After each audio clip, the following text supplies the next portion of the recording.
Hey everyone, and welcome to a brand new video. Tonight we have 9 stories. I hope you all enjoy them.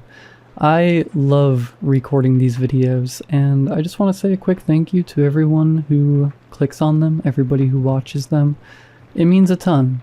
Anyways, if you enjoy this video, please be sure to drop a like rating. Let's see if we can reach 10 trillion likes on this video. Subscribing if you are new is also very much appreciated, as I post content just like this, honestly more than I ever have. I have been posting a lot lately and I hope you've all been enjoying it. It's really nice just like staying up late, playing some Halo, recording some stories. I don't know, I'm just having a lot of fun with it. Anyways, sit back, do whatever it is that you do to relax, and as always, I hope you all have a great night.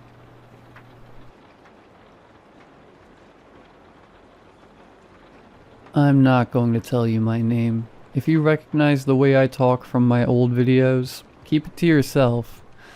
I don't want any more messages. I don't want any more theories. I just need to get this out, and then I'm done with social media. Back in 2017, I was a YouTuber. Not a huge one, but I pulled in good numbers. Hundreds of thousands of views, sometimes millions. If you were watching overnight challenges, urban exploration, or anything that involves sneaking into abandoned places, you might have seen my videos. It was all fake. That's what I want you to believe. That's what I need you to believe. That's what I need you to believe. I was always careful. I planned every video like a heist. Research, entry points, escape routes. But in May of 2017, I got cocky. I wanted something bigger. Something that would go viral. 24 hours in an abandoned mall. Sounded perfect. I found the Cove Plaza shopping mall. Closed in 2013, mostly intact. No official security, just a few cameras that didn't work. I brought my gear, a flashlight, night vision camera, some food, and a battery pack. I was ready. At least I thought I was. I got in through a service door. The inside was exactly what I wanted. Dust-covered tile floors, shattered skylights, and dead silence. I started filming immediately, playing up the creep factor. And then I saw them. Mannequins. Not just a few hundreds. Stores that had been picked clean still had them, naked, broken, posed in unnatural ways. Some with missing limbs, others vandalized. A few were arranged in groups, like they were mid-conversation. I joked about it on camera, something about how this was the real mannequin challenge. I even moved a few, positioning them in weirder poses for later shots. I shouldn't have touched them. By 2 a.m. I was settled in the food court. The air smelled stale, like old grease and mold. I was filming a menu which was still lit up when I heard footsteps.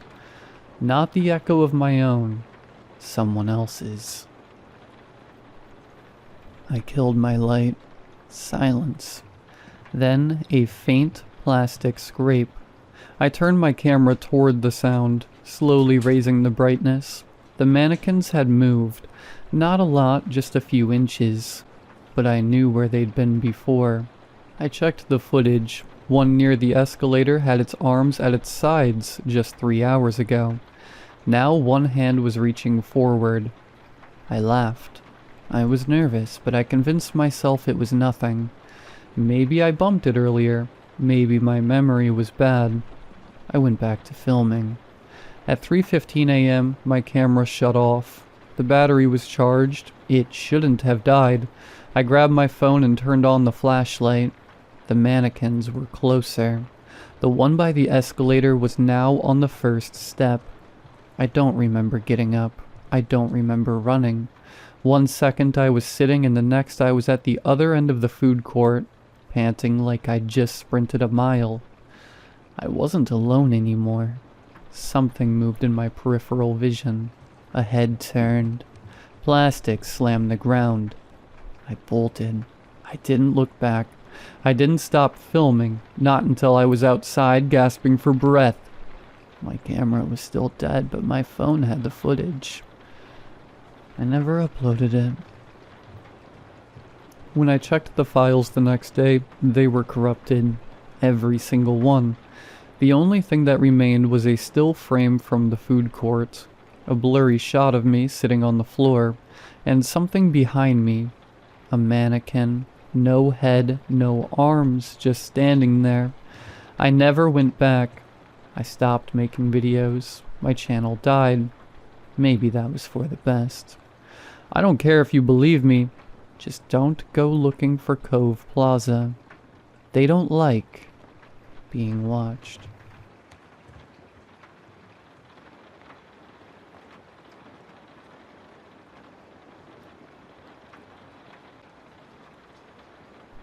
It's my birthday today.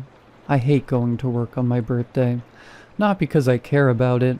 I'm not 12, but because I hate the way people treat you on your birthday. There's the birthday girl. Happy birthday to you. You don't look a day over 35. Oh, you're turning 31? Well, happy birthday. Plus my office has this aggravating tradition. Everyone gathers around the birthday person. Party hat strings cutting into jiggly jawlines. Cheeks aching with tot, cloying smiles. And we watch that poor sucker choke down a whole slice of cake. Protest all you want. You're inhaling that entire piece. You have to. Finish so we can dig in. It's tradition. To be honest, no one has ever refused to finish their slice. Till today. I spend the morning anxiously awaiting this humiliation ritual. It usually occurs in the middle of the day, around 3 p.m. By 2:15, my knee is bouncing with unease. I'm thinking maybe I can slip out early. I'm not feeling well, I'll say. Please enjoy the cake without me. It's worth a shot. I approach Teresa in HR, master of birthday ceremonies, and plead my case. I'm sorry you're not feeling well, girlie, she purrs. But who could enjoy a party without the birthday girl? I'll set up the conference room. She bustles away in a hurry. Come 2:45, I'm seated at the head of the table, a neon green tablecloth clinking every time I shift my weight. Around me, a sea of delighted faces, cone hats pointing up at God as if to say, 1 year closer to meeting your maker. Teresa sets a hulking slice of chocolate cake in front of me with glittering eyes.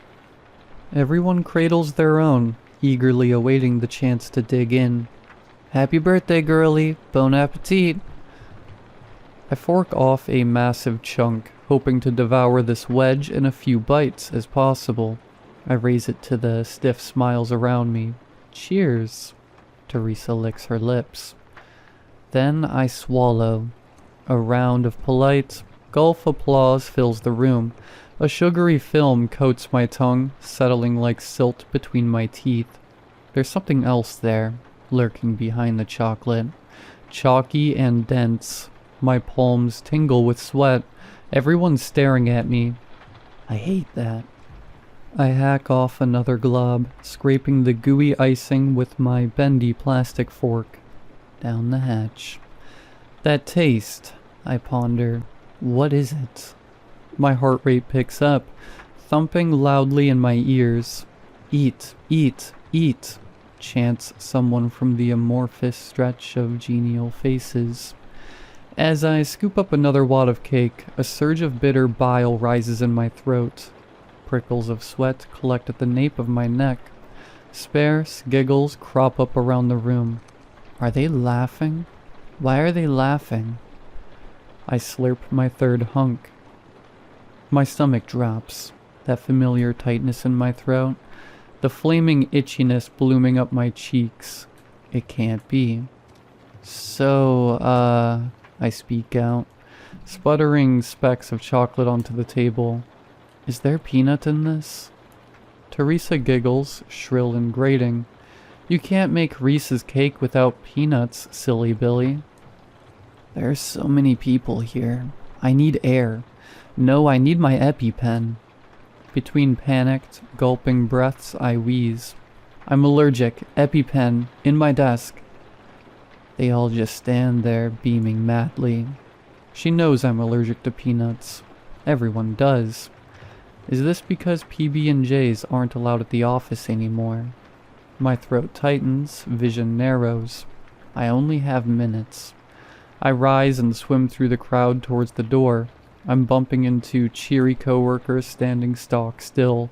They block my path and throw good-natured jabs my way.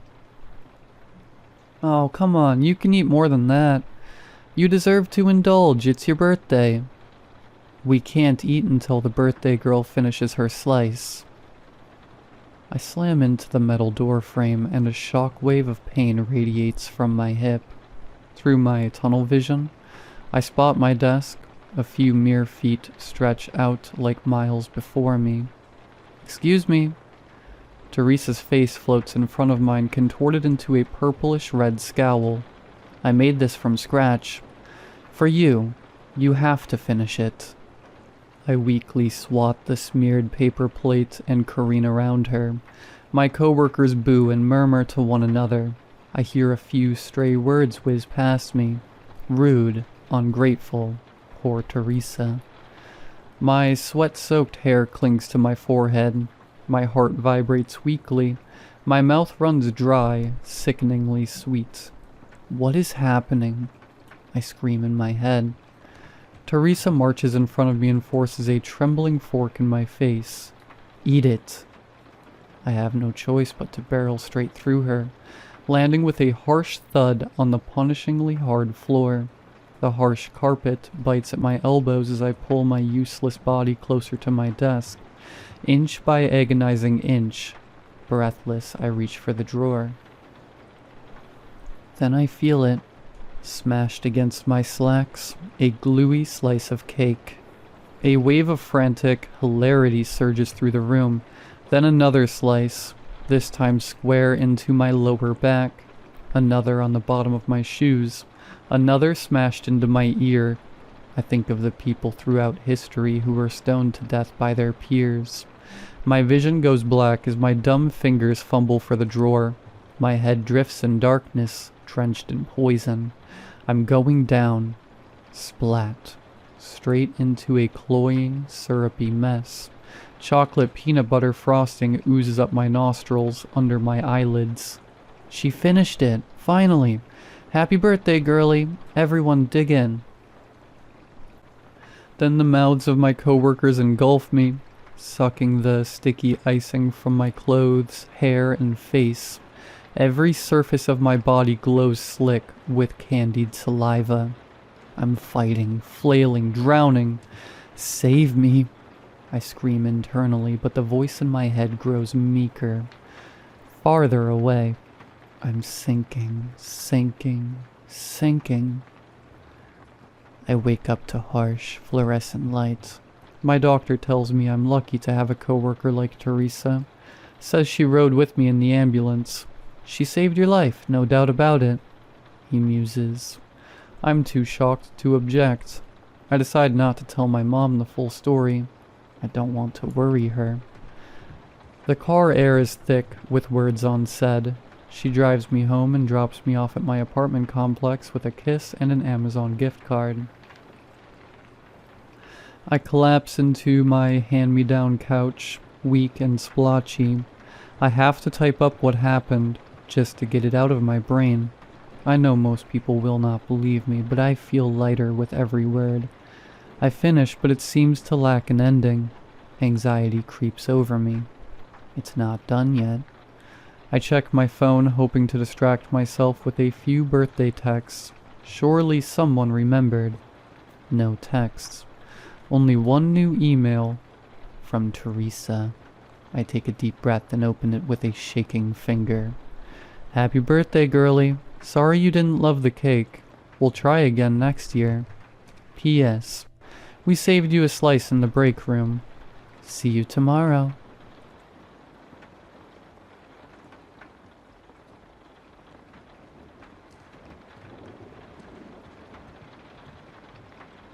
Being afraid is perfectly natural, Russ.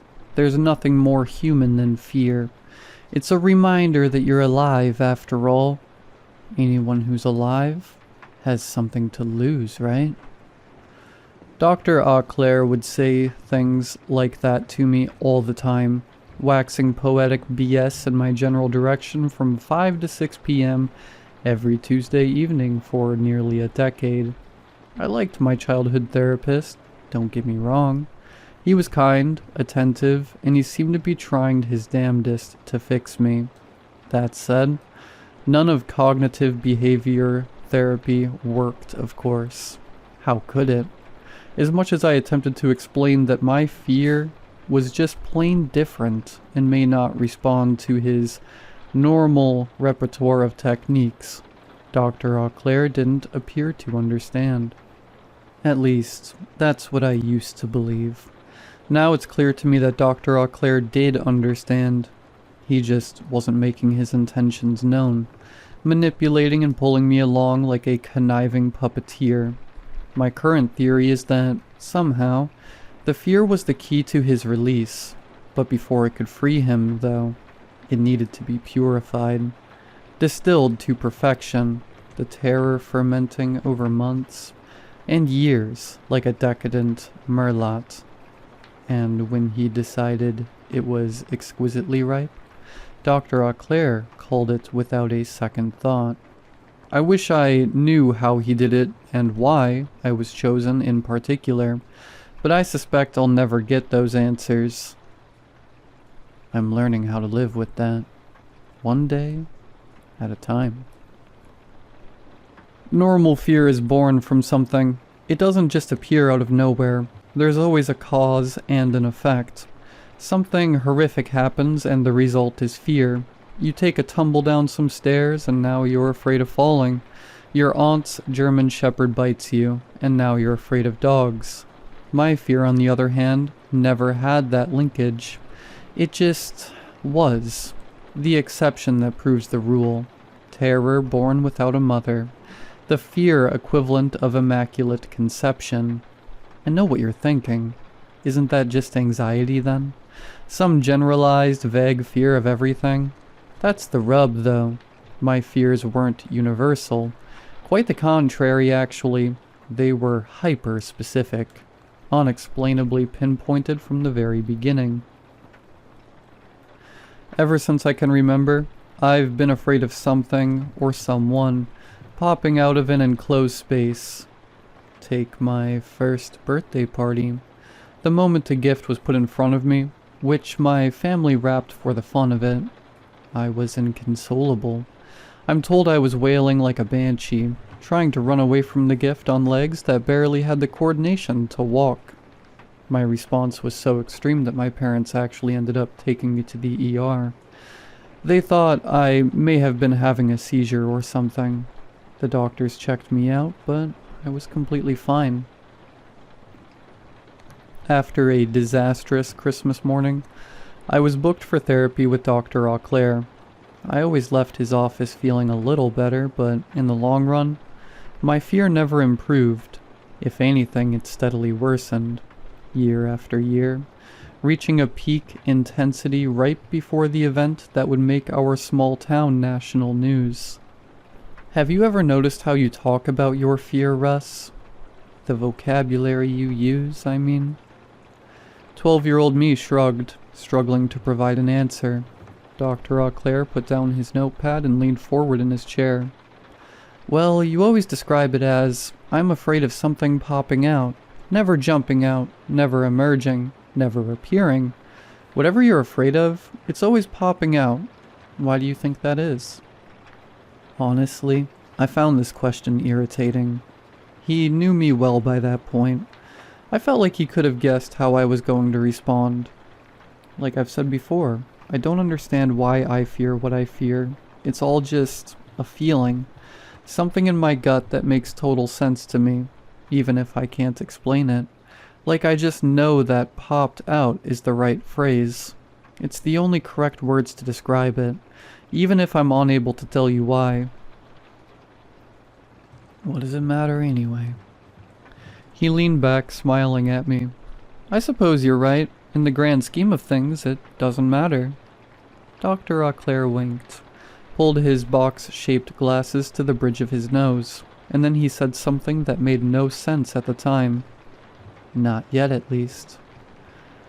When Jack died, I was desperate to have a visit with Dr. Auclair, but I found that he was scheduled to move out of town the exact day he died. Everything had been planned months in advance. He was already long gone by the time I called the office. Didn't mention any of that to me. Didn't leave a forwarding address either. I developed a veritable Rolodex of bullies over my high school years. Honestly, there had to be at least one on every page of my yearbook. My strange fear made me an easy target. I wouldn't classify Jack as a bully, though. He was an entirely different breed. Tormentor is probably a more appropriate label, but even that doesn't quite capture the depths of his sadism. Although the boy was thin, he compensated for that by being tall, towering over me at a height of at least 6.5 feet. Wide forehead, freckled face, beady eyes. An absolute monster prowling this earth with hate seething behind his smile, inflicting pain without limitations. Once he discovered my fear of something or someone popping out at me, he simply could not get enough. The joy and the satisfaction that Jack was able to milk from my admittedly peculiar terror was seemingly endless. To him, my trauma was a wellspring of fresh dopamine created for him and him alone to enjoy, refilling itself infinitely. If it wasn't a beating, it was him sneaking up with a shoebox containing a spider, popping it out at me once he got close. If it wasn't a prank that targeted my fears, it was a laundry list of insults spit at me, usually about how pathetic my fears were. No matter what, it was something every day, weekends included. Preoccupied by a messy divorce, my parents weren't much help. Because of that, Mr. Muller was my only source of support. I'd known the man my whole life. He lived alone in a 3-story house down the street for the last 40 years. Never found himself a wife, never had any kids. When he retired from his job as a mechanical engineer, Mr. Muller finally pursued his genuine passions, custom-built toys. His shop never seemed to get much business. But I don't think that was the point. Unburdened by the financial strain that comes with having a family, he'd accumulated a small fortune for himself over the years, which allowed the shop to remain afloat, even if it wasn't turning a profit. We had a certain kinship, Mr. Muller and I. He was an outcast, too. His eccentricities kept people at arm's length, but he was always kind to me, day in and day out, taking me in and patching up my injuries, both physical and mental. Despite our close relationship, I never disclosed the specific details of my fears to him. Embarrassment had stitched my lips shut. He knew I was different like him, and that made me a target for people like Jack, which made what he did nearly impossible to explain. Unless there was some outside influence that had been pulling the strings. One afternoon, I arrived at Mr. Muller's, holding back hot tears from the blinding pain in my wrist. I had been walking home when Jack marched up behind me, shouting obscenities per usual. I didn't say anything back. I didn't respond, period. I kept my head down and my eyes fixed on the sidewalk in front of me. All I wanted was for him to go away. He didn't take my cold shoulder too kindly, knocking me to the ground with a kick and stomping on my wrist over and over again, despite my pleas for mercy. Age did not temper his savagery at 17. Jack was still the same monster he was at 12. It took a while, but I convinced Mr. Muller not to call the police. Jack's father was the sheriff, and he shielded his boy from many legal repercussions throughout his youth. Needless to say, I had been down that road before, and it only made everything worse. Mr. Muller was livid, face flushed with boiling anger, but he nodded in agreement. As I walked out, I said something that I'll regret for the rest of my life. I just wish he felt my fear. I stopped by Mr. Muller's a week later, and when he saw me, he could barely contain his excitement. The man was practically bursting at the seams when he informed me that he had something really important to show me. The behavior was immediately unnerving. Although he had eccentric hobbies, Mr. Muller wasn't socially awkward or prone to bouts of mania. Growing up in a very strict, very religious German background actually made him obsessively polite and perpetually reserved. So watching him skip and hop through his house like a court jester immediately set me off. Something was desperately wrong with my friend. I tried to convince him to take a seat in the living room and just talk to me, but he pretended like he couldn't hear what I said, frolicking down his basement stairs with an uncanny jubilance. Reluctantly, I followed him down. When I arrived at the bottom, Mr. Muller was nowhere to be seen, but I could hear him, humming a nursery rhyme to himself in his workshop, a few yards away behind a cracked door. I slowly tilted the door open, and my long-held fear finally became realized. There was a massive crate in the middle of the room. The sides of it were covered in nonsense words like Herlix and Abdunith, haphazardly painted amongst various shapes and runes I didn't recognize. Splatters of dark greens, blacks, and bright reds covered every fiber of the box like post-modern art installation. Immediately my heart rate skyrocketed. Blood pulsed heavy waves in my ears. Before I could come up with a way to excuse myself, Mr. Muller was dancing over to the crate. He sauntered around the side of it, disappearing behind the enormous box. For a moment, I thought I saw another figure in the corner, wreathed in shadow. They were staring at me with a downright debilitating intensity, wearing a rapturous smile that extended from ear to ear.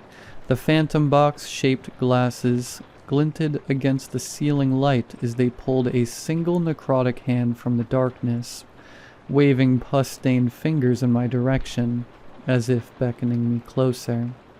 It looked like Dr. Auclair. There was a metallic twisting sound which pulled my attention to the crate and Mr. Muller. When my eyes flickered back to the dark corner, the specter had disappeared. Then I heard something that injected liquid frost into my veins. There were muffled whimpers emanating from within the box.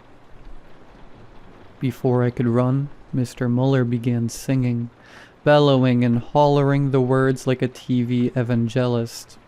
All the while, the metallic twisting noise grew louder and louder, seemingly in unison with his ungodly fervor. All around the cobble's bench, the monkey chased the weasel. The monkey thought 'twas all in fun. Pop goes the weasel. And then the top of the crate swung open, revealing what was inside. Every single second that I've been afraid, and every shred of terror that I've ever felt crystallized into that one moment, manifesting this pristine latticework of pain, shock, and panic in my mind. My fear was like a wedge of coal that had been put under years of extreme pressure until it finally transmuted into a brilliant, shimmering diamond. Terror in its purest form. Jack, bloodied and broken, popped out of the crate. I expected him to fall forward, but instead he hung in the air, blocking the ceiling light like an eclipse. A steel pole has been fused to his spine, connected to his bones via a combination of nails, cautery, and thick metallic thread. I could hear Jack's weathered skin ripping and tearing from the tension of his weight against gravity. Blood seeped down the pole, new crimson dripping over older brown-black stains, trailing down to a massive spring located at the base of the crate.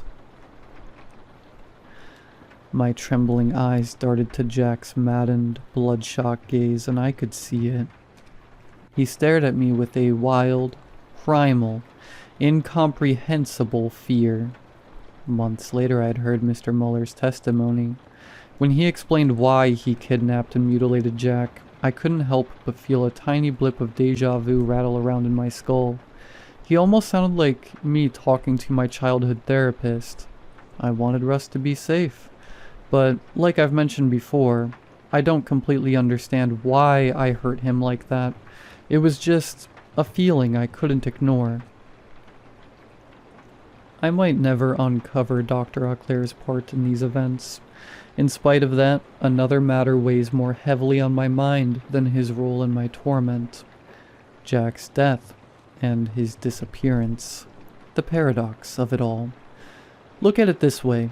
It seems like I felt the reverberations of this event all throughout my life, even though it hadn't happened yet. That's where my fear came from, I think. It's like the sensation was so intense that it somehow echoed through me backwards, altering my consciousness since the day I was born. But in order for me to have my fears, Jack has to have died, and in order for him to die, he needed to bully me. That's what caused Mr. Muller's psychotic break in the first place. But Jack targeted me for bullying because of my fears, which were predicted on him being killed in such a nightmarish manner. You see what I mean? The more I think about it, the more it all collapses in on itself. It's like trying to build a house by starting from the roof and working down. If you know Dr. Auclair, or have experienced something similar to this, please let me know. Before I end this post, though, I want to leave you all with some food for thought. I've been doing some Googling today about where the name Jack in the Box came from, and this is what I found. It has been expressed through folklore and legends that in 15th century France, they were using the boxes for a very specific purpose. In French, a jack-in-the-box is called a diable en boîte, which translates to devil in a box. It is said that these boxes were actually created to capture and hold demons or evil spirits. Many would fashion the boxes with elaborate engravings and amusing artwork to lure the demon's interest. They would then employ the playful music and surprise opening of the lid to trap the demons. Their essence was then believed to become trapped in the Jack character, which was why they were originally made to look sinister with maniacal grins. The box was then to be hidden away where no one would ever be tempted to open it again, as doing so would cause the demon to be released back into our dimension. Resource: Strange Origins of Jack in the Box by M.R. Camia. What was Dr. Auclair? Did I release him somehow? And is Jack trapped where he used to be?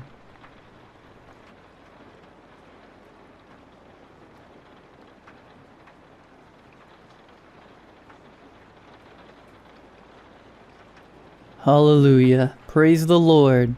The cry resounded throughout the dusty, sweaty crowd of people pushing in on me from all sides. I could feel the hot breath parting the back of my hair, see the whites of the eyes of the man rocking back and forth next to me. We all sat in newfound, stunned silence as the child took 2 shaking steps, his wheelchair discarded behind him like an unwanted plaything. The tent pitched and billowed against the dry summer wind, creating a low rumbling, as if the heavenly host had begun a drum roll of anticipation. The boy walked into the outstretched arms of the Reverend, who scooped him up and held him aloft, a testament for the gathered crowd in this revival. I felt that familiar warm tingle in the pit of my stomach. I had been raised Catholic, and I used to even consider myself devout, but the world has a way of beating hope in the greater good out of a person. But prison is specifically engineered to do it with maximum efficiency. I rubbed my shaved head, wiping a glistening layer of sweat on my jeans, trying to stifle the hint of religious fervor that had reared its head again.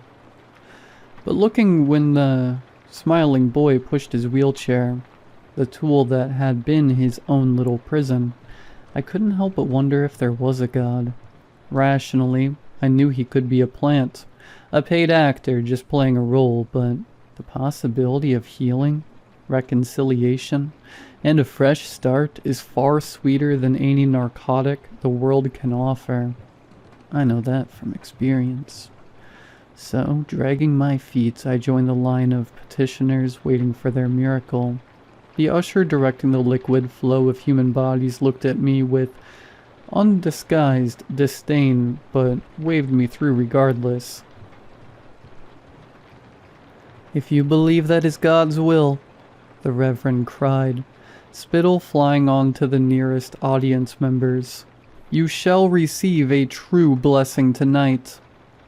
The next in line, a young couple, came forward as the ushers led them by the hand. I could not hear what words they exchanged to the minister as he leaned towards them, but I could see tears falling from the young woman's face. The lights began to surge, the music growing in intensity, as the preacher stood up and gazed around the room. "This man before me has asked for prayer to increase his faith. Now what can be more fitting for a night like this?" The audience hung on the preacher's every word. As they stretched out their hands, intense silence filled the multitude, as the minister slowly touched the shaking man's forehead. Then, with an explosion of activity, the young penitent began to shake violently.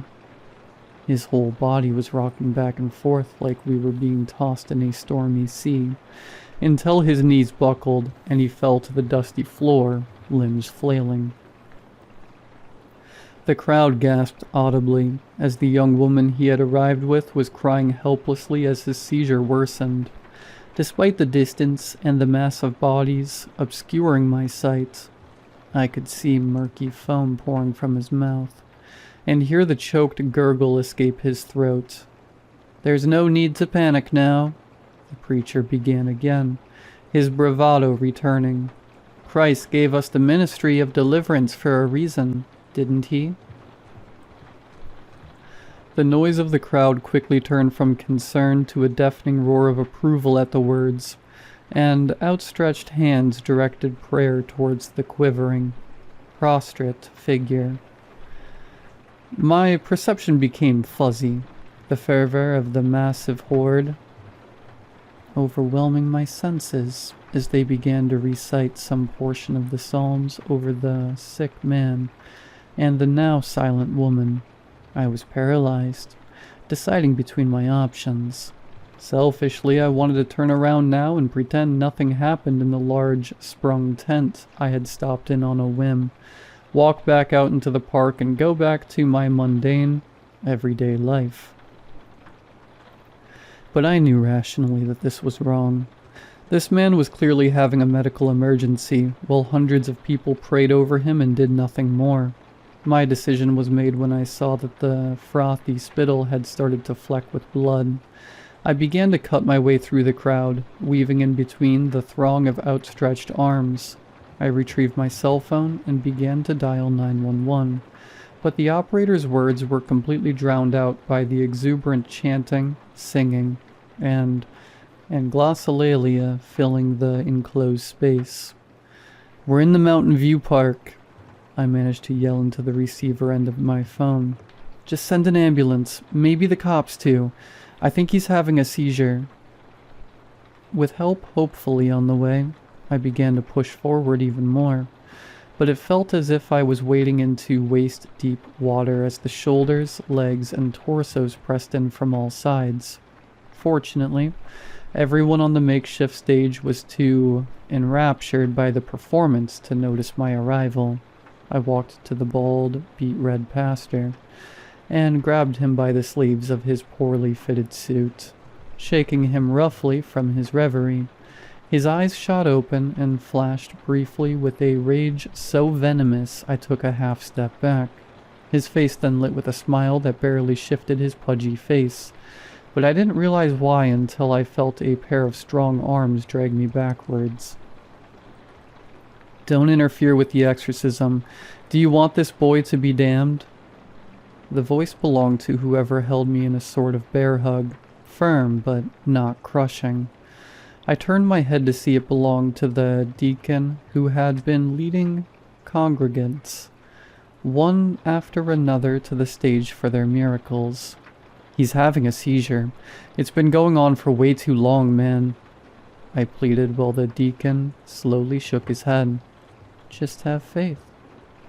The man said as his eyes focused on the scene before us. I turned my head and felt my breath catch in my throat. The man was no longer laying flat on the ground, rather he was a few feet above it. The eyes of the crowd tracked as he almost imperceivably rose into the air. Then the tent resounded with a crack like a gunshot. I flinched but still saw the limbs of the floating figure begin to bend backwards at impossible angles, one by one, with their own deafening, painful snapping noise. In moments, the man who now hovered above one story in the air resembled a crushed spider with all its legs bent inwards, as his body fell to the ground with a wet thud. I could hear parts of the crowd exclaim in fear and disgust. Some even ran to the exit, but the majority held fast, hands lifted high in supplication, eyes shut to the horror taking place feet away from them. The stage itself was quiet, the crumpled form of the floor, mercifully still in death. His lover collapsed on her side weeping, and the pastor looking on impassively. The preacher bowed his head for a moment, deep in meditation, before suddenly raising his eyes and declaring in a booming voice that the demon had been banished back to where it belonged. Do not fear for what has happened to this boy's mortal form, for even now I assure you he shares in our inheritance in God's kingdom. His words filled me with disgust, but I couldn't take my eyes away from the lifeless, deformed corpse on the stage. What I had seen was impossible, but those words brought me no comfort as I watched the limbs begin to twitch once more, while the crowd continued to pray in the religious ecstasy brought on by this dreadful miracle. The once dead form began to stand once more, arms and legs slowly returning to their original position as he straightened up. When the figure rose to his full height, he looked out toward the crowd, eyes glassy and dark. One by one, everyone present became aware of the new horrifying spectacle and reacted with shock and terror. The now sputtering minister started to lift his Bible and spout off some vain prayer, when this thing quickly raised its hand over his forehead, in a mockery of how he had been anointed just minutes earlier in his life. The strung-up, lifeless puppet touched the face of the minister as he gaped like a fish out of water. At first, nothing seemed to change, but after a few moments, the already substantial girth of the suited charlatan's stomach began to bulge. He doubled over, a cry of pain and fear escaping his mouth, only for it to be followed by a puff of dark smoke. As the arms holding me began to loosen, I watched in pure fear as the smoke emitting from the man in front of me gave way to bright orange embers, and then his body erupted into red flames. In seconds, the wooden stage caught ablaze, and the whoosh of the fire was met by the cacophony of terrified cries as the crowd surged towards the exit. Finally wiggling free of my now slack-jawed captor, I began to follow the fleeing congregation, feeling my feet sinking into the soft flesh of those unfortunate enough to be caught by the stampede. The immense pressure of bodies tore through the thin walls of the tent as thick, dark smoke began to fill the enclosed space. I felt I was about to be choked by the weight of bodies crushing on me from all directions, combined with the copious amounts of smoke I had already inhaled. But I finally burst out into the cold, clear night as the crowd finally rushed out of the exit. I could hear the sirens coming from far off, in response to my call or the thick column of smoke. I am still unsure. Screams echoed into the darkness as the now blazing tent caved inwards, dooming those who were either too slow or disoriented by the smoke. But the instant before the tent fell, I swear I saw a dark figure shoot out from the tent and ascend upwards in a blur of movement. In my mind, I can still faintly hear the hideous sound of what I can only imagine to be massive, leathery wings flapping through the cool twilight air. I shivered. overwhelmed by the fear of both what I had seen and the horrible things I could only imagine. And for the first time in years, I prayed.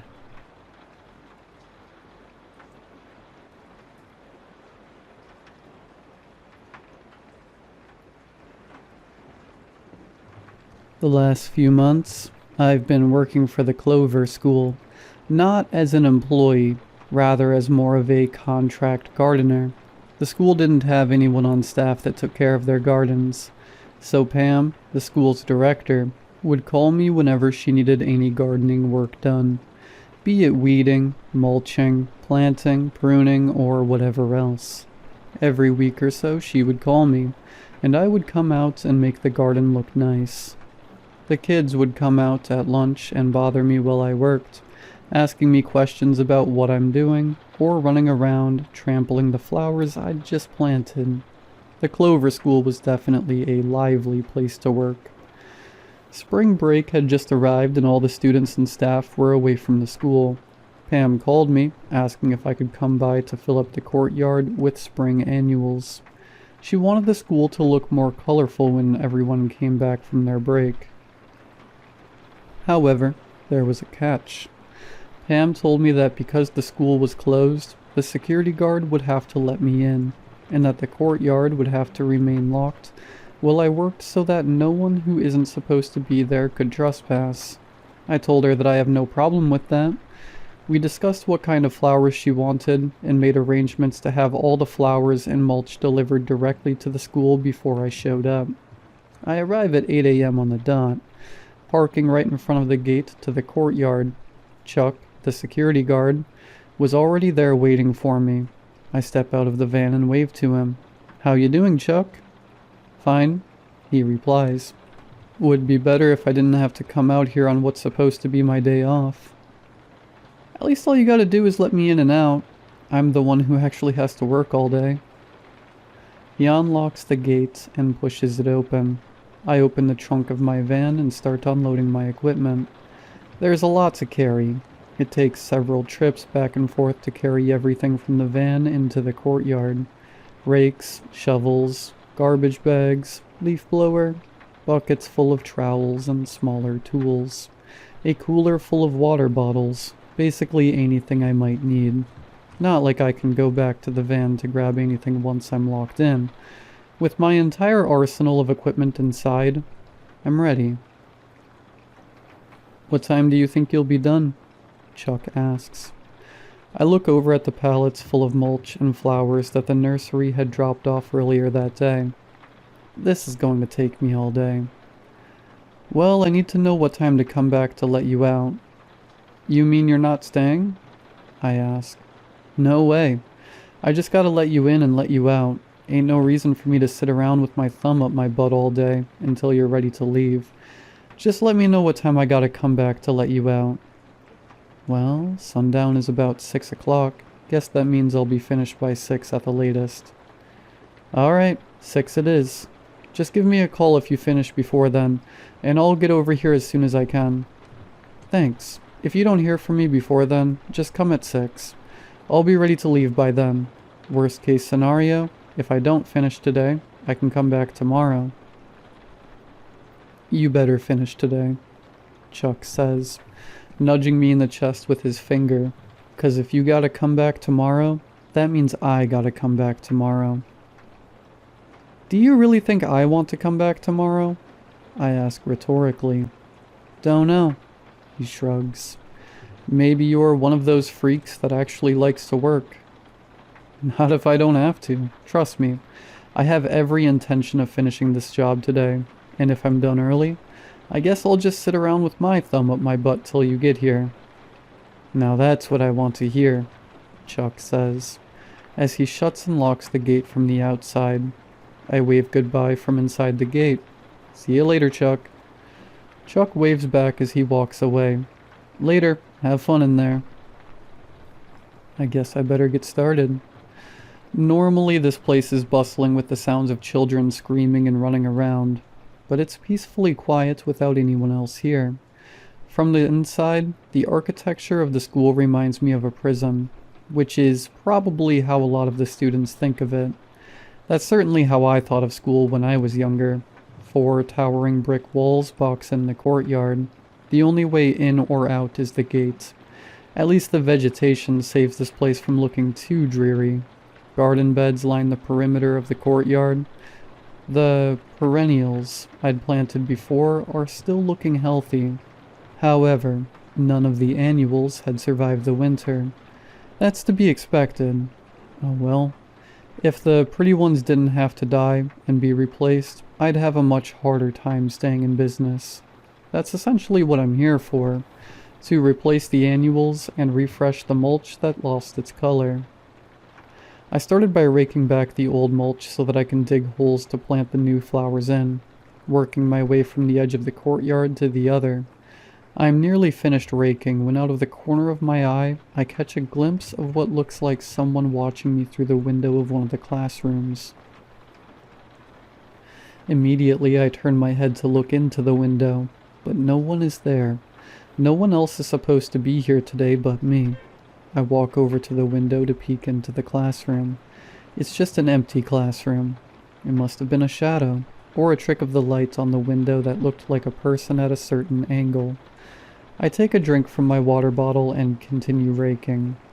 As soon as I'm done raking, I walk back to the pallet full of flowers and start carrying them to the garden beds, setting them around the perennials, where I want to plant them, arranging the different flowers in patterns of alternating colors so that the complementary colors pop next to each other.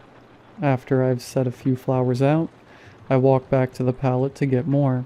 When I get there, I notice that some of the flower trays have tipped over.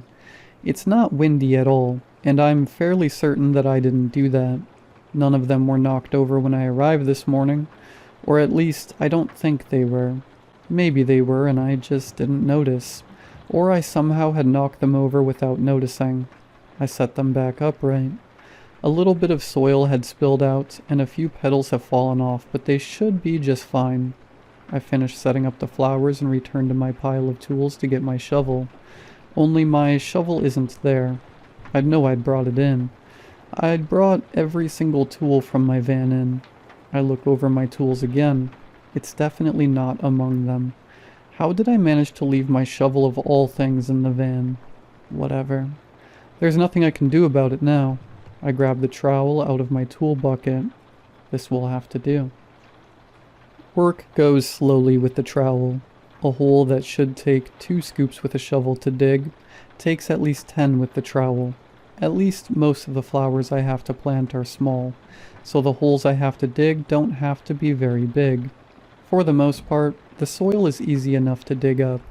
However, there are occasional patches where the soil is especially hard or full of rocks that are particularly hard to scoop out with a measly trowel.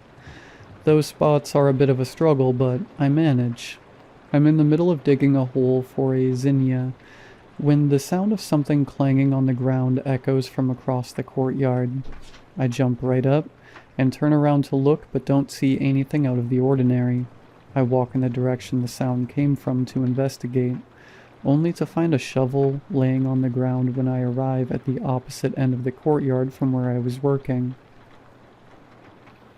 I pick it up and inspect it. From the signs of wear on it, I can tell that it's definitely my shovel. Now, I know for a fact I didn't leave this here. Before now, I hadn't even been to this side of the yard today. So why is it here? Is someone messing with me? I thought that no one else was supposed to be here today. I pull the phone out of my pocket to call Pam, walking towards the gate as I wait for her to answer. 5 rings, and she finally picks up. Hi Pam, sorry to bother you, but I have to ask, is anyone else here at the school with me today? Is Chuck there with you? No, I say, checking the gate to find that it's still locked. Chuck left. He's supposed to come back at 6 to let me out. No one else should be there. Why do you ask anyways? Do you need anything? Oh no, there's nothing I need. I pace the courtyard looking through the classroom windows as I speak. It's just that I heard some noises and thought I saw someone in one of the classrooms earlier, so I thought someone else might be here. Well, all of the teachers and staff are off over the break, so none of them would be there. The school building is locked, so no one should be able to get in if they wanted to. Her words don't comfort me. I was really hoping that she'd tell me that some of the teachers were here working over the break. I keep pacing, looking in the windows to see if anyone is inside, seeing only empty classrooms. "Are you still there?" Pam asks. "Yeah, I'm still here," I reply. I must be getting paranoid, just not used to being here all by myself is all. Oh well, guess I better get back to it if I want to finish before sundown. "Alright, just call me if you need anything, okay?" "Will do. I shouldn't need to bother you for anything else." "Oh, it's no bother at all," she says. "Talk to you later, Pam." I hang up and get back to work. At least I have my shovel now. I walk back to the hole I just dug for the zinnia, only now the zinnia is gone. I look around to see if I'd set it nearby, but it's nowhere to be found. All I can do without it is fill the hole back in, and rearrange the flowers around so that there isn't a black spot in the garden. The rest of the afternoon I spend planting the rest of the flowers. Nothing else strange happens while I'm planting them. Maybe I really was just being paranoid before. When all the flowers are finally in, I heed to the mulch pallet and start hauling the bags of mulch to each edge of the courtyard, pouring them out, and spreading them over the garden beds. There's 80 bags of mulch that need to be spread from one edge of the garden to the other, every bag weighing about 50 pounds each. I down another bottle of water and pull out my phone to check the time. Basically, I have 3 hours to spread 4,000 pounds of mulch by myself. This sucks. Needless to say, I won't be finishing early. If I hustle, maybe I can finish on time at least. I'm sore, hot, and exhausted, but I do not want to come back tomorrow, so I hustle like my life depends on it. For hours, I carry, pour, and spread every single bag of mulch until finally there aren't any bags left. All that's left to do now is bag up the empty mulch bags and plant containers that I'd littered the garden with. Toss all the garbage in the dumpster, then blow all the mulch and dirt that had spilled out of the garden off of the walkway. I only have 20 minutes left, but I can do this. In a frantic rush of energy, somehow I managed to get everything cleaned up on time. I try to catch my breath, and down another bottle of water. I pour another bottle over my head to cool myself off. I needed that.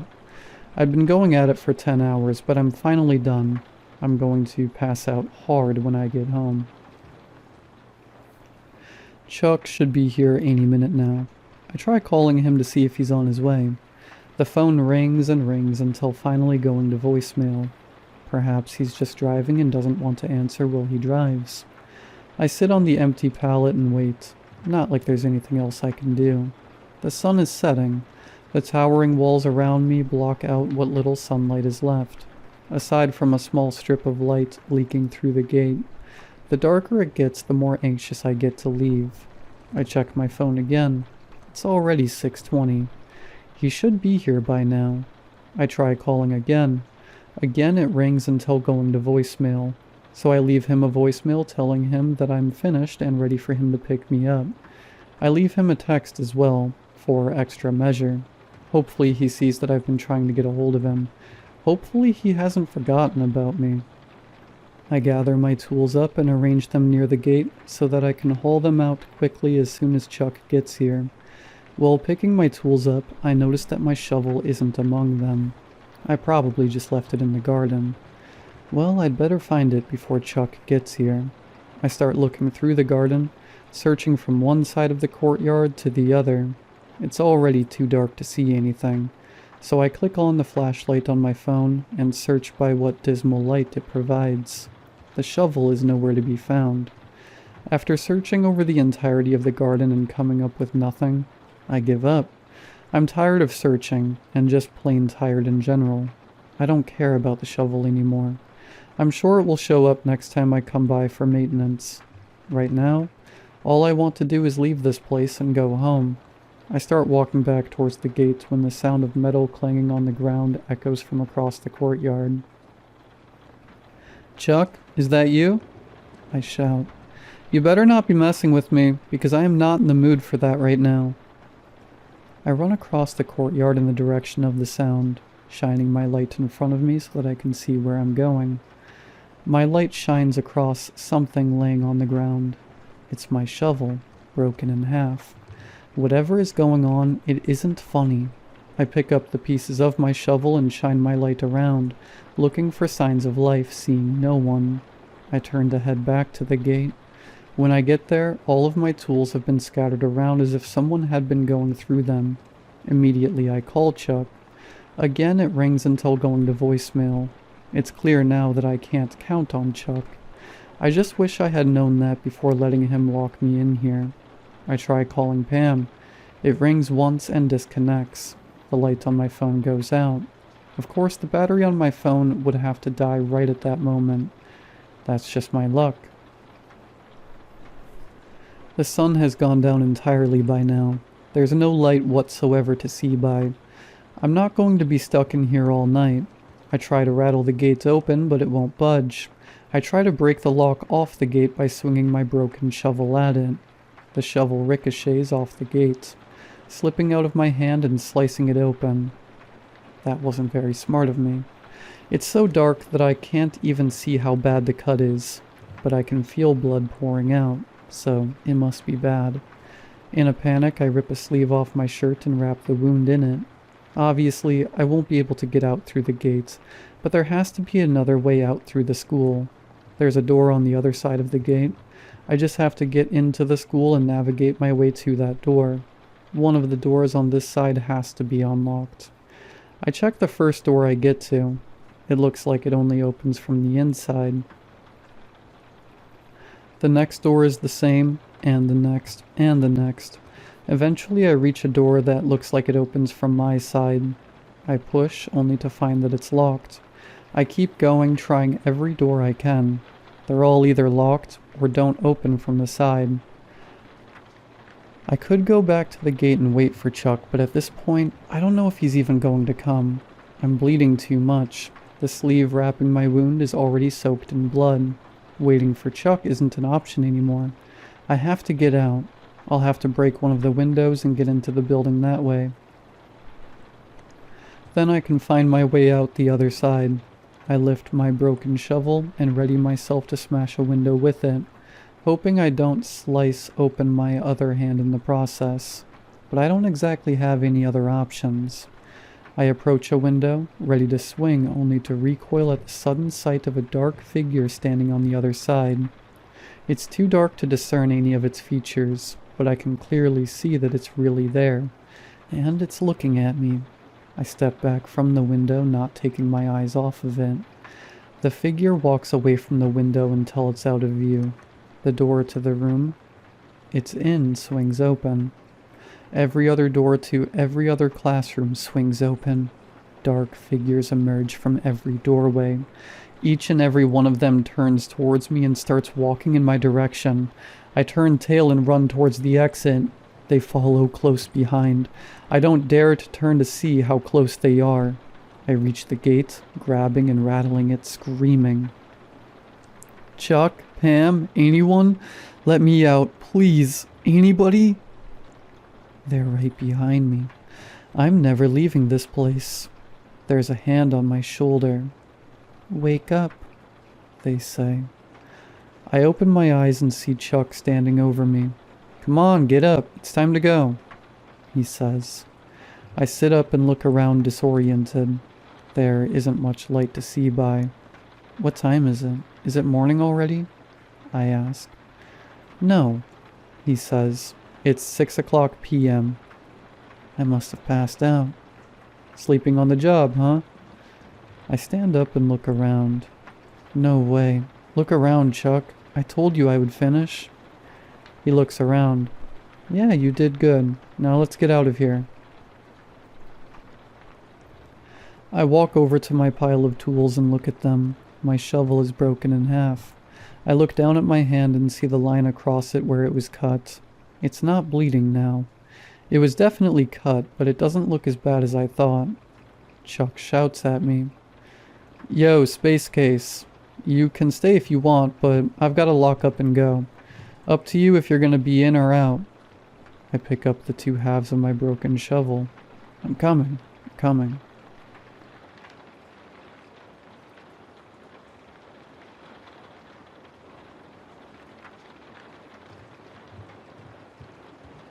I found my childhood diary today.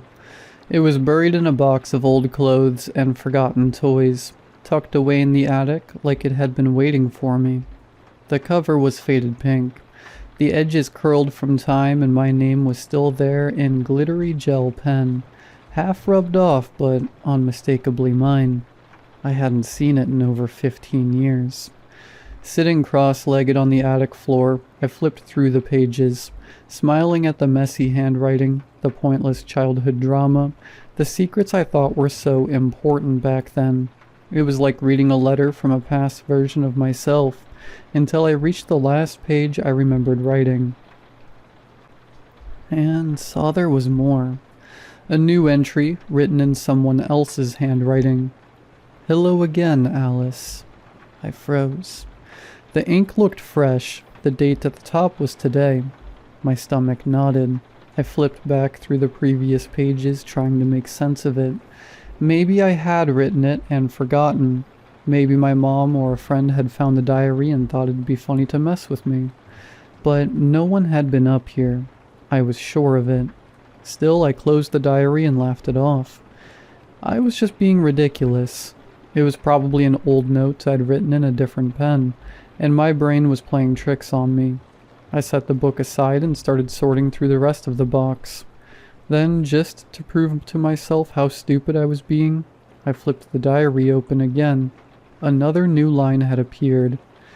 You shouldn't have done that. My breath caught in my throat. I hadn't imagined it. The ink was still drying. I stared at the words, heartbeat hammering against my ribs. My hands shook as I turned the page. You remember me, don't you? I didn't. But the moment I read the words, something shifted in the back of my mind, like a door unlocking. Flashes of memory hit me.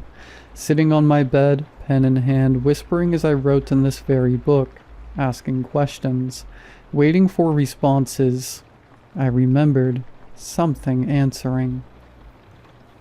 I had forgotten, or maybe I had been made to forget. Pages flipped under my fingers, frantic, past old memories, past childish scroll, past the place where I should have stopped writing, until I reached the final page. I sucked in a breath. The ink was still forming. I'm coming up the stairs.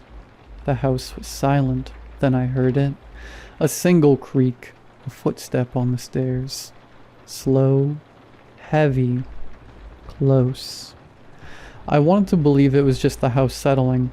I wanted to believe it so badly, but the diary was still in my lap, and when I looked down, another line of ink had appeared. Don't turn around. And then, warm breath against my ear. A whisper. You found me. I couldn't move. Every muscle in my body locked as the words sank in, as I felt the breath on my neck. It was real. Someone was behind me. No, not someone. Something. The diary trembled in my hands. My breath came in quick, panicked bursts, my skin crawling with the unbearable awareness that I wasn't alone. I squeezed my eyes shut, willing myself to turn around, not to look, not to acknowledge it, because somehow, deep inside, I knew that if I did, it would mean something far worse than just seeing it. I could hear it now, breathing, slow, deliberate, right against my ear, like it was waiting for me to react, like it was enjoying this. The diary warmed in my lap, the pages rustling as if a breeze had passed through the attic.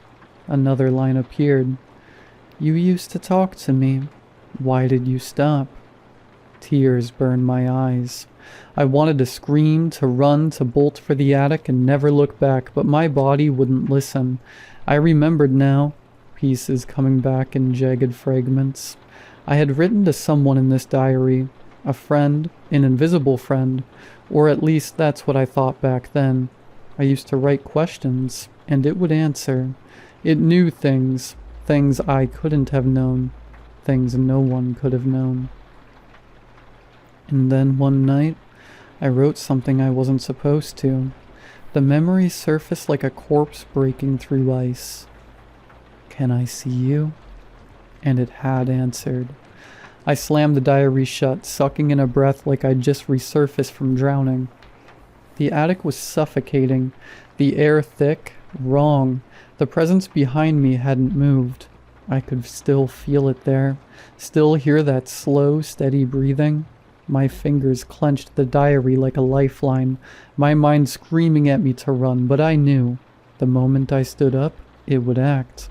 The pages of the diary fluttered open again. The ink was forming on its own. "You shouldn't have left me alone." A single tear slipped down my cheek. I was shaking, heart pounding so hard I thought it would burst. Then another line appeared, the words stretching across the page, more frantic now, as if whatever was writing was growing impatient. "Look at me." No, no. I clenched my teeth, squeezed my eyes shut tighter. It was so close now. I could feel something brushing my hair, the weight of its presence pressing against my back. It wanted me to turn around. It needed me to acknowledge it. Another line appeared, hurried, almost desperate. "You can't ignore me forever." I thought of my childhood self scribbling away in this diary, laughing at the strange answers that appeared. I thought of how excited I'd been to have a friend no one else could see, and I thought of the night I had stopped writing, when I had woken to find words appearing on their own without me asking, telling me things, warning me, begging me not to stop, and I had ignored it. Something moved behind me. A shift in the air, a whisper of fabric, and then a hand pressed against my shoulder. Cold, too long, wrong. I broke. With a ragged scream, I flung the diary away, bolted to my feet and ran. I didn't look back. I didn't stop. I hurled myself down the attic steps, nearly tripping as I hit the hallway, yanking the door shut behind me. The second it clicked into place, the air changed. The presence was gone. Or at least, I thought it was. Then from the other side of the attic door I heard it, a single quiet scratch, then another, and then a whisper. "Don't leave me again."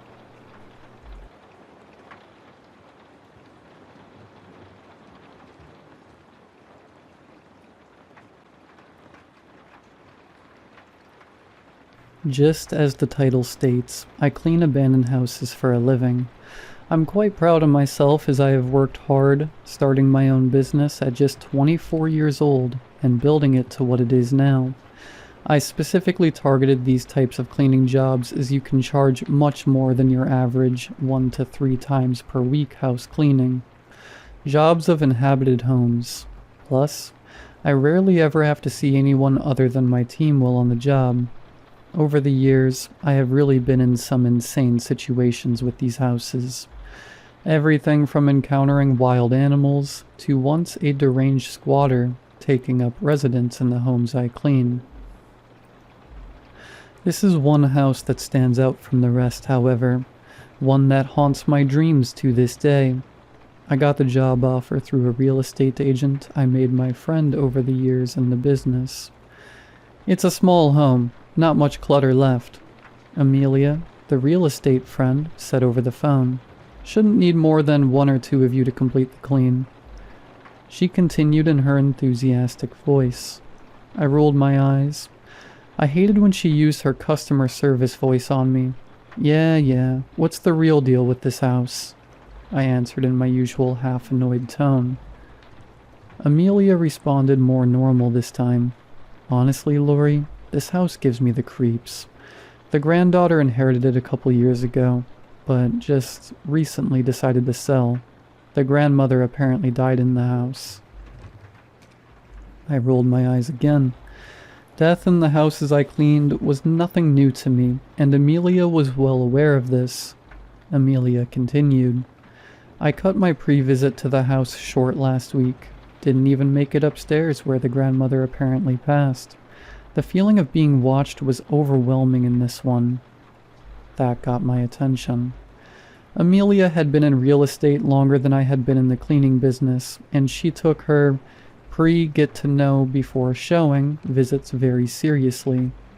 Anyway, I recommend your cleaning services to the granddaughter, and she agreed right away. Do you accept? She finished. Yes, I accept the job. How soon can we get in to clean? I answered, feeling somewhat excited. Tomorrow at 8 a.m. As I mentioned, the granddaughter moved most of the clutter from the house, but it still needs a good TLC cleaning. The key will be left under the welcome mat, Amelia said, back in her customer service voice. My eyes rolled yet again as I ended the call. Finally, an interesting clean, I thought as I then dialed Morgan. The next day, my most trusted cleaner and best friend Morgan and myself drove up the horribly overgrown driveway and saw the well-aged small house come into view. Surely they will need to hire an outside maintenance and renovation crew, I thought as I climbed out of my cleaning van. Morgan whistled as we stepped on the small, creaking porch. You sure just you and I can handle this, Lori? Morgan asked as I fetched the house key from the weathered porch mat. If the outside is anything like the inside, we need the whole team, Morgan stated as she stood behind me. Amelia is over the top, but would never underestimate a cleaning job. I answered as I slid the house key into the old lock and turned until I heard the lock give way. I then pushed the door open as it made the usual ominous creaking sound. We were both silent as we stepped into what I assumed was the small living room. The musty smell of a far too long closed-up house filled my nose as my eyes scanned the darkened room. Just as Amelia said, not much was left in the room. A couch took up most of the room on the right. A small wooden coffee table sat directly in front of it, coated in a thick layer of dust. I noticed a few photographs still clung to the walls. Let's get the supplies from the back of the van, and then get started, I said over my shoulder to Morgan. I have dinner plans and want this done long before. A bit later, I was scrubbing the dirty windows of the living room while Morgan opted to start upstairs. Lori? I heard Morgan call from up the stairs located just behind me. What? I called back. It was silent for several minutes as I waited for a response. I felt my aggravation growing as Morgan did not respond. I threw my rag on the floor and wiped my sweating brow as I turned and headed towards the stairs. Each step groaned beneath my feet as I climbed to the upper floor.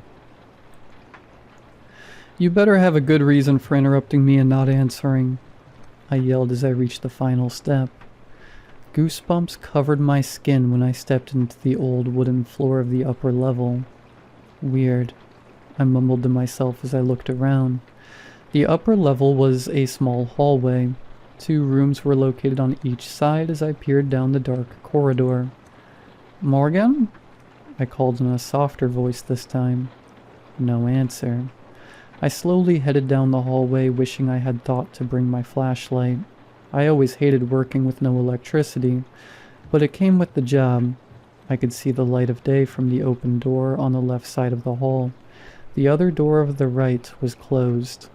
As I looked into the open door on the left, I saw Morgan standing still, looking at the bed located on the far side of the room. It moved, Morgan said in an almost whisper. Huh? I answered as I walked in and stood beside her. The bed. It moved on its own while I was cleaning the floor, Morgan said, still staring down at the bed. I then noticed the bed was crooked now. The bottom was several inches away from the wall, where the top was still flush with the corner of the wall. Do you see it? Morgan said, even softer now. I almost couldn't hear her. Instead of questioning her, I looked down towards the bed that her eyes were glued to. I instantly saw what she was talking about. There was an imprint on the bed the shape of a body, as if someone was laying on the bed that very moment. The chills were really covering my body now, and I felt myself actually shivering. It felt like someone was staring up at us directly from the bed. I slowly reached for Morgan's arm and gently pulled her towards me. "Let's go back downstairs. We will finish the bottom floor together," I said, matching her whispering tone. Morgan didn't respond but obeyed my request. The feeling of eyes on us did not leave as we headed down the small hallway to the top of the stairs. I had to fight the urge to run down the flimsy steps. Once we were safely down in the living room, the air somehow felt easier to breathe, if that makes any sense. "What the hell was that?" Morgan demanded, finally sounding more like herself. I ignored the question. "Look, you know how I hate skimming on these jobs, but let's get this level done and get the hell out of here." I grabbed my cleaning supplies and headed to the next room, which was a small kitchen. Morgan stayed close beside me as we worked in silence cleaning the sink, counter, and cabinets. We both froze after hearing what sounded like footsteps above us. "Don't," I said in a warning tone as I went back to cleaning dust and mice droppings from the cabinet. Morgan again obeyed and stayed silent as she went back to work on the counter. The footsteps continued moving around above us, on and off as we quickly finished the kitchen. The last room branched off from the kitchen that appeared to be a small office. I was so relieved we would be out of there soon. The room had stained and worn down carpet covering the wooden floor. I turned on our rechargeable vacuum, and the loud buzzing sound almost deafened me, but I was glad for it. Working in eerie silence was not normal for us, as we usually chatted and listened to music, but I was too rushed to fill with conversation or a playlist right now. "What the actual hell?" I heard Morgan yell out over the sound of the vacuum. I jerked my head up to see Morgan staring up at the ceiling, looking terrified again. Just as I cut the vacuum off, I heard what she had to be referring to as the buzzing sound died down. I can only explain it as the choking or coughing, gurgling sound of an elderly person. It was only for a split second I heard it, but that was enough. "Screw this," I yelled as I grabbed up as many of our supplies as I could. Morgan joined me in grabbing up the rest. We dashed out of the office through the kitchen and living room and out the front door. I was pretty much sprinting to the van while trying not to trip on the mess of the yard. Just as I got to the van, I heard Morgan shout, "Wait." I turned to see her a few feet behind me. "I left my supplies upstairs. We also didn't finish cleaning up there. We didn't even clean the bathroom, which must be up there. I'm not charging the client. We can buy new whatever supplies are left. Get your butt in the van." I didn't wait for a response as I jumped into the driver's seat. Morgan hurried and threw the supplies in her arms in the back and slammed the door. I took one final look at the house as she slid into the passenger seat. I couldn't be sure, but it almost looked like someone was peering out of one of the two upper windows. I started the van. Hearing it roar to life was pure heaven in that moment. I floored it out of the driveway and back into town. I later called Amelia to explain the job was not complete, and I would not be charging. The granddaughter would have to find someone else to clean that nightmare. This has been a couple of months ago, and I was not kidding when I said this horrid house still haunts my dreams. It was only last night I dreamt I was in a bed, staring up at an old, cracked, and familiar ceiling. I felt weak and frail as the weight of someone crawling on top of me took the air from my lungs. I felt cold hands around my throat squeezing tighter and tighter, that awful gurgling sound coming from my mouth being the last thing I heard as I woke up in a cold sweat. The marks are still visible on my throat today.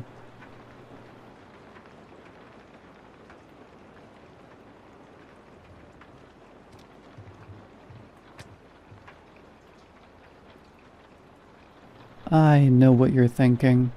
There's too many streaming services already.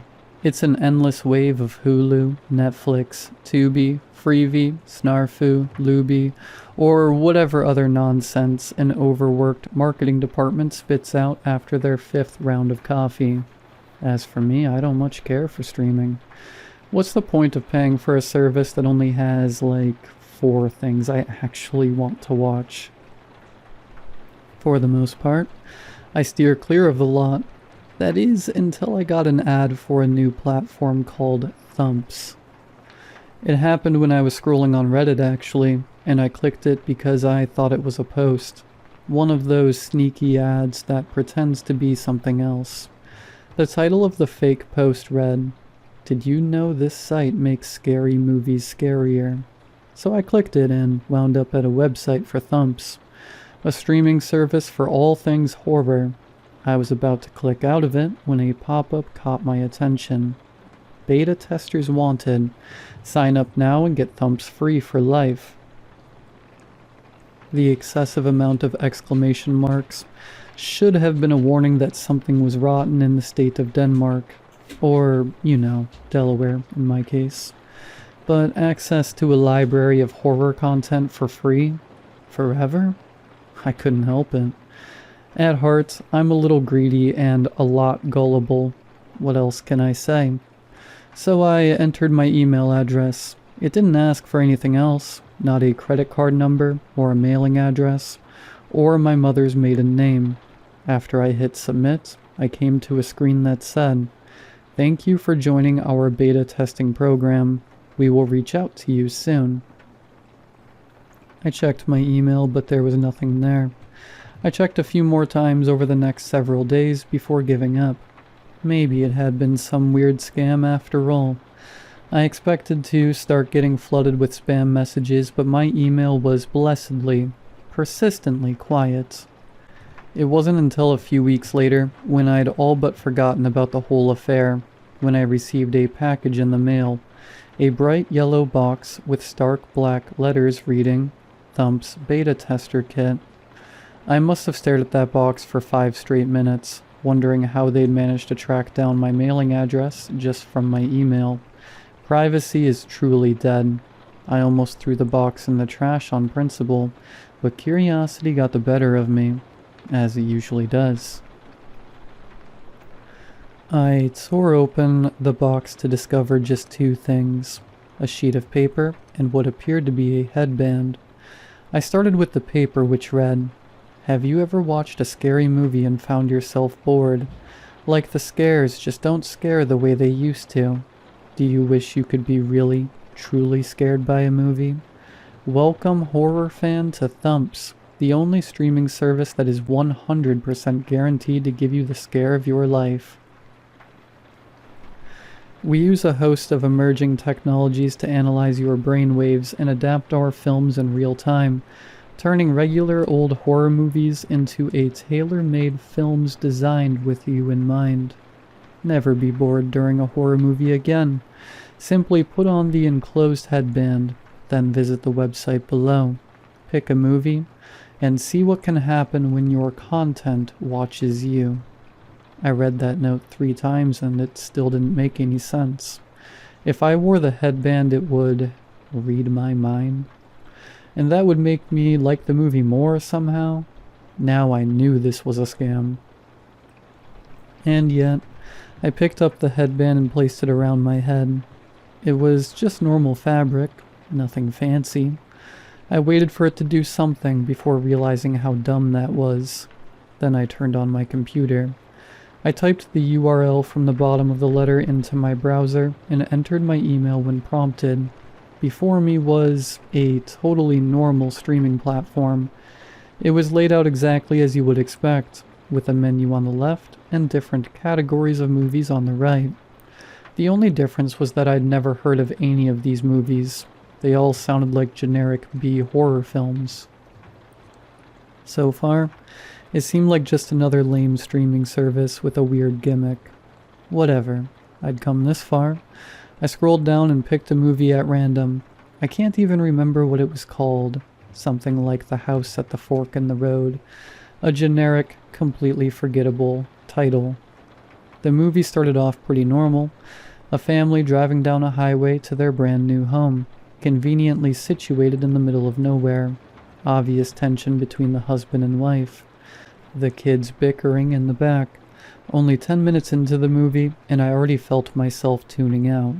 Suddenly the scene stalled, as though it was running on a projector that had jammed. Then it started up again, but it was different this time. Instead of being shot in the third person, the filming was now in found footage style. The camera held by the father as he filmed his family staring up at their creepy new house. The film picked up seamlessly from there. I paused the movie and just stared. There was no way that had happened, right? Or if it did, it had to be some kind of gimmick in the movie.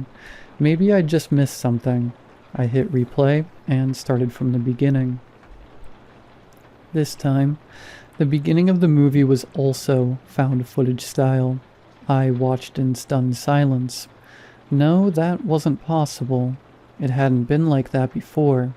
I was sure of it. Now I couldn't look away from the screen. I rewatched the opening with total fascination and a little shiver in my spine.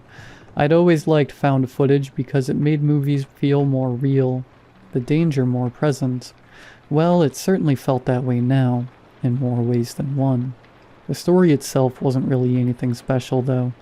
The family moved into the new house and immediately discovered it was haunted. The two kids noticed it first and took to the basement to investigate. As the camera panned around the basement, I waited for something to jump out of the shadows with no real interest. Jump scares have never done it for me. They always feel sort of cheap and fleeting. They don't stick with you after the movie ends. When the camera had panned about halfway through the basement, the screen shivered again. When it came back into clear focus, my heart dropped. There, sitting on the basement floor in the camera spotlight, was Charlie. Charlie was a brown teddy bear with 2 black eyes and a stitched mouth. His fur matted from years of love, and he was missing one of his ears, the result of an ill-fated game of tug-of-war with the family dog. I knew all of this because Charlie was my teddy bear, and, if I wasn't mistaken, he was sitting up on the shelf in my bedroom closet at that very moment. I paused the movie and sprinted upstairs, throwing open my closet door and tearing through the boxes and junk that littered the shelf. There, in the back, I felt my fingers brush against his faded old fur. I pulled him out and marveled at him in my hand for just a moment. I was back downstairs in a flash, comparing my bear to the one on the screen. They were identical down to the last detail. The bear on the screen was even wearing the same bandana, a bit of blue checkered fabric that my mom had especially for Charlie from her sewing scraps. "This is not possible," I muttered as I turned my bear over in my hands. I hugged Charlie tight to my chest on instinct. My heart was racing as my hand reached out to press the spacebar to restart the movie. I had to know what happened next. I had this wild thought that, if I got to the end of the movie, it would all make sense. It had to. The camera panned back to the children. This time the little boy looked different. His close-cropped blonde hair had been replaced by shaggy brown curls. He had a smattering of freckles across his nose. He was wearing a striped blue shirt with a little anchor embroidered on the pocket. I recognized the boy from my 3rd grade school photos. I remembered my mother picking out that shirt especially for the occasion, reminding me to smile big before ushering me out the door. I watched in total fascination, and no small amount of dread as the children tried to convince their mother that there was something awful in the basement. At first, she didn't believe them. Parents never do. But as the movie went on, strange things began to happen. Birds flying into windows, blood coming out of the bathroom faucet, strange scratching noises in the walls. With Mom convinced, next came Dad, who predictably scoffed at his wife's frantic pleading that something was wrong with their house. They needed to get out now. I glanced down at the time.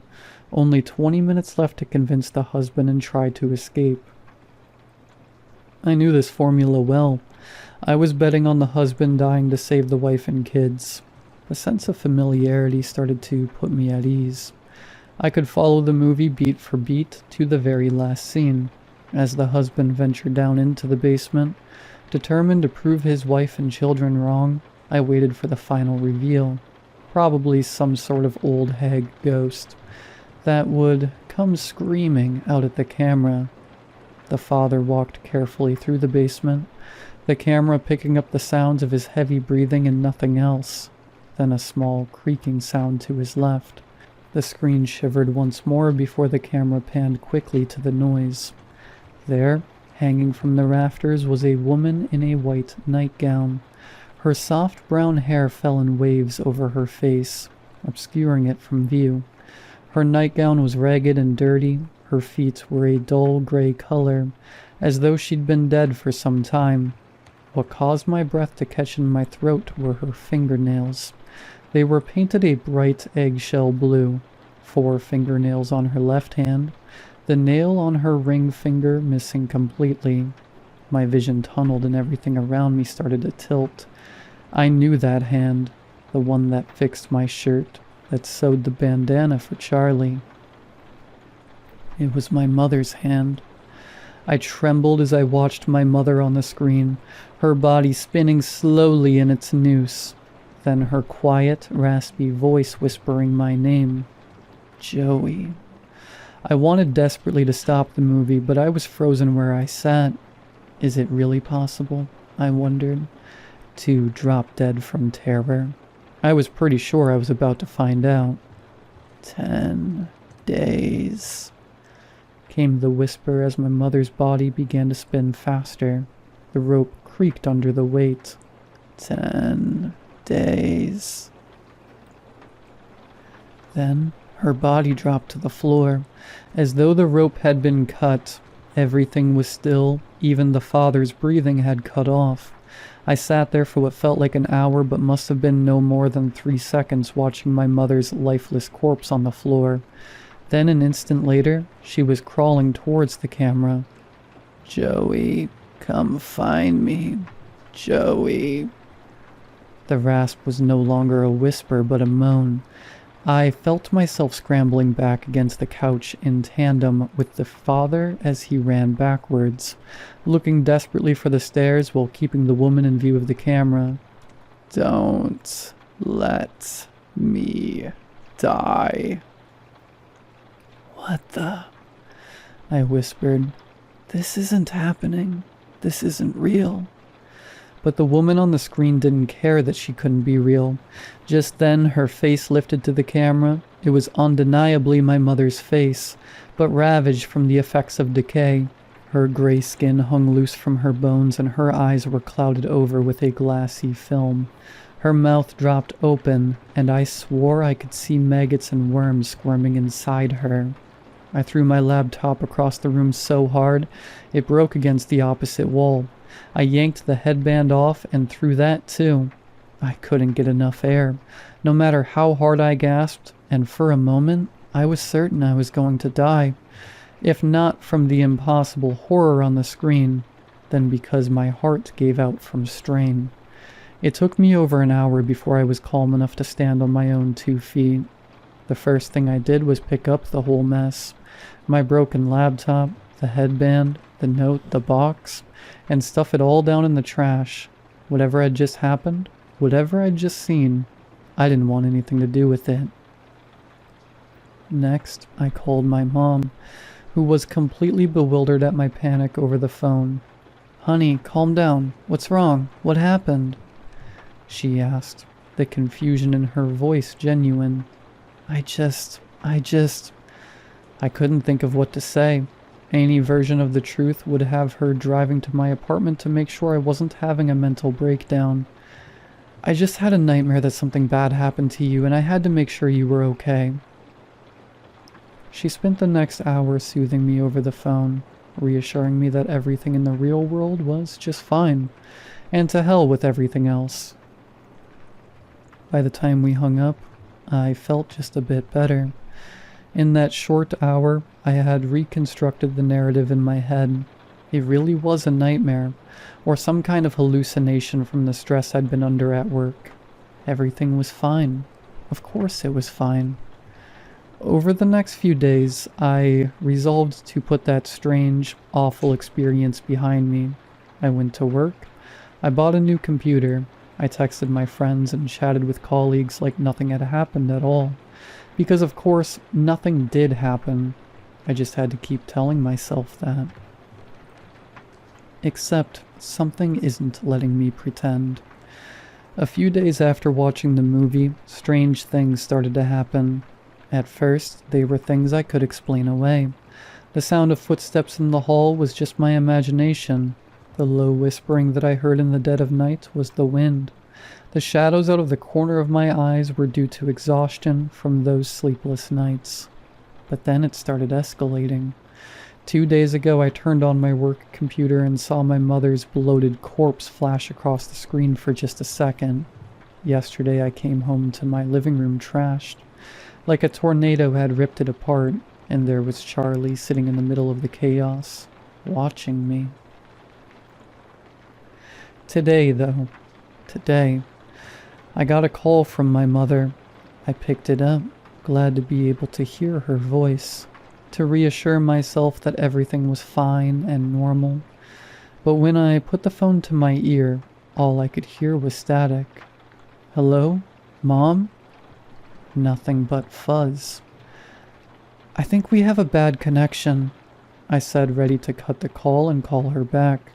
Before I could, I heard a voice, a low, raspy whisper that sent a violent shiver through my body. Joey, come find me. Joey, don't let me die. Who is this? I said. I don't even remember deciding to say it. My voice sounded like it was coming from far away, through a tunnel or something. Finish the movie, Joey.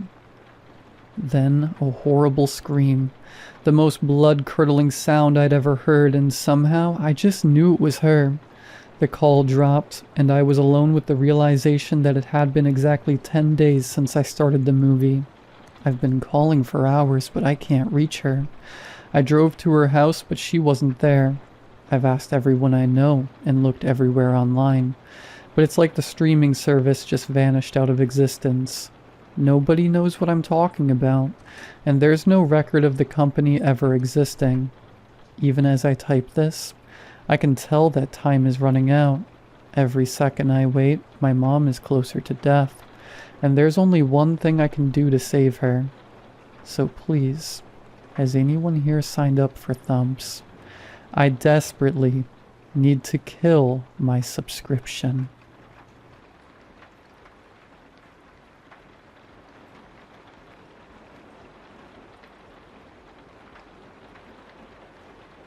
The first time I saw the lamp, I was 6 years old.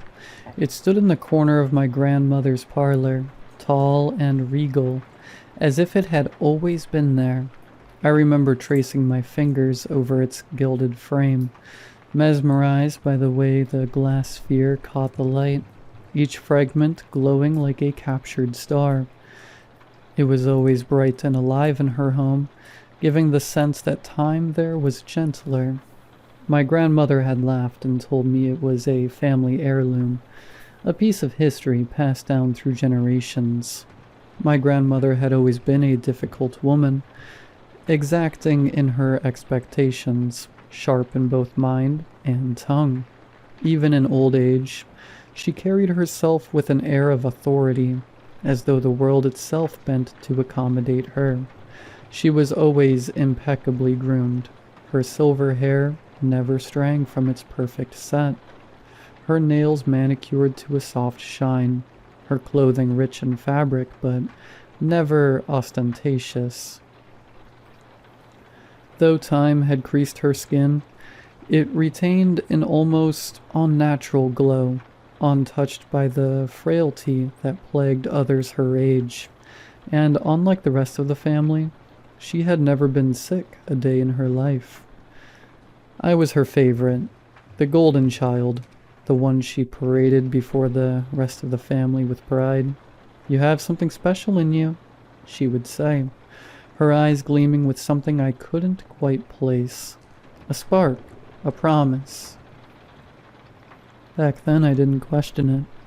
I basked in her warmth, in the gifts and whispered praises that set me apart from my cousins, but things changed.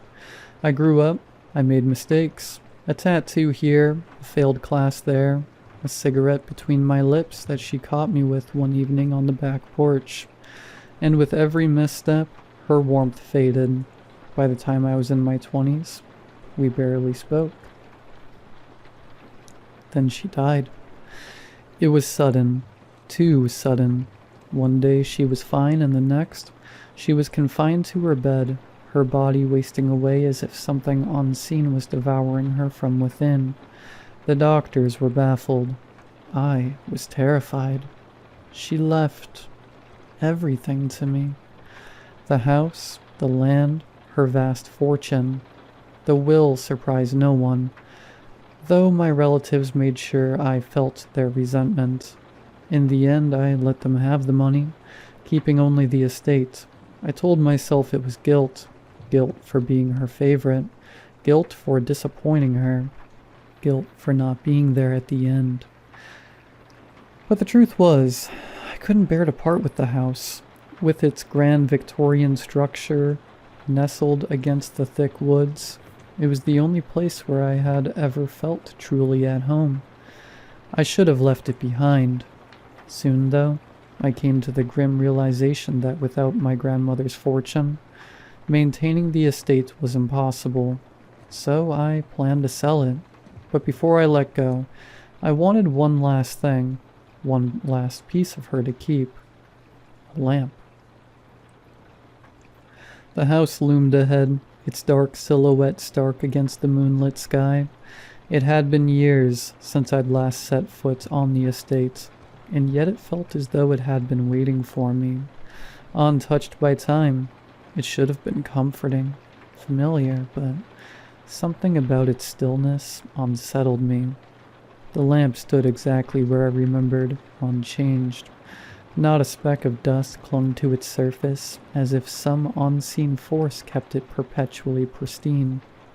Its body, wrought from iron and bathed in a golden hue, carried the whisper of a mystery, perhaps gilded, perhaps truly gold. 3 curved legs supported its weight, each one adorned with delicate embellishments, a dance of European Victorian refinement entwined with Eastern opulence. But it was the glass sphere that truly captured the eye, a mesmerizing orb suspended from the ornate iron frame, cradling the light within. This was no ordinary glass. It was a kaleidoscope of hues, so rich, so intricate, that to name them all would be impossible. The lower half resembled the mosaic lanterns of the East, fragments of jewel-toned glass pieced together like a celestial puzzle. Yet as the gaze ascended, the colors shifted, the patterns evolved. What were once mere shards of color became luminous stained glass windows, each row unveiling a tale. The first row told of boundless forests, giving way to cultivated fields, where figures toiled around the golden sun. The second row grew darker, those same people who suffered, their crops withered, their faces gaunt with hunger and disease. Desperation etched itself into the glass. Sorrow held captive in color, but then a transformation. From the depths of the forest, ethereal beings emerged, tall and graceful, their presence otherworldly. A silent accord was struck, and among the mortals, one figure, a woman, followed the beautiful beings into the trees.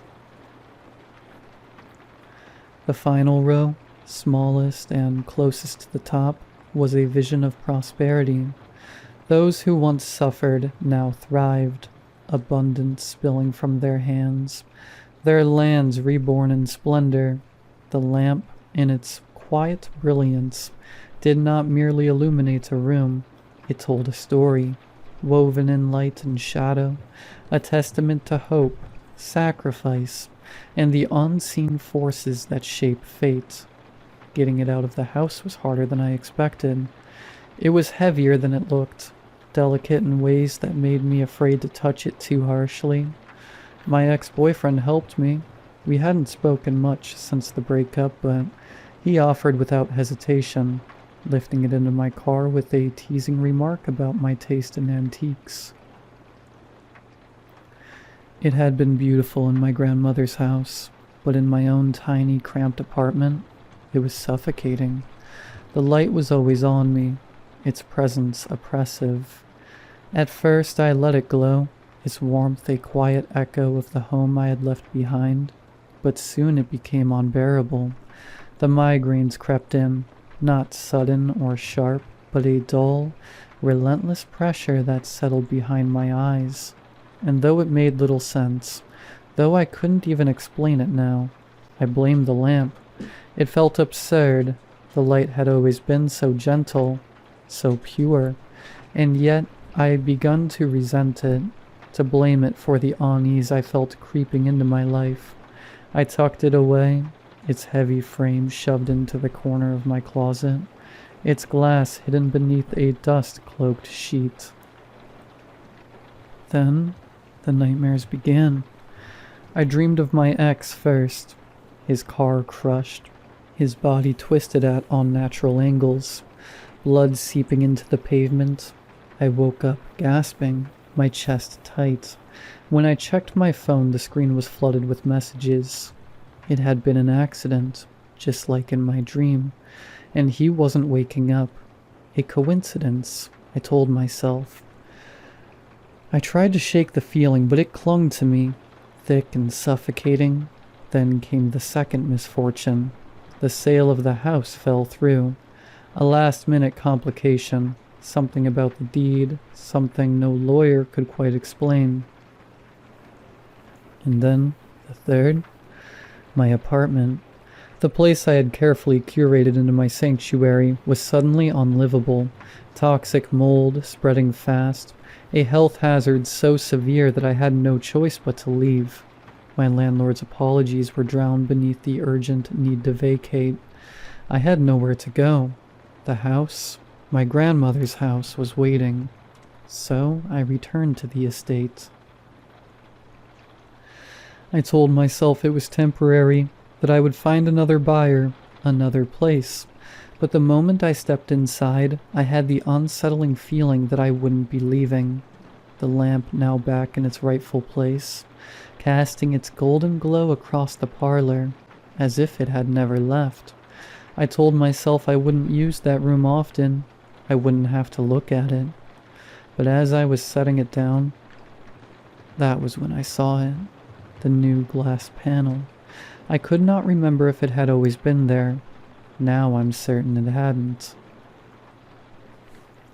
At the very top, where before there had only been light, there was now something more, a place bathed in unnatural brilliance, a scene that hadn't been there before, a world filled with golden light and vibrant flowers. Two figures stood at the center, hands clasped, a child between them. Around them, others danced in celebration, their faces eerily familiar. Something deep inside me whispered that I had seen this place before, that I had been there, and I knew with a bone-deep certainty that I would see it again. The nightmares returned soon after my move. In them I was always walking, bare feet pressing into damp earth, my breath visible in the cold air. The forest stretched endlessly ahead, a living tunnel of whispering leaves, and always, just beyond reach, a figure waited. Cloaked in shadow, neither welcoming nor hostile. It was terrifying. It was comforting. It was familiar. Then the sickness came slowly, creeping in the way rot takes hold of wood, silent at first, unnoticed until it was too deep to ignore. It started with the migraines, the same relentless pounding ache that had started in my apartment, but now it was worse. It wasn't just my head. My body ached, my limbs grew heavy, like I was wading through water. My joints stiff, as if I had run miles in my sleep.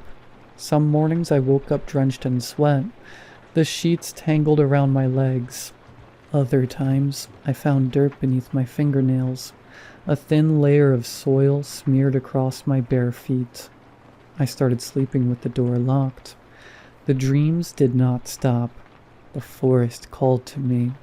It was a pull, subtle at first, like a thought lingering in the back of my mind, but as the days passed, it became stronger. I would catch myself staring out the window toward the tree line, my breath slowing, my pulse steadying, as if my body knew something my mind refused to grasp. Initially, my dreams were only glimpses, the silhouette in the trees, the feeling of damp moss beneath my feet. But then they stretched longer. I saw more. The figure was not a stranger. The realization came slowly, seeping in through the cracks of my mind like water through fractured stone. I had been there before. I had followed before. The first time I had wandered into the woods, I must have been no older than 5. My grandmother had been distracted, entertaining guests, and I had slipped away unnoticed. I remembered the feeling of the earth beneath my bare feet, cool and damp. I remembered the way the air smelled, green, rich, humming with something I couldn't name. I remember hearing laughter, soft and lilting, just ahead of me. And then, nothing. I must have made it back to the house. I must have, because no one ever spoke of it. But now, in the dead of night, I could almost recall hands, cool, slender fingers brushing against my skin. A voice, distant yet familiar, whispering my name. You were meant to return.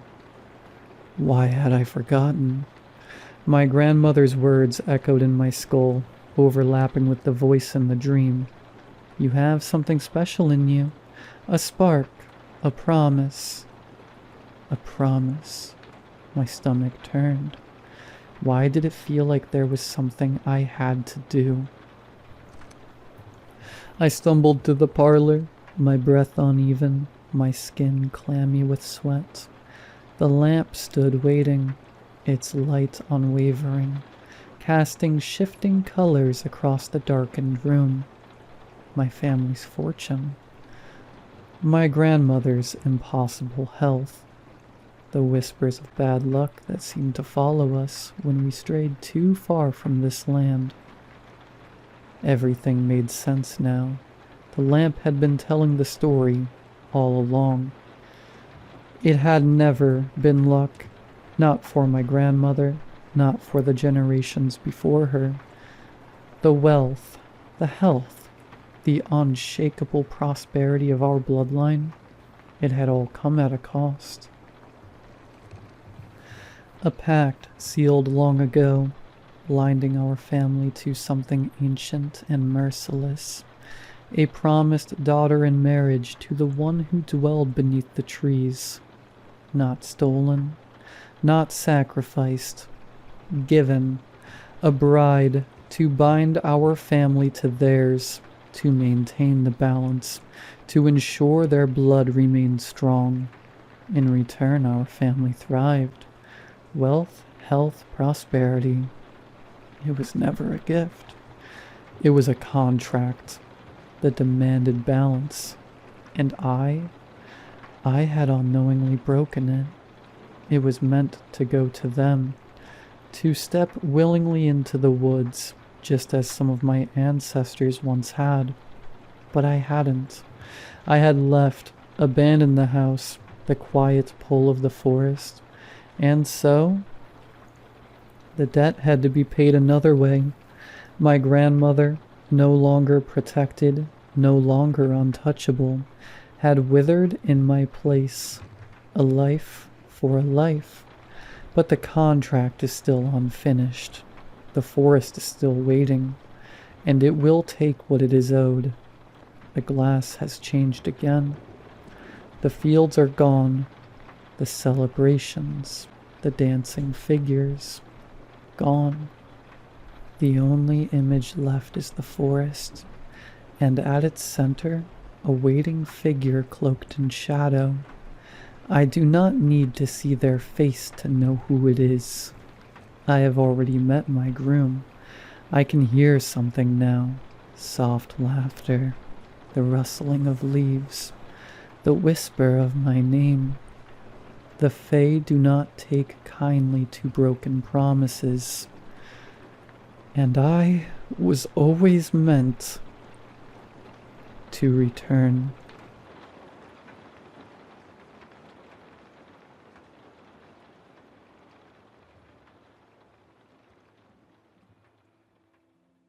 Hey everyone, and welcome to another video. Tonight we have 11 stories in total. I hope you all enjoy them.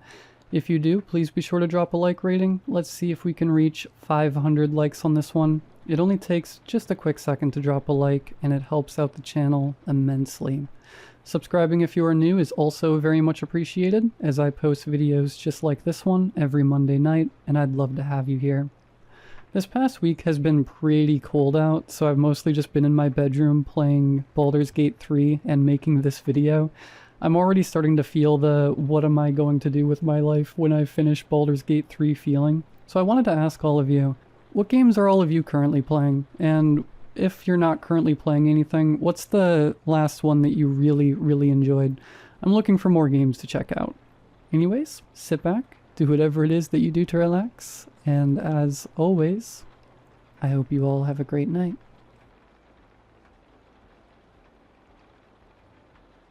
This happened to me a few years ago. My therapist says it helps to tell people about traumatic events. Something like getting it off my chest. I don't go outside all that often anymore, and I don't talk to all that many people, so I figure this is the next best thing. Take it as a cautionary tale. If you've ever worked retail, I'm sure you can relate to this experience at least at some level. I had a coworker who had absolutely no concept of personal space. At the time, I was a student and worked at a local grocery store. The way this company works is that each employee rotates jobs on a set schedule. So for a few hours in the shift, you'll be at the register. The next, you'll stock aisles, so on and so on. My apartment was in a city on the eastern coast of the United States, a mere 2-minute drive from my work. It was a nice setup, classes in the morning and work in the afternoon. But if I am being entirely honest, my coworkers could get under my skin at times. They were relatively nice people, but they were the type who would avoid work like the plague and leave most of it to me while attempting to appear busy to our manager. Still, outside of the occasional misogynistic comment and the extra work, it wasn't so bad. But one of my coworkers in particular, Trevor, would not leave me alone. Like I mentioned earlier, we had all set jobs per shift, yet for hours at a time he would come pester me, talking on and on about whatever topic he chose that day. Usually it was about his girlfriend, about the renovations he was making to his new house, or what he did over the weekend. Don't get me wrong, I don't mind chatting. I don't mean to come across as an insensitive jerk who was too arrogant to make friends. His talking would last entire shifts without pause. It impeded my work. I would give him hints, social cues, and try to dismiss him as politely as I could. But it was like pebbles bouncing off of a brick wall. Nothing got through to him. More than once a manager would pass us by and scold both of us for slacking because he wasn't at his designated job. I did explain this to the managers, and it provided a temporary solution. They talked to him privately and gave him a warning. From now on, he would need to stay at his position for the duration of his shift. I was happy too that this freed me from his endless chatting, while also making it seem like the issue was only his lack of work, and not my annoyance and discomfort. Looking back, I almost wish I had just endured his chatting. This new enforced separation between us caused him to escalate. Now he would wait for me to take my lunch so he could sit by me. Again, uncomfortably close to the point where I could smell his breath. This was some months after I first started working here, and he had ramped up his advances. A favorite topic of conversation for him was how he feels disconnected with his girlfriend, how she acted immature, and how he wished she was more mature, as per his own words, like me. He would make comparisons between me and her, and talk about how great I was. He began to ask me to spend time together outside of work. Again, I do not want to come across as some snob who thought I was too good to make friends with him. I feel it's pretty obvious he had motives outside of friendship anyways. I really wasn't interested, and I gave a lame excuse every time he asked to hang out over a weekend. Usually something like I had to study for an exam or do homework. Eventually he picked up on the hint, but he took it the exact wrong way. Instead of dropping it and giving up, he adopted a tone of spiteful guilt, tripping, which he would disguise as pointed jokes. For example, if I told him I was busy, he would say something like, "Still trying to avoid me? You sure seem to have a lot of homework. What class is it in?" He'd try to catch me in white lies, or make me feel guilty about declining. And sure, maybe it was dumb to lie at all. Maybe I should have just told him to go away. But I wanted this to end neatly for everyone so that my job wouldn't be even more uncomfortable than it already was. I guess I was hoping he would just give up. Again, it did become worse. He began to tell me about parts of his past, deep, personal parts that should only be shared with people you are close to. For example, one day on break, completely unprompted, he began to talk to me about how he used to be an alcoholic, how he was suicidal, and how he nearly took his own life multiple times. I had no idea how to respond outside of giving cheap and, frankly, unenthusiastic sympathies. I was beyond uncomfortable, mostly because I felt like he was trying to scare me and guilt me into something I didn't want. As in, do what I want or maybe I'll hurt myself and it'll be your fault. I'm sorry to say it almost worked. For those of you who may think I neglected a person in need who was reaching out for help, understand that this man has been in a relationship with his girlfriend for 2 years and talks to me all the time about his family who he lives with. He has many people to support him who aren't just co-workers. It's important I give a bit of context about his living situation. As I mentioned, he bought a new house recently at the time. He was renovating it while still living with his parents until he was ready to either move into it or rent it out. While I'm at it, I'll explain mine to you as well. It'll be relevant in a little bit. My street turns off into a corridor of garages. It's how I and the other tenants who live here enter our apartments. The garage is separate from the living area and is divided by a small outdoor concrete courtyard. I keep my grill here. The door to my house from this courtyard is a glass sliding door. At this point, I had endured enough of what I considered to be Trevor's emotional manipulation. I sent an email to HR complaining about Trevor and the unprofessional things he had done. The next week, I didn't see Trevor at the start of his shift. I did, however, see his car in the parking lot on my way in. When I clocked out, he was waiting for me by my car. I dreaded this conversation. I was sure HR had fired him. Did they mention my name to him? Was he going to do something extreme? But he simply explained to me that he had moved to another store location. He seemed bitter and angry. He asked for my number with venom in his tone. He almost demanded it. I didn't want to lie anymore. I was so ready for this all to be over and done with. I thought just one last step, and my life would be normal again. I told him no, flat out. I told him I thought he was a fine person. I was glad to have chatted with him during our time working together, and I didn't want our relationship to carry on beyond work. His face fell flat, like air leaving a punctured tire. I waited for a response. I was expecting insults, yelling, screaming, crying, maybe even a slap, but no, nothing like that. He told me, "I just want to show you our house." I didn't know what he meant, but I knew I was done with this conversation, so I wished him the best of luck, told him goodbye, and got in my car. As I was driving out of the parking lot, I could see him staring at the back of my car from my rearview mirror. I watched his unmoving form until it wasn't visible anymore. I breathed out a sigh that carried tension I didn't know I had. I felt like a weight had lifted off my back. No more Trevor. No more awkward conversations or trying to tiptoe around his brazen advances. No more trying to convince him of how his girlfriend was every bit as good as I was. I could just work and go home without any worry of stress. I was honestly naive to think it would end here. I wish I had just taken it more seriously, reported him to someone. I don't know who.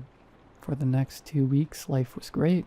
I went to class, the gym, work, and home without any unexpected stress. On the 3rd week, I saw Trevor's car in the parking lot of my school. But there are plenty of the same types of cars on the road, right?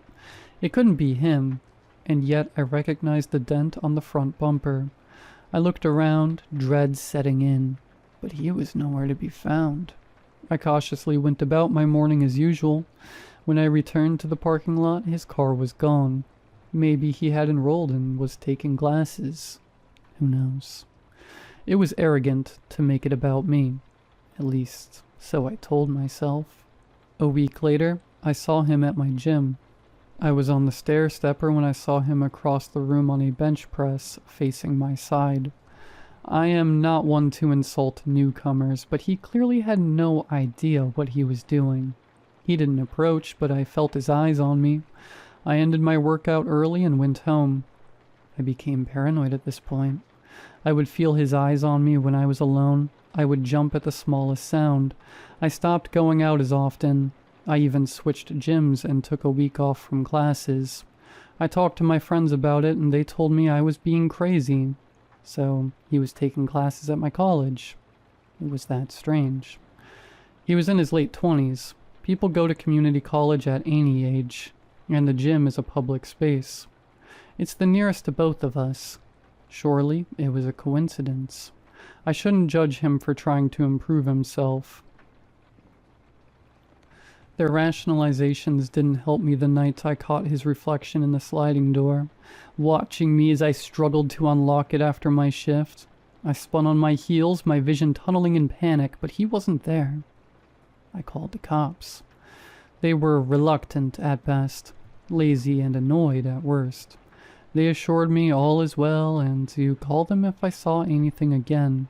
I drove to a parking lot, made sure there were plenty of cameras and people nearby, and slept in my car. Tried to, rather. I couldn't stop looking out the windows and double-checking to make sure my doors were locked. When the sun rose, I called a friend of mine to check out my apartment with me.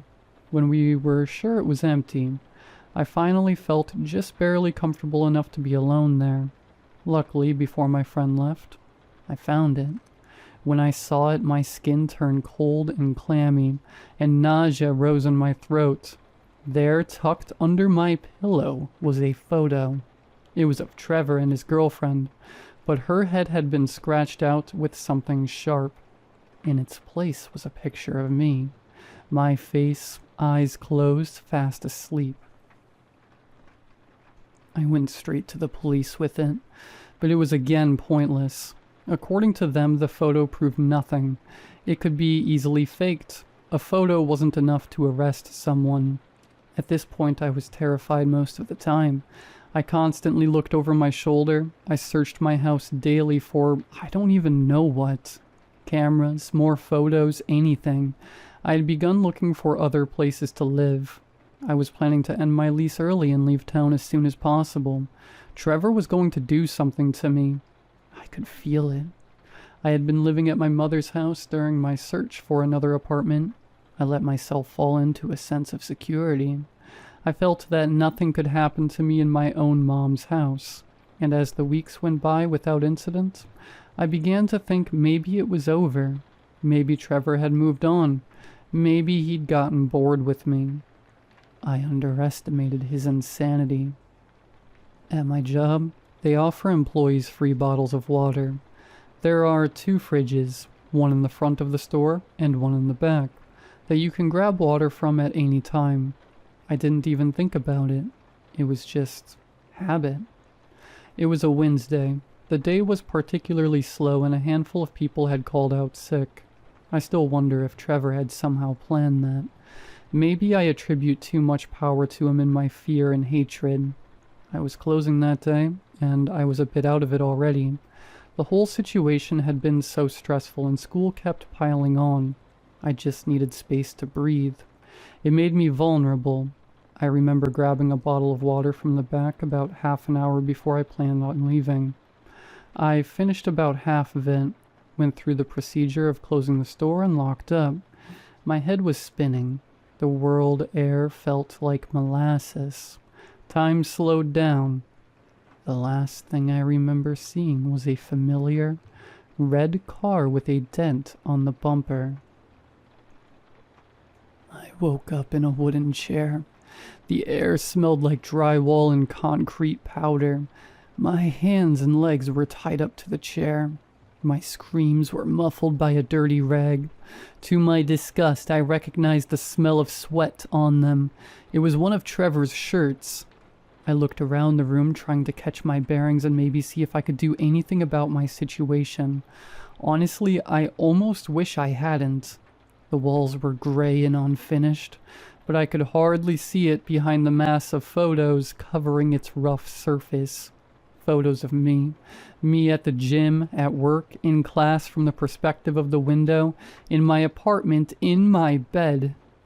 I'd started to cry at this point, and I could taste my own stomach acid bubbling up from my throat. I had become lucid enough to make out singing. Trevor was singing somewhere in the house. It was Frank Sinatra's "I've Got You Under My Skin." I will never listen to that song again as long as I live. Tied up in that place, the lyrics of the song sounded like death threats. Trevor came into the room after a while. He was smiling at me, not smug or threatening. He looked at me as if we had been dating for years. He kissed my forehead. I wanted to stop existing. He told me that he'd been planning this for a long time. He kept talking about how I had been confused, how he had been planning our lives together, preparing our home for when I was ready to be with him. He picked a handful of photos from the wall. They seemed as if they'd been touched more than the others. I don't know how to describe a photo as well used, but that's the best I can do, is they looked worn out. He showed them to me. More poor edits or cutouts of him and I together. One of them had me in a wedding dress.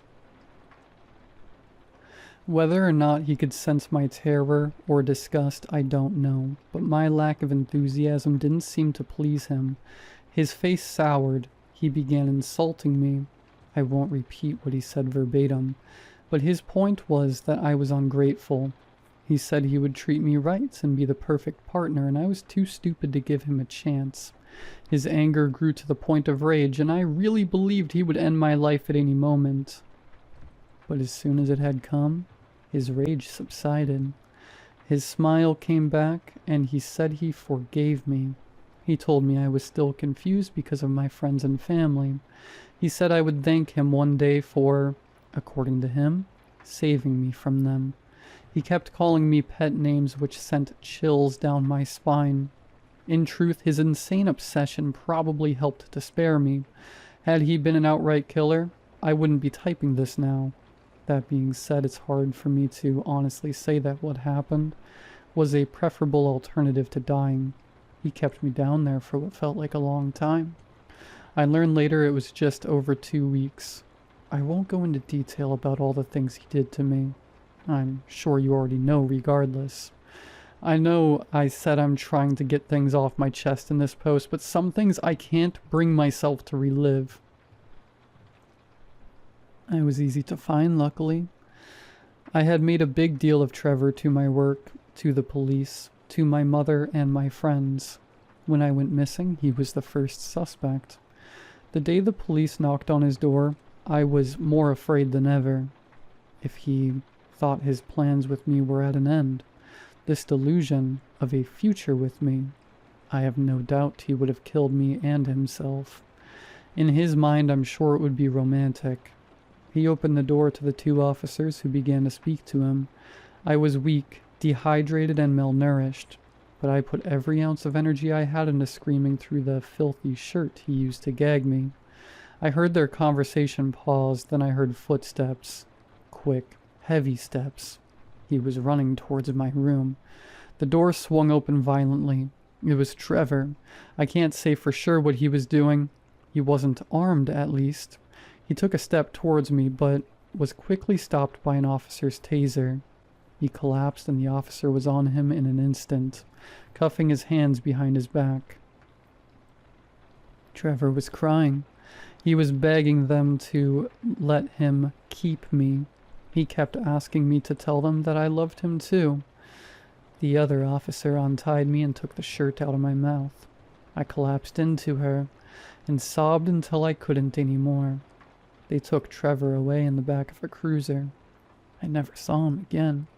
But that doesn't mean the story had a happy ending. I mean, I lived, which I am truly grateful for, but I can't see myself ever healing from this.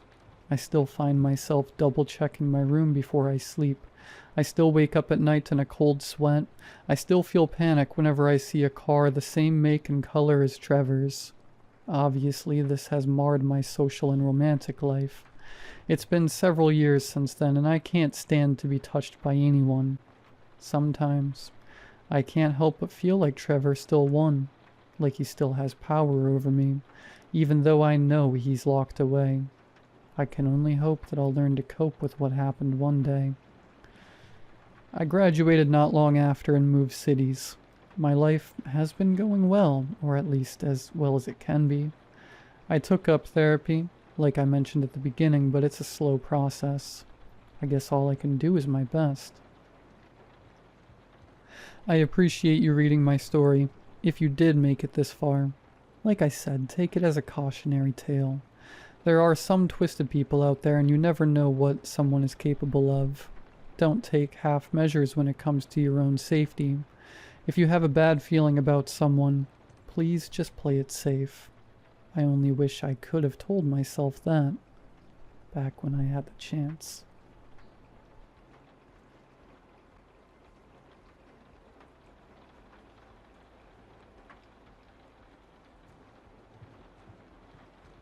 The maelstrom's fury rode the black swells of the North Sea like something cursed.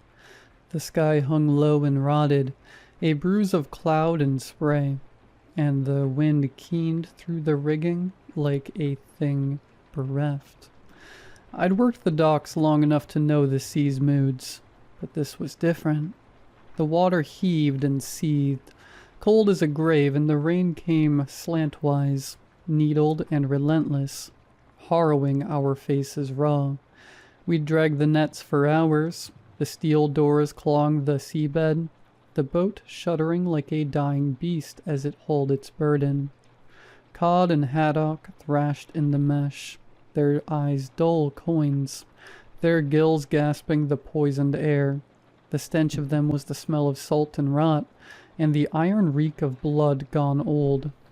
Josh stood at the stern ramp, his silhouette cut sharp against the gray void. Time and the sea had worked him into something gnarled and unyielding, his face a web of fissures, his hands like tarred rope. He spat into the churn and barked my name. "Aiden, get down here." The deck pitched underfoot as I clambered to him, the boards slick with gurry and rain. The winch screamed like a thing in pain, its gears grinding as the net breached the surface. It writhed there, bloated with fish and weed and darker things.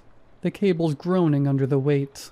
Josh gripped the net's edge, his knuckles bone white, and I took my place beside him.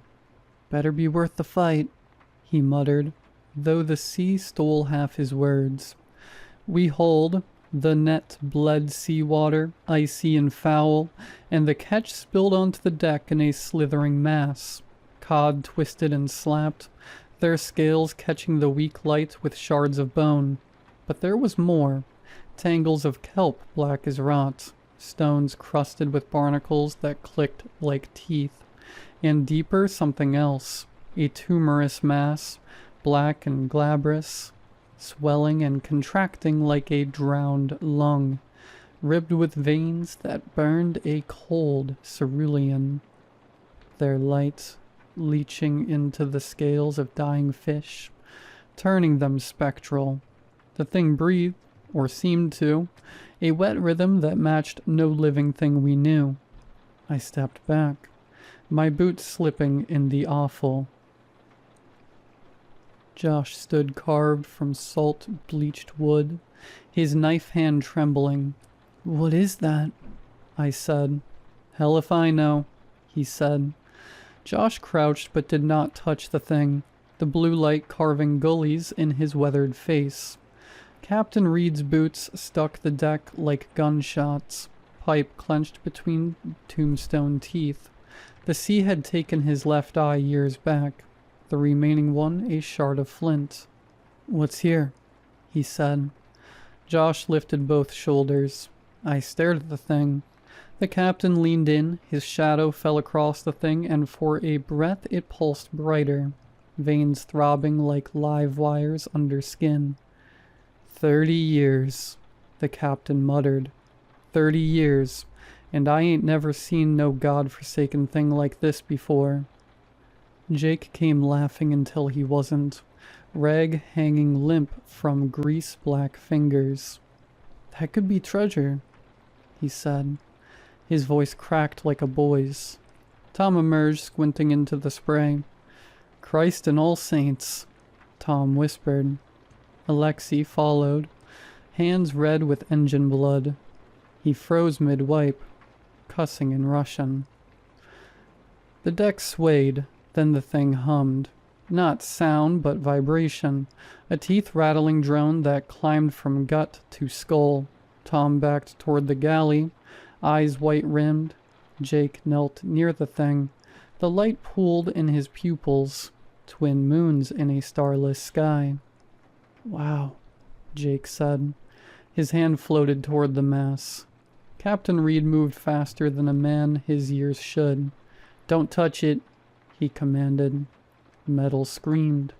The winch shuddered, cable snapping taut. The Fury listed hard, deck tilting like a coffin lid. Men scrambled. I fell against the rail, salt blood in my mouth. The mass glowed nuclear now, veins spidering across its flesh, the hum a scalpel in the brain.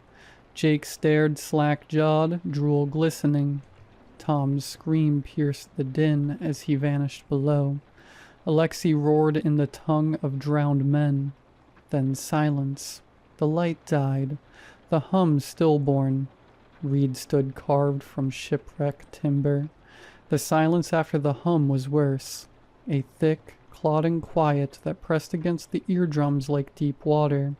My skull throbbed, and the afterbirth of pain, a dull auger, boring behind the eyes. I gripped the rail, the iron biting into my palms, and spat blood-flecked phlegm into the seethe below. Josh knelt in the gore, his face the color of gutted cod's belly, lips peeling back from yellowed teeth as he whispered half-words to whatever god still listened. "Hail Mary, full of grace, the Lord is with thee." The prayer of a man who'd long since traded faith for survival. Jake hadn't moved. Still he crouched by the mass, his spine bent like a question mark. Drool pooled beneath his chin, catching the weak light like diesel spill. His eyes were opened wide, the pupils dilated to black pits. The dead blue glow lived there still, though the mass lay dormant, as if the thing had poured part of itself into him, left its poison simmering behind those vacant mirrors.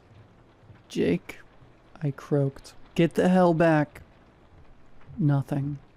His hands hovered inches from the mass, fingers twitching as though plucking something invisible. Reed moved sudden, a storm front in oilskins, grabbed Jake's collar and wrenched him backward. Jake spun wild, all elbows and teeth, and drove his fist into the captain's face.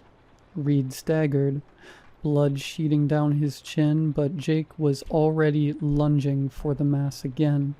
Reed hooked an ankle, sent him sprawling. Jake's temple struck the deck with a sound like a mallet splitting green wood. He lay still. A dark rose of blood bloomed beneath his skull. Then, a shudder. A rattling inhale. Jake sat up slow, head lolling on a ruined neck. Blood painted his cheek in arabesques. He stared at Reed without recognition, without malice. He seemed to stare through him. Reed hissed through crimson teeth. The fear in his sea-milked eye was worse than the blood.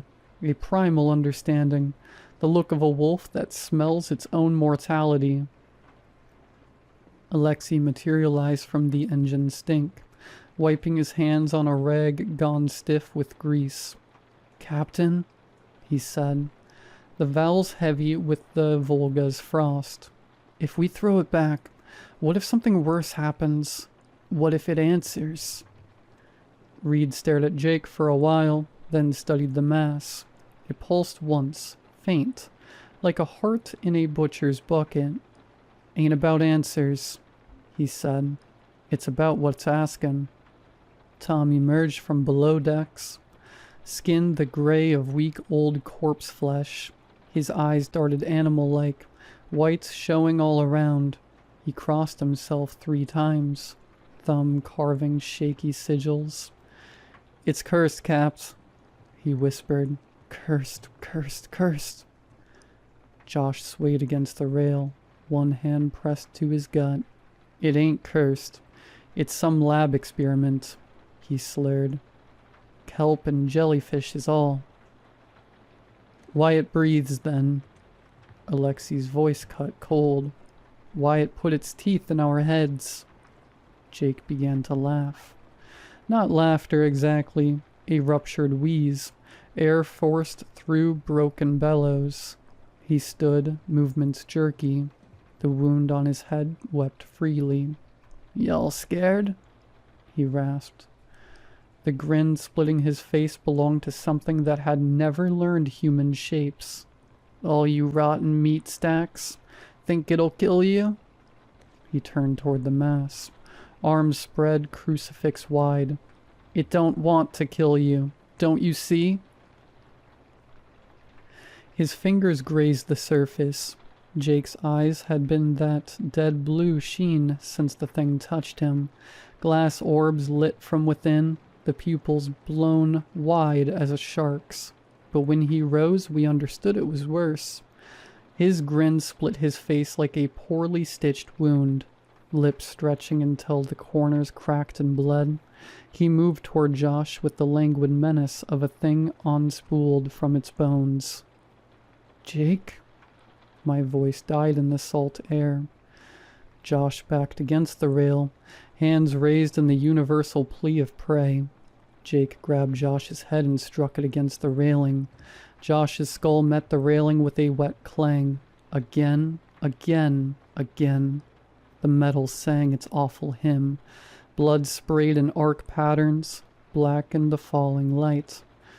Josh's body sagged, limp as a gutted sail, but Jake kept swinging the ruined head like a clapper in a bell. Again, again, and again. We were statues, salt-crusted and hollow. When he turned on us, it was with the precision of slaughterhouse machinery. Alexei raised greased hands in defense, but it was too late. Jake's fist cratered the Russian's throat, cartilage collapsing like rotted mastwood. Alexei folded. drowning on his own blood while Jake pivoted toward Tom. Tom ran. Jake moved like current, fast and depthless, snatching Tom's ankle mid-stride. Tom screamed as Jake dragged him back, fingernails scraping grooves in the rusted iron. Reed charged then, a pipe raised high, but Jake sidestepped with eel grace. The captain's weapon struck empty air. Jake's counterblow dropped the captain like a gaffed marlin. I ran. Jake's laughter chased me, a sound like rigging torn in a gale. The storage door loomed, pitted steel smeared with fish guts. I barricaded myself inside among crates of rusted hooks and frayed netting. The dark stank of brine and diesel. I heard someone groaning. Not human, not animal. I peered through the salt-caked window. Josh shuffled toward me. What remained of him? His skull a shattered eggshell, brain matter glistening in the crevices, clouded eyes milky as a dead squid's. The thing inside his corpse moved all wrong, joints bending backward, fingers clawing air in pulsed jerks. The dead were all rising. I scavenged the crates with numb hands, a flare gun crusted with barnacles, a life jacket gone green with mold. The door hinges screamed as I shouldered into the maelstrom. Jake stood silhouetted against the roiling sky, his laughter now a ceaseless drone. The others lurched behind him, Reed dragging a shattered log, Tom crawling on stumps of elbows, Alexi's head lolling from a spine snapped clean. Their eyes burned with that same cursed blue. I fired the flare. A comet's tail of phosphorus red lit the slaughterhouse deck. Jake turned, his grin splitting wider, and in that hellish glow I saw the truth. The thing inside him, inside all of them, pulsing like a nest of eels under their skin. The life jacket clung to me like a dead man's embrace as I vaulted the rail. The black water opened its maw. The sea stretched endless and gray, a roiling purgatory of water and sky. The maelstrom's fury lay hull down on the horizon, a blackened tooth jutting from the maw of the deep. The life jacket bit into my ribs, its buoyancy a meager blasphemy against the hunger of the waves. My legs hung numb in the gelid water. Dead things trailing in the current. Salt crusted my lips, blood blooming where the skin split. Hours had passed since I'd plunged into the void. Time held no purchase here, only the living and the not. Movement flickered on the Fury's distant deck. Figures lurched along the rail, marionette-limbed and wrong. Josh, Alexi, Reed, their bodies bent at angles no spine should allow, skin luminous with that same gangrenous blue that had rotted through our world. They paused as one, heads swiveling towards some silent command. They then hurled themselves overboard. Bodies struck the water with fleshy detonations. They thrashed toward me in that distant horizon, limbs churning the brine to froth, glowing like drowned stars.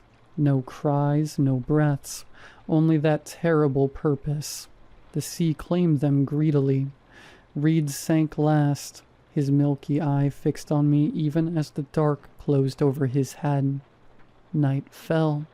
The stars blinked cold and indifferent.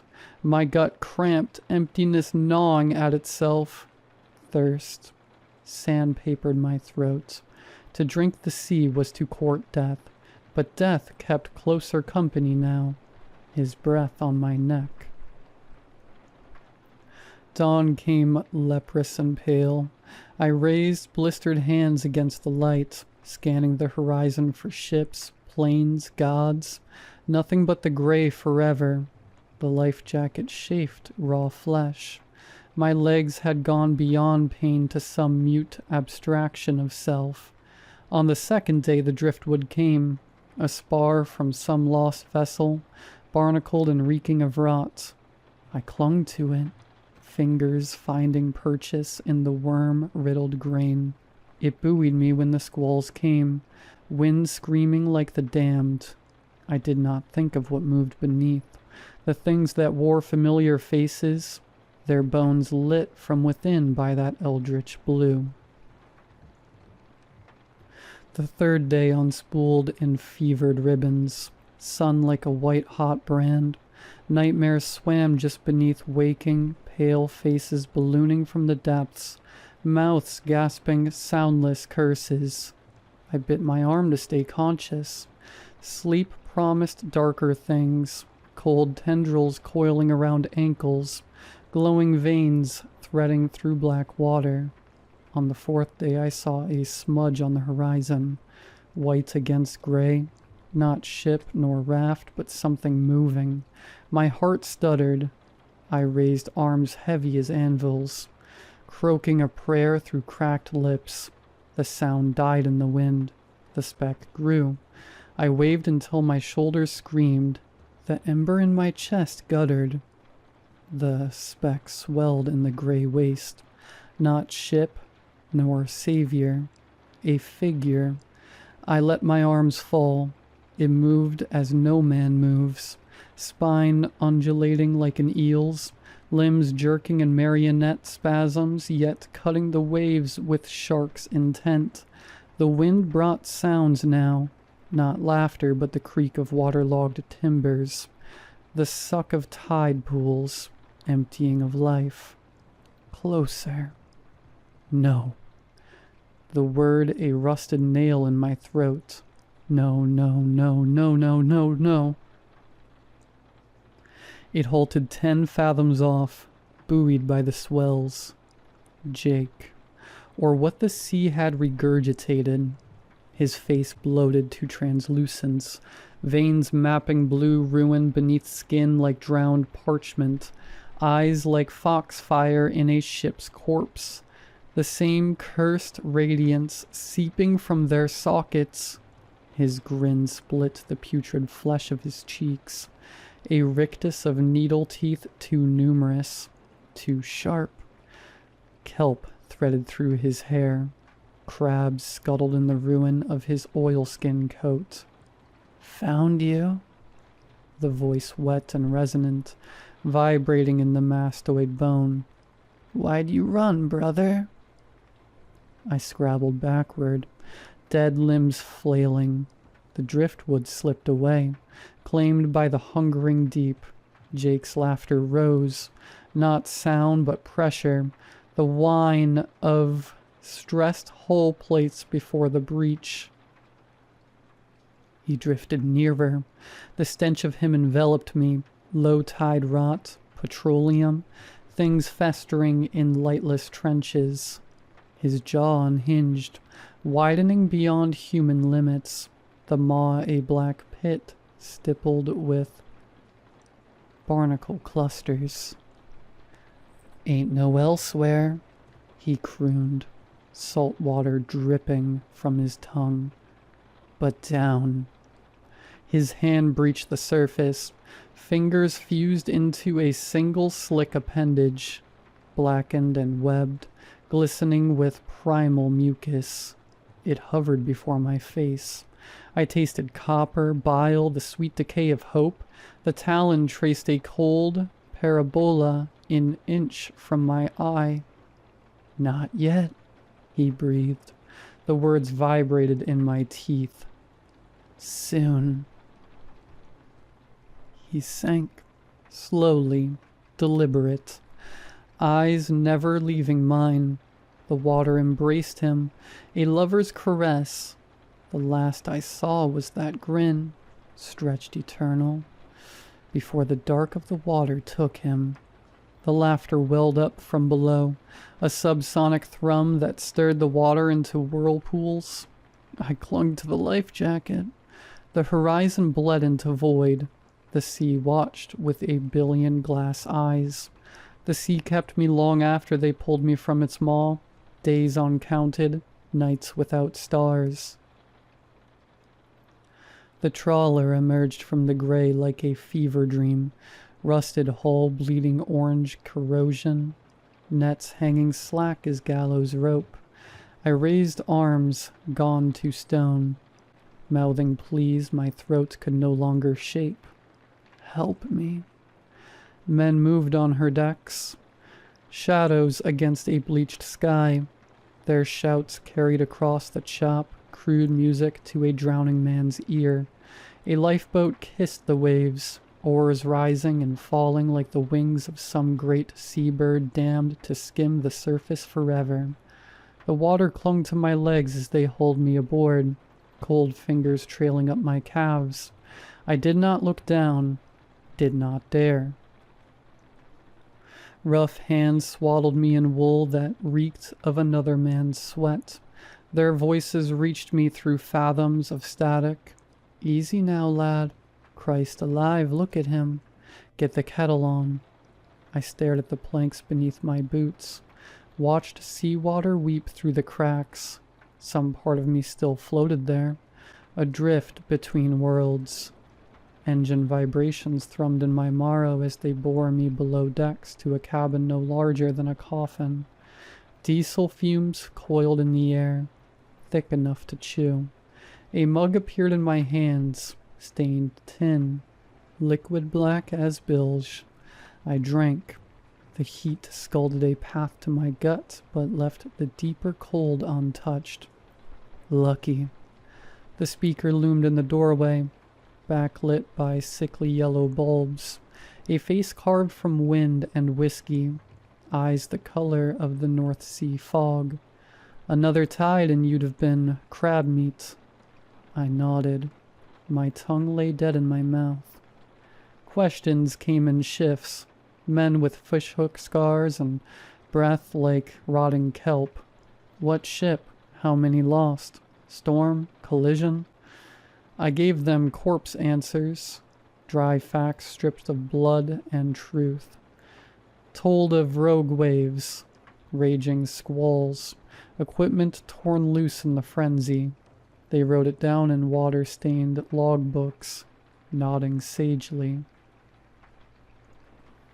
Sailor superstitions kept their tongues still. No one asked about the marks on my arm, livid grooves where the life jacket straps had bitten to bone.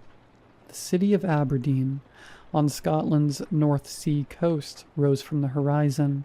The docks teemed with gulls and graveyard shift workers, their faces gray under sodium lights.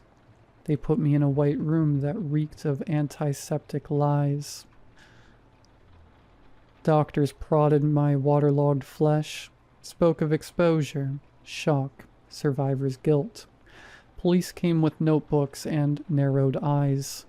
I led them the same carcass story, watching their pens scratch away the truth. Reporters clustered outside like lampreys.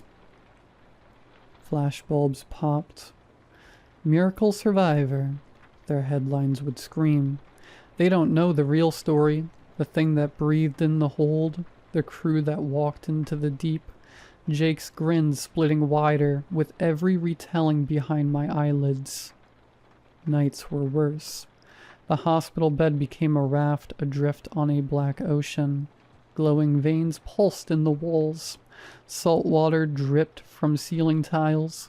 Always the laughter, wet and resonant. I'd wake choking on imaginary brine, fingers clawing at phantom kelp. They discharged me with pills and pity. I took a room above a dockside tavern where the windows rattled with every freighter's horn. The walls wept condensation.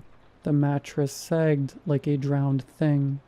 I bought whiskey by the chase, chasing warmth that always receded. Sometimes I'd stand at the window watching trawlers come and go. Their crews laughed on the docks, voices carrying up through the salt-rotten boards. Young men, foolish men, ignorant men. I'd press palms to glass and wonder which would next feed the hungering deep. The nightmares never stopped. Jake waited in them, not as they'd found him, bloated and barnacled, But as he'd been in those last moments, the wrongness of his movement, the wet clicks of his joints, soon he'd whisper through needle teeth, and I'd wake with the taste of crude oil on my tongue. Autumn came. The sea turned the color of gunmetal. I took to walking the docks at twilight, past gutting tables crusted with fish scales, past nets hung like flayed skins. Sailors stared when I passed. They knew, not the truth, but the stench of it, that maritime's sixth sense, warning of cursed men. One evening I found myself before the Fury's berth. Her replacement rode heavy in the slip, a factory trawler named Atlantic's Bounty. Crewmen hosed down decks still glistening with viscera. I stared until my eyes burned. A mate spotted me, made the sign of the horns behind his back. I fled to my room, drank until the walls blurred. Outside, foghorns moaned their dirges. The laughter began at moonless midnight. Not memory, not dream. It rose from the harbor floor, bubbling through black water, vibrating in the pipes. I pressed hands to ears. Useless. It was inside, same as the cold, same as the rot. I went to the window. The docks lay empty under sickly yellow lamps. Ripples spread through the dark water, concentric rings expanding toward my building, toward me. Something broke the surface. A fin, a hand. The laughter crested, drowning out the gulls, the ships, the feeble human sounds of the waking world. I reached for the whiskey, and the sea reached back.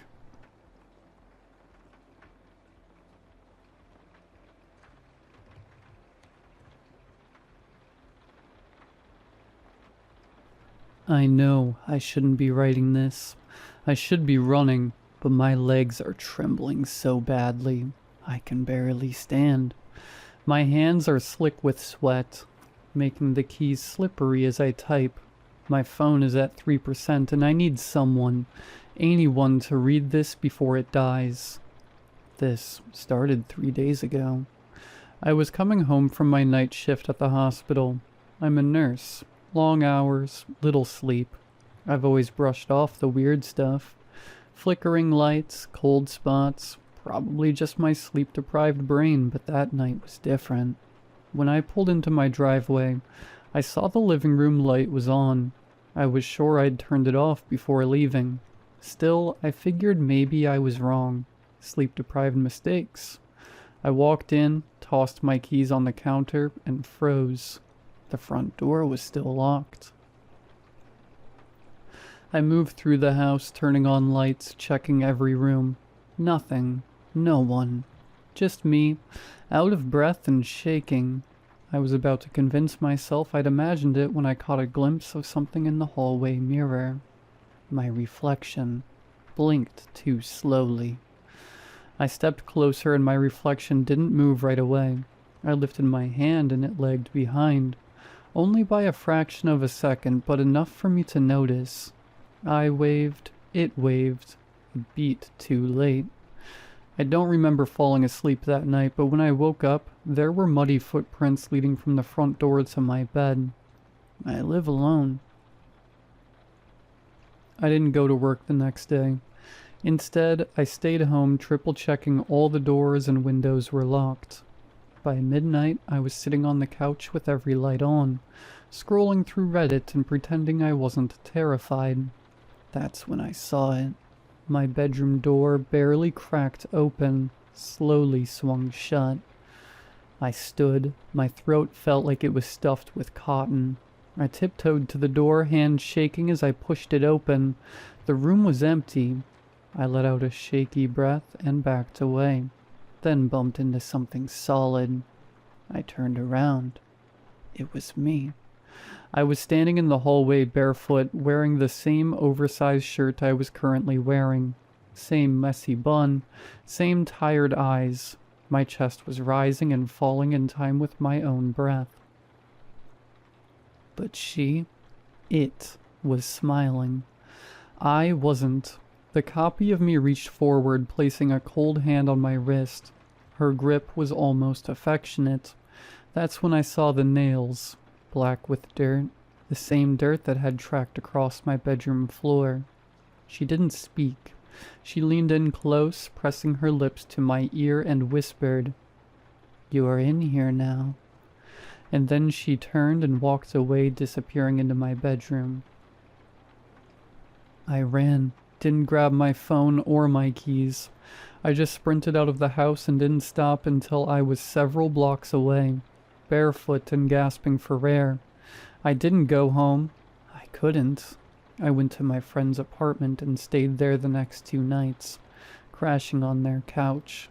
I didn't tell them. I didn't sleep. But tonight I came back. I had to.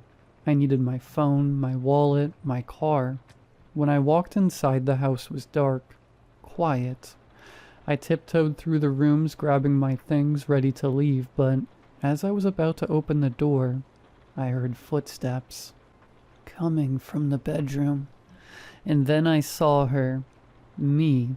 She was standing at the end of the hallway, barefoot and smiling, only this time her face was rotting, gray skin peeling in places, hollow cheeks, sunken eyes, and she was holding my car keys.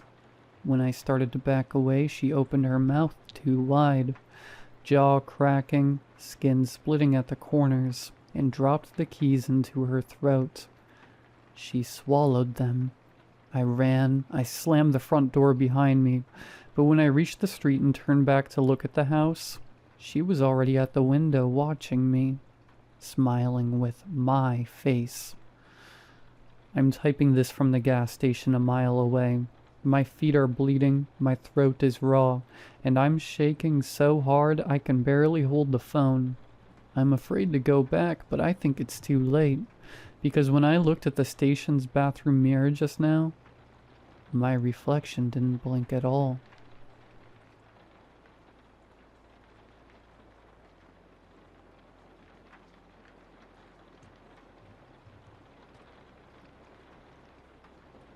In my apartment, I barely paid attention to the bathroom mirror. The place was old and cheap, and I was too broke to be picky. The mirror was like everything else, stained, slightly warped, and permanently fogged in the corners. I only glanced at it in passing, never giving it much thought, until the night I realized my reflection wasn't blinking. It happened while I was brushing my teeth. I had been staring absent-mindedly at my reflection when a strange feeling crept over me. Something was wrong, but I couldn't place what. Then it hit me. I blinked. My reflection didn't. I froze, toothbrush clutched in my hand. My eyes were burning from how long I had been staring, so I forced another blink, slow and deliberate. The man in the mirror held my gaze, his eyes wide and unblinking. I let out a nervous laugh, shaking my head. Maybe I had just imagined it. Maybe I was overtired, or the mirror was old enough to have some weird warping effect. It was an illusion, nothing more. That's what I told myself. Over the next few days, I started to notice other things. Subtle at first, the tiniest delay in my reflection's movements, a hesitation before it matched my expression, a flicker like a buffering video, before it snapped into place, and then one night it smiled at me. I wasn't smiling. The change was so small, so fleeting that I almost convinced myself it hadn't happened, but deep down I know better. Something was wrong with the mirror. I started avoiding it. I'd brush my teeth quickly, keeping my eyes down. I'd shower with the door open, towel draped over the glass to block my view, but no matter how much I ignored it, the feeling of being watched never faded. Last night, everything changed. I woke around 3 a.m., my throat dry, my body aching with exhaustion. Without thinking, I stumbled into the bathroom and flicked on the light. And I looked. I shouldn't have looked, because my reflection was already staring at me. It It wasn't mirroring my sleepy confusion. It wasn't matching my sluggish movements. It was grinning. A slow, creeping smile stretched too wide across its face. And then, as I stood there, frozen, it blinked. But not normally. One eye, then the other. A cold wave of nausea rolled through me. My breath hitched. My hands clenched the sink so hard my knuckles went white. My reflection took a step forward. I flipped the light switch off and ran. I don't remember getting back into bed, only the sheer terror that kept me awake until morning. When I finally worked up the courage to check the bathroom, the mirror was empty. Not shattered, not removed, just empty. The sink, the tiled walls, the shower curtain, everything reflected perfectly, but I wasn't there. Then I heard it, a slow, wet footstep behind me, and another, and another. I didn't turn around. I couldn't. My body was locked in place, every nerve screaming at me to run, but something in the air, something thick, heavy, wrong, kept me frozen.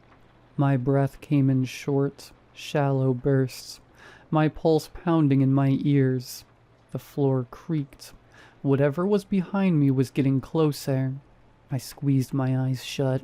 If I didn't look, maybe it wouldn't be real. Maybe I'd wake up in my bed and this would all be some fever dream. A long, slow exhale ghosted against the back of my neck. Not mine. The air around me felt colder, suffocating like the walls were closing in.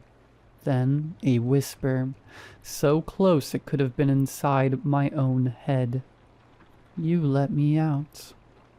The lights flickered. The air smelled damp and rotten, the wood left to decay in a basement. I opened my eyes, and against every instinct I turned around. There was nothing there, but in the mirror my reflection was back, only now it wasn't mimicking me. It stood still, watching as I slowly backed away. Then, just before I turned to run, it raised one hand and waved. Before I understood what was happening, an invisible force, something pulling at me, dragging me towards the mirror. Every instinct in my body screamed at me to fight, to resist. I dug my heels into the floor, twisting, thrashing, forcing my body to break free from the invisible grip. My fingers, which had already begun to press against the glass, curled into a fist, and I punched the mirror. Glass exploded in all directions, shards cutting into my skin, a sound like shrieking metal tearing through the air. The pull stopped.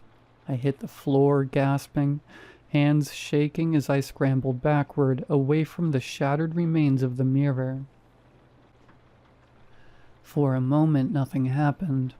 Then, from within the broken pieces, something moved.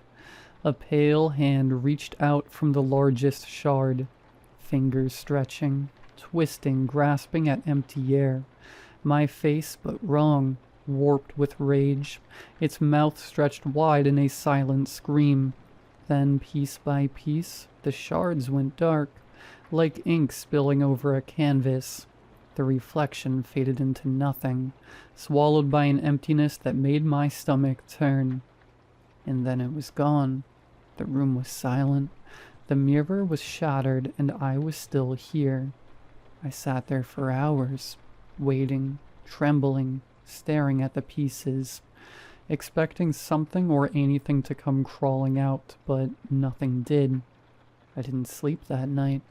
I haven't slept since. I threw away every mirror in my apartment.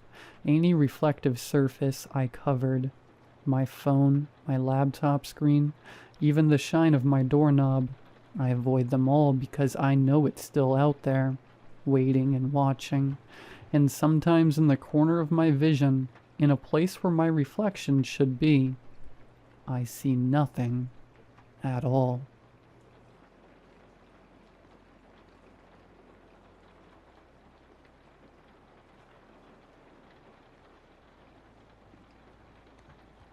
I stayed too late at the flea market, and now I know why they close at 3 p.m. I've always loved flea markets. There's something about them. Things left behind, forgotten, repurposed. That's why I was thrilled when I moved to Ashbrook and heard about Cooper's Market. It sat just outside town, tucked against a stretch of dense forest. It was open Tuesday to Sunday, from dawn until 3 p.m., without exception.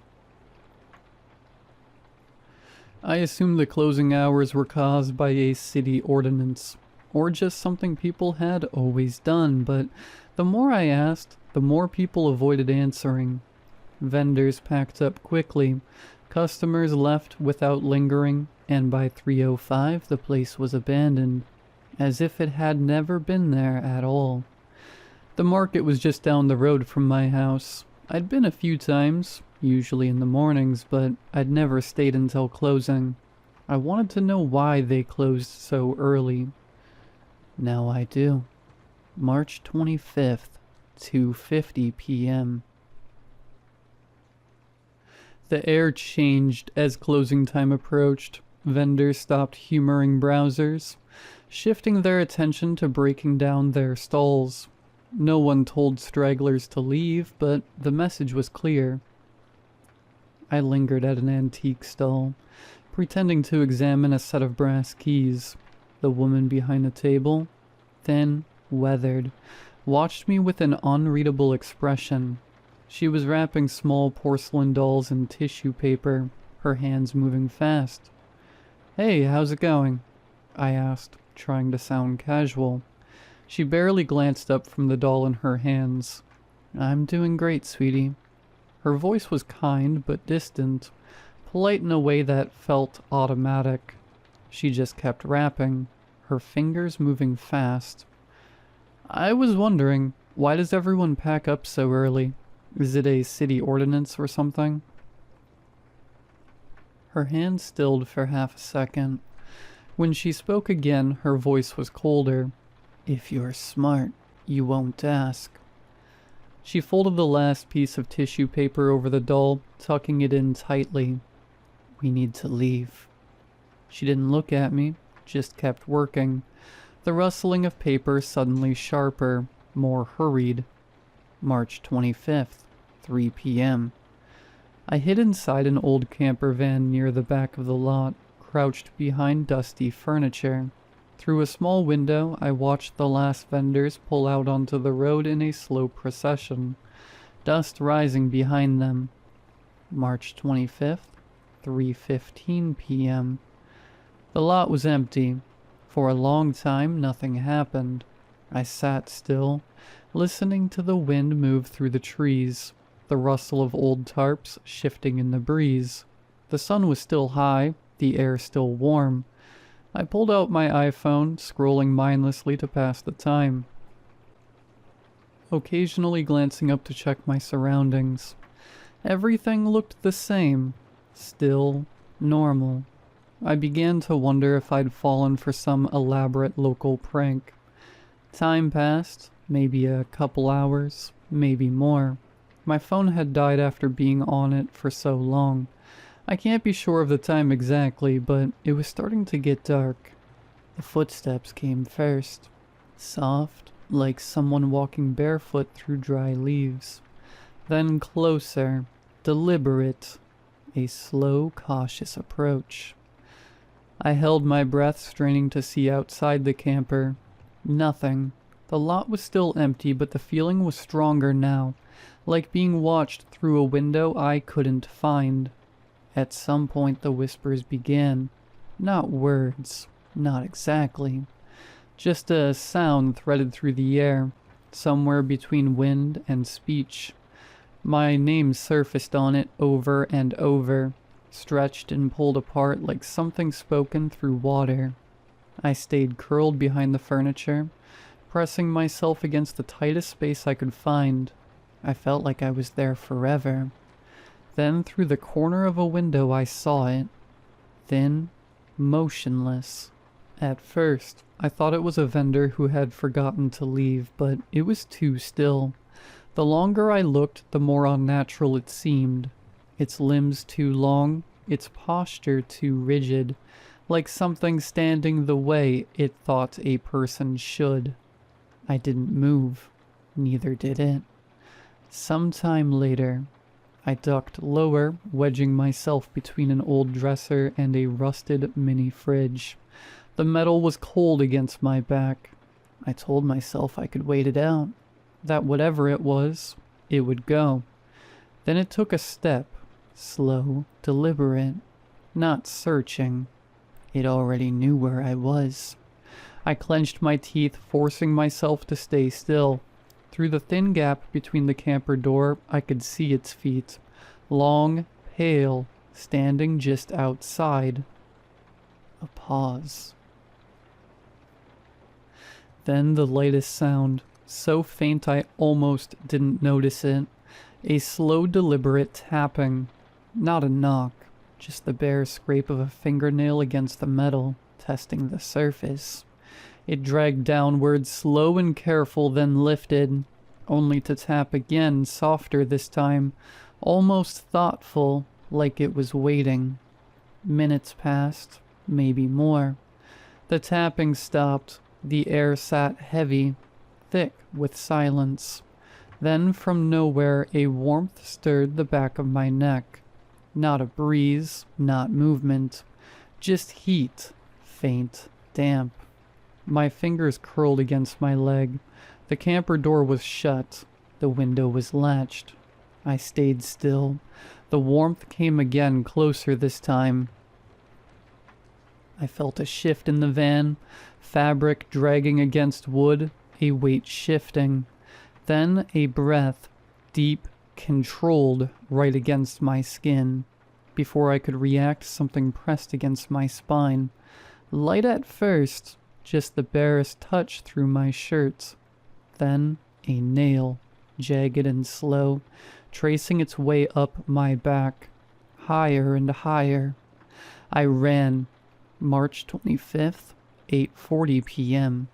I jumped into bed, pulling the blankets around me. Home felt safe. My boyfriend would be off soon. His shift runs from 2 to 10. Just a couple of hours and I wouldn't be alone. I tried to calm my breathing. The bedroom was quiet except for the sound of my cat, Henry, snoring at the foot of my bed. Then a few light taps on the dresser. I was never alone. I grabbed Henry and ran. My keys were still in my pocket. I didn't turn the lights off. I didn't look back. I just got in my car and drove. The dresser was still shut. Now I'm at my brother's house. Henry is curled up behind me, and I can still feel my pulse in my throat. It's late now, and I am so tired after today, so I'm going to hop off.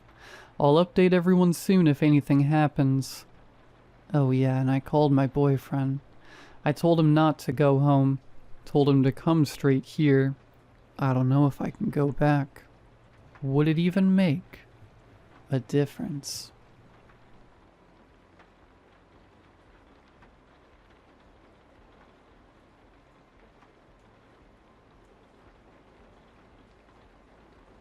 I work the late shift at a small convenience store near the train station. It's a quiet job, mostly just stocking shelves and occasionally chatting with customers. But every night, right around closing time, I get a regular who makes my skin crawl. He's an older man, disheveled, with a long trench coat that seems too big for him. He shuffles in just before midnight, mumbling to himself. I know I should call the cops on him, but he never causes any trouble, just buys a pack of gum and leaves. Last Thursday, as I was ringing him up, he paused and looked at me with wide, sunken eyes. "You hear the train, don't you?" he said, his voice a raspy whisper. Yeah, I guess," I replied, trying to keep it casual. "It's pretty loud." "No," he insisted, leaning closer. "Not the train. The last train. It's calling for you." I chuckled nervously, not wanting to engage too much. "Yeah, well, I have to get going soon." But he just stared at me, and I could feel a cold sweat creeping down my back. You need to be careful. It's not what it seems. He left without another word, and I tried to shake it off, but his warning echoed in my mind. After closing the store, I walked to the platform to catch the last train home. It was already late, and the streets were eerily quiet. When I got to the platform, the lights flickered. I waited alone, listening to the distant rumble of the train approaching. But as the train pulled in, something felt off. The train was empty, the seats eerily clean. Not a single passenger in sight. I hesitated but figured I'd just ride it home. As I stepped inside, the door slammed shut behind me with a deafening clang. I sat down, looking out the window as the train began to move. The conductor's voice crackled over the intercom. "Next stop, nowhere." Panic surged through me. What did he mean? I pulled out my phone, but there was no service. The train rattled along the tracks, and I tried to convince myself it was just a malfunction. Then I noticed the lights flickering again. It wasn't the train's lights this time. It was something outside the window. Shadows darted past, almost too fast to see. I pressed my face against the glass, heart racing. That's when I saw them. Figures, dark and featureless, standing by the tracks, watching the train go by. They were everywhere, lined up as far as I could see. I felt their gaze pierce through me, freezing my blood. I stood up and banged on the door, desperate to get out, but it was locked tight. "Let me out! Let me out!" I screamed, but the train just kept speeding along. The conductor's voice echoed again. "The last train always takes its passengers." My heart sank. I remembered the man from the store, his words replaying in my mind. I stumbled back to my seat, overwhelmed by dread. As I sat there, the train slowed to a stop and the lights went out completely. In the darkness, I heard whispers surrounding me, a cacophony of voices. "Join us. Stay with us." I felt a cold breath on my neck and I whipped around, but there was nothing there. The door suddenly swung open, revealing a long, dark tunnel ahead. Something in me snapped. I bolted for the door, leaping off the train just before it disappeared into the darkness. I landed on the ground hard, rolling to my feet and sprinting away from the tracks. I didn't stop running until I reached the safety of the convenience store. I locked the door behind me and collapsed to the floor, gasping for air. Now, every night, I wait for the old man to show up again, hoping he'll give me some answers. The last train has become my nightmare, and I can't shake the feeling that it's still out there waiting for me to return. If you're ever near a train station at midnight, heed my warning. Don't take the last train home.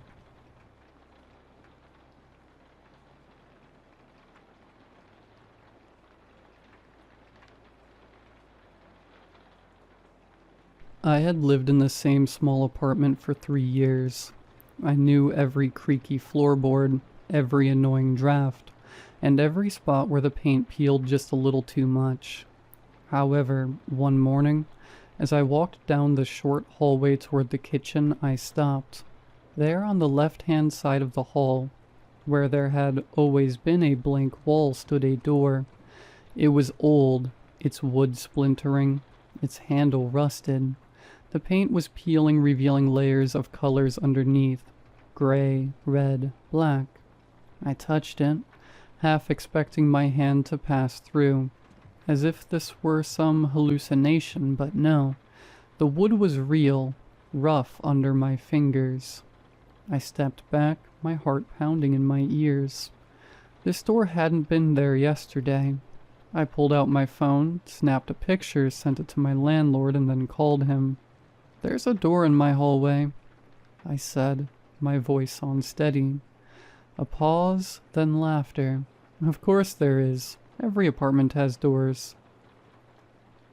"No," I yelled, glancing at it again. "This one wasn't here before. It just appeared out of nowhere." My landlord sighed and with an annoyed tone asked, "Have you been drinking?" "I don't drink," and with clenched teeth I told him to just forget it.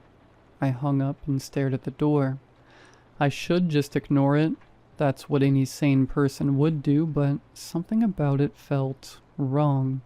The air around it was thick, heavy, like stepping into a room where someone had just been smoking. I leaned in closer. A faint scratching sound came from the other side.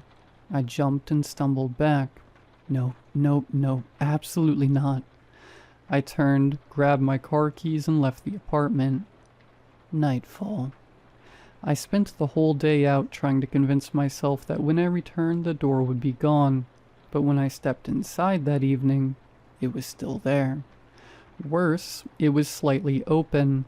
Darkness seeped from the crack, thick and unmoving. The air smelled stale, like old books and damp earth. I should leave, move out, call an exorcist, but instead I found myself stepping forward. My fingers brushed the door, and it swung inward with a low groan. Beyond it was not another room, not the other side of my apartment, but a hallway. A long, impossibly dark hallway. Something in that darkness shifted. I felt my breath hitch as I saw movement. Shapes that weren't quite human. Too tall, too thin. Their limbs stretching unnaturally. Then the whispering began. It wasn't a language I knew or had ever heard before, but I understood it all the same. "Come inside." I staggered back and slammed the door shut. My chest heaved. For a long time there was silence. Then from the other side something knocked. Once, twice. Then a slow, deliberate third time. I never opened the door again, but every night, just as I was about to fall asleep, I would hear the knocking, and every night, the door opened just a little wider.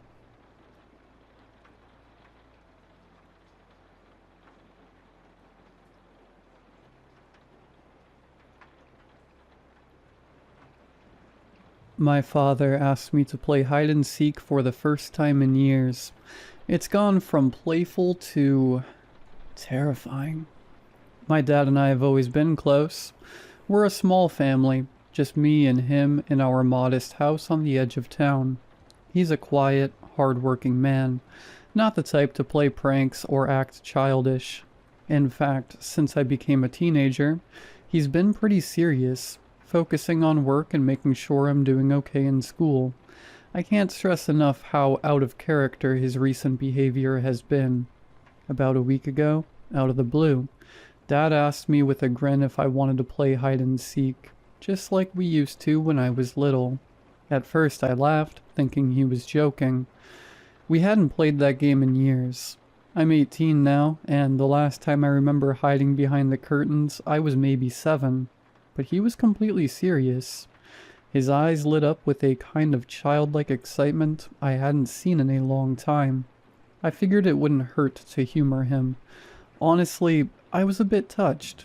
It was nice to see him happy and playful for once.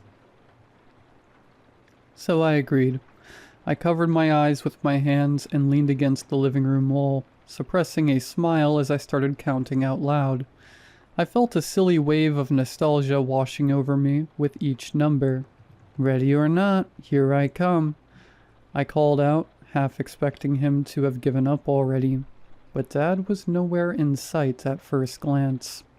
I wandered through the downstairs rooms, trying not to laugh as I peeked around corners and checked behind furniture. It didn't take long to find him crouching behind the long drapes in the living room. I could see his brown loafers sticking out from beneath the curtain hem. I pulled back the curtain, sing-songing, "Found you," like I was 5 years old again. Dad burst out laughing, a genuine booming laugh that warmed me to hear. He stood up, rubbing the back of his neck with a goofy smile. "Guess I need to try harder, huh?" He chuckled. I laughed with him. It felt good, innocent fun. For a moment, he didn't seem so weighed down by life. and I didn't feel so old. We switched roles, and this time I hid while he counted down from 20. I could hear the playful tone in his voice as he called out numbers, like he was really enjoying this. I stifled giggles from my hiding spot under the kitchen table as his footsteps stomped through the house. Where, oh where could she be? Dad muttered theatrically. I had to clap a hand over my mouth to keep from giving myself away. When he finally found me, honestly, I wasn't hidden well. I was too busy holding in laughter. We were both grinning like idiots. That first night, we only played a few rounds. After 3 or 4 quick games, we decided to call it quits. It was getting late, and we were both a little breathless from laughing and scurrying around. As I headed upstairs to my room, Dad ruffled my hair and thanked me for playing along. I hadn't seen him smile that wide in ages. I remember going to bed feeling happy that night. It was nice to bond with my father like that, to see a spark in him I thought had faded. I had no way of knowing how badly things would spiral after that. At the time, it was just a sweet, silly game. I wish it had stayed that way. A couple of days later, one evening after dinner, Dad asked me eagerly if I wanted another round of hide and seek. I paused, a bit surprised that he was still this enthusiastic, but I agreed. I figured the first time had made him happy, and there was no harm in a little more fun. Still, something in his eyes gave me a pang of unease. His excitement seemed almost intense. This time the game felt different. Dad was taking it much more seriously. As soon as I finished counting and started looking, I could tell he had stepped up his hiding spots significantly. It was almost impressive at first. I found him in the first round curled up under the kitchen sink, knees folded awkwardly to his chest among the pipes and cleaning supplies. He was crammed into the dark cabinet in a way that no grown man should have been able to fit. I actually laughed in disbelief when I opened the cabinet door and saw his contorted body tucked behind the trash bin. He just blinked at me with a weird, childlike grin. After a long moment, he unfolded himself and crawled out. Wordless this time, except for a faint chuckle as he dusted off his pants. In the next round, he somehow balanced himself on top of the wall wardrobe in his bedroom. I walked in thinking he might be hiding in the closet, but then I heard a shuffling above me. I looked up and nearly screamed. Dad was lying flat on his stomach atop the wardrobe, pressed between an old suitcase and the ceiling. I have no idea how he even got up there so quickly and quietly. My heart jumped into my throat as I realized those eyes staring down at me from the darkness were his. When I exclaimed in surprise, he just stared, unblinking. It took me saying, I see you, Dad. Game's over," for him to finally respond. He slowly began to climb down, never breaking eye contact with me the entire time. The hair on the back of my neck stood up. Something about the way he moved was off, almost too slow and deliberate. Despite my growing unease, Dad insisted on one more hiding spot. I didn't even have time to object before he took off down the hallway to hide again. I sighed and started counting down from 20, trying to shake off the weird feeling that was creeping up on me. It's just a game, I told myself. He's probably trying to spice it up, make it challenging.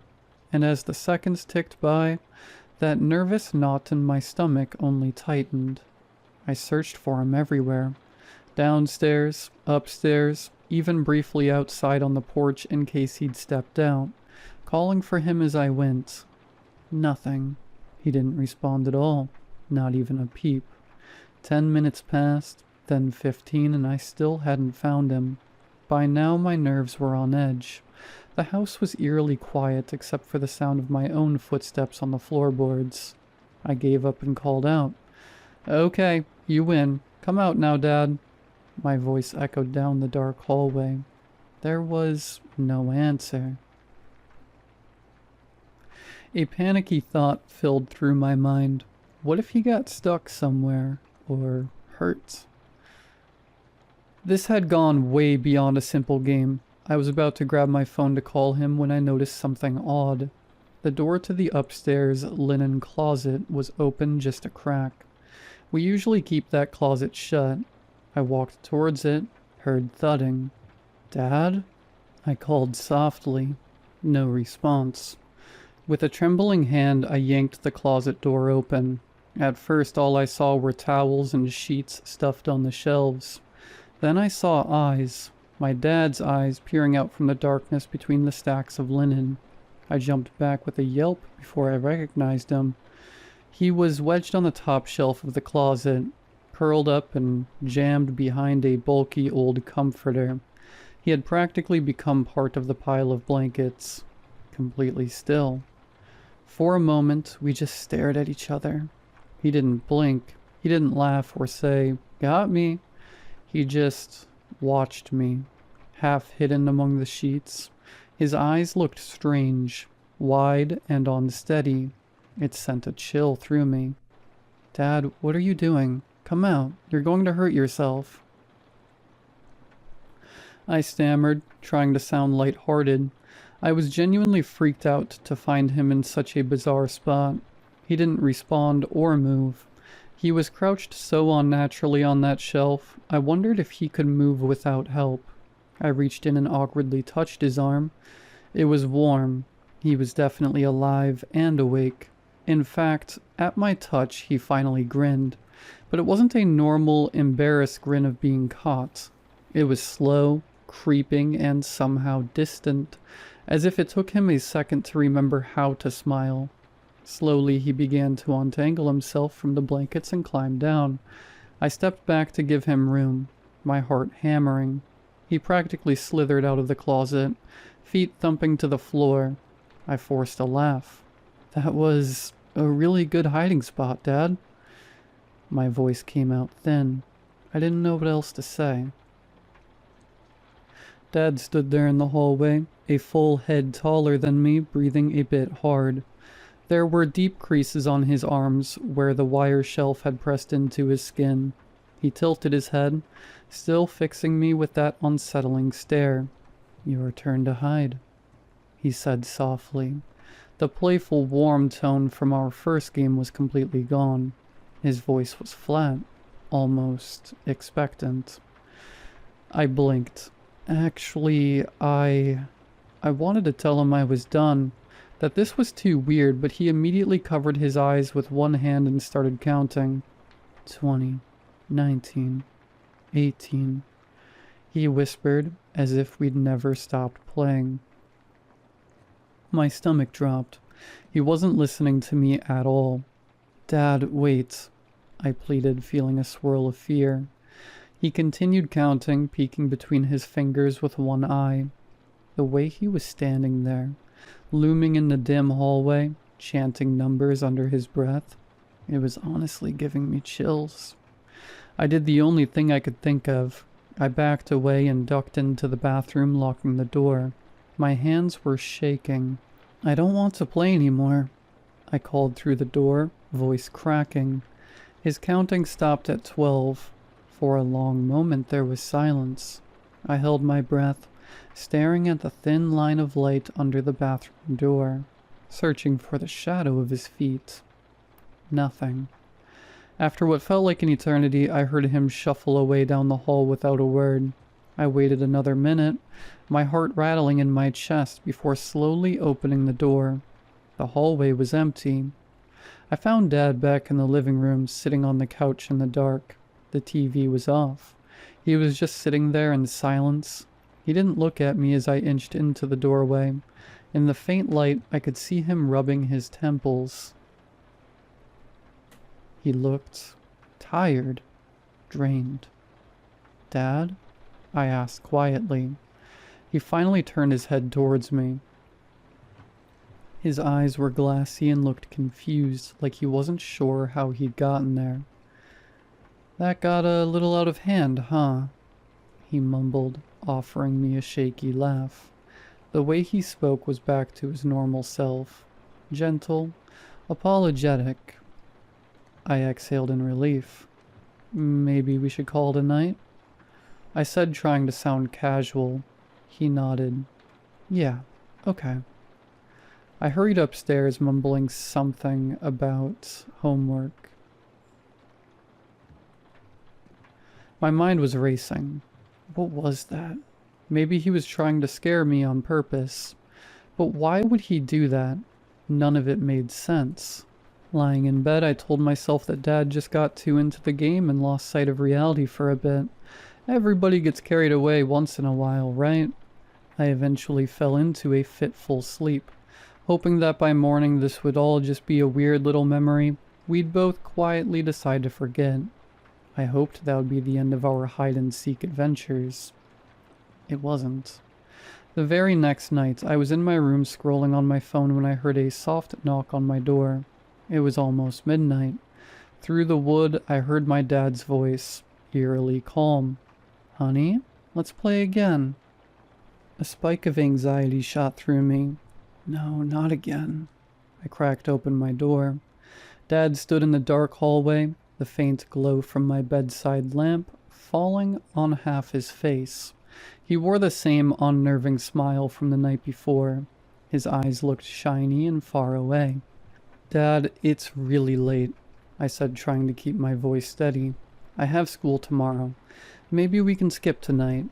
He stepped forward into my doorway, not seeming to hear me. "Just one game," he said quietly. It didn't sound like a request. My stomach flipped. There was an intensity in him that set every instinct I had on edge. "Dad," I whispered, "I really don't." Before I could finish, he reached past me and flicked off the lamp in my room. Suddenly we were in near darkness. I gasped in surprise. Dad's face was now just a silhouette inches from mine. "Go ahead," he breathed, that grin still on his face. I stood there frozen. His behavior from last night was seared in my memory. I didn't want to repeat that terror, but I also wasn't sure what he'd do if I refused outright. His smile twitched, and his voice came out sing-song in the dark. "You better hurry. 20, 19, 18. He had already covered his eyes with one hand, starting to count. My heart leapt into my throat. He was starting the game whether I liked it or not. I realized then just how wrong this had all become. This wasn't my dad being goofy or overzealous anymore. Something was broken. Something was dangerous. He kept counting, numbers tumbling from his lips in a chilling whisper. I took a shaky step back into the hall. I could barely see, but I knew I had seconds before he finished. I thought about trying to run past him and get out the front door. But what if it was locked again? And he was blocking the hallway. No time. Hide. For now, just hide. I forced my legs to move, as Dad whispered, 15, 14, 13. I slipped into the guest bedroom across from mine. The door was ajar, and I didn't dare close it and make noise. In the faint glow from a nightlight down the hall, I spotted the bed and immediately dove underneath it. My back pressed up against the dusty hardwood floor as I tried to make myself as flat and small as possible. 10, 9, 8. His voice floated down the hall. In the stillness, I became acutely aware of my own breathing. Far too loud. I clamped a hand over my mouth. My entire body was trembling. This is insane, I thought. I need to get out of here. I need help. 5, 4, 3. I held my breath, tears pricking at my eyes in the darkness under the bed. The house had gone deathly quiet. 2, 1. Ready or not, here I come, Dad announced. His tone was light, sing-song, but I heard the edges of a manic glee in it. Silence fell again. I strained to hear any hint of movement. For a long moment there was nothing. Then, somewhere down the hallway, floorboards creaked. He was walking, slowly, The soft thud of bare feet against wood grew more distinct. He was coming closer. Through the narrow gap between the floor and the bed frame, I saw his feet step into the guest room. I bit my tongue, praying he wouldn't hear the thunderous pounding of my heart. He moved with an eerie calm, no fumbling or hesitation. A shadow shifted as he stooped down. I saw his hand, then his forearm stretched to the ground. My dad dropped to all fours on the floor of the guest room, crouching like a predator ready to pounce. I had to choke back a gasp. His head turned side to side, scanning the room at ground level. All of a sudden, his face swung into view, peering under the bed from the opposite side. I saw his eyes first, catching a glint of hall light. He was grinning, his mouth pulled in that same too-wide smile. I realized he had known exactly where I was. He was just taking his time. I couldn't help it. A tiny, involuntary cry escaped my throat. In an instant, that grin of his stretched wider, and I heard a low giggle rumble from him. Before he could move around to my side, adrenaline took over. I rolled out from under the bed behind him, scrambling on my hands and knees. He must have heard me, because I heard him scuttle around with astonishing speed. His palms slapped the floor as he propelled himself after me. I leapt to my feet and darted out of the guest room door. A wild, high-pitched laugh echoed from behind as he gave chase. "Run, run, run!" he crooned in a gleeful whisper that bounced off the dark walls. I sprinted down the hallway, my socks skidding on the wood. I veered into the kitchen and yanked the door closed behind me, then instantly regretted it. Now I was cornered with nowhere to go. I hadn't even caught my breath before I saw the door handle twisting. I threw my weight against the door to hold it shut. For a moment, the handle jiggled insistently. I could hear him breathing on the other side, a soft panting, almost excited sound. "I hear you," he whispered through the door, voice muffled but sing-song. I clapped a hand over my mouth, stifling a sob. Suddenly the pressure on the door released. I realized he'd let go of the handle. Was he leaving? I didn't hear footsteps. Cautiously I eased up on the pressure. Maybe he was trying to trick me, I thought. Seconds dragged by. Then, without warning, a rapid thump, thump, thump hit the door near the bottom. He was pounding on it, low and fast. I yelped and shoved hard against the wood, my panic renewed. The door rattled as he drummed on it from the other side in a frenzy, giggling like a child. He wasn't trying to open it, he was just hitting it, playing with me, testing my resolve. Each hit made the hollow door boom. I bit back a scream, tears streaming now. Just as abruptly as it began, the pounding stopped. The sudden quiet was almost worse. I strained to hear any movement, my ear close to the door. Nothing. Then a single tap came, right at the height of my head, as if he gently pressed a finger there. I nearly jumped out of my skin. "Still hiding?" Dad cooed from the other side of the thin door. He was so close I could almost feel his breath through the gap. "You can't hide forever." His voice was a husky whisper. My blood ran cold. Think. He had me trapped in the kitchen. The only other exit was the back door to the yard. In the dark, I fumbled across the room, groping for the deadbolt. My shaky fingers found it, and I quietly flipped it open. "Please, please," I prayed, "let this door be unlocked." I eased the back door knob, and to my amazement, it turned. I stole one last glance at the kitchen entrance. The door was still shut. I didn't know where Dad was now. He'd gone eerily quiet again. Heart pounding, I pushed open the back door just enough to slip through. The hinges whined ever so softly. I cringed. If he was anywhere nearby, that sound would draw him. The night air was like a shock to my system. cold and real. I realized I was barefoot, but I didn't care. I stepped out onto the back porch and gently pulled the door closed behind me. If I could just get off the porch and around the side of the house, maybe I could make a break for a neighbor's or flag down a car on the street. I crept down the porch steps into our backyard. The grass was icy against my feet. Clouds covered the moon, plunging everything into darkness. Our yard isn't fenced, so theoretically I had a clean shot to run. But if Dad realized I was outside, he could easily catch me in the open. I decided to hug the house wall and move toward the front yard as stealthily as possible. I edged along past the darkened windows of the dining room and living room. Each window was like a black mirror. I was terrified to see my dad's face appear in one of them, looking out at me. But all I saw was my own reflection and the faint glow of interior lamps we'd left on.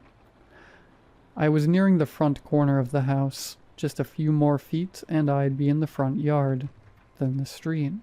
I risked speeding up my steps, almost there. All of a sudden, a figure stepped out around the corner of the house. My heart stopped. It was Dad. He had gone outside and was circling around, anticipating I might flee. And now we were face to face in the dark yard, only a few yards apart. I stood paralyzed like a deer in headlights. Dad's face was mostly in shadow, but I could see the glint of his eyes. He wasn't smiling anymore. His mouth hung slightly open, and his head was tilted at that unsettling angle again, as if he himself was not sure what he was looking at. We stared at each other for one endless second. Then he lunged. I screamed and bolted to the side, just barely avoiding his grasp. I tore across the front yard. My ankle twisted as I stumbled over something in the dark, sending me sprawling into the cold grass. Pain shot up my leg. I scrambled up, adrenaline numbing the ache.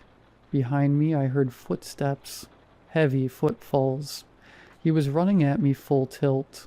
A strange, rasping breath, almost a growl, escaped his throat as he closed in. Desperate, I darted to the left, around the side of our parked car in the driveway. Dad skipped on the dew-slick grass, momentarily losing traction. It gave me a second's lead. I dashed across the driveway, heading for the street. If I could reach the road, maybe someone driving by.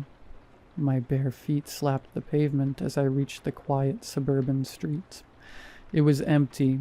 No cars, no people, just silent houses. I didn't even have time to scream for help. Dad was only a few paces behind. I could feel him gaining on me. In a last surge of panic, I cut hard into our neighbor's yard, intending to loop back to another driveway or door to pound for help. But I was not fast enough. I felt fingers brush the back of my shirt. Then a hand fisted a clump of my hair. I was yanked backwards violently, losing my balance. I hit the ground on my back. The wind knocked out of me. Before I could even gasp, Dad was on me. He pinned me with his weight, one hand clamping over my mouth. His other hand held my wrists with crushing force above my head. I thrashed, eyes wide with terror. His face loomed inches from mine in the darkness. There was sweat beading on his forehead, and his eyes looked almost hungry. I whimpered against his palm, tears leaking from the corners of my eyes. "Shh," he said softly. His lips were pulled back in a grin, but I saw madness and fury dancing underneath that smile. "You ran," he said, voice tinged with a bizarre mix of disappointment and glee. "That's against the rules." I shook my head frantically, trying to plead, but his hand smothered any sound. My scalp throbbed where he'd yanked my hair. I was completely overpowered.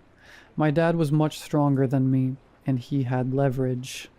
Still pinning me, he lifted his hand from my mouth slightly, just enough for me to suck in a desperate breath. I started to scream, but he slammed his hand down again, cutting it off. "Nope," he whispered, wagging one finger of his other hand in front of my face like I was a naughty child. "No screaming.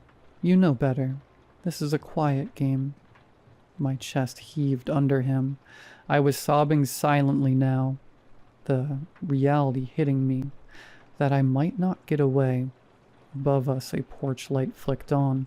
One of the neighbors, alerted by the brief scream or the commotion, maybe.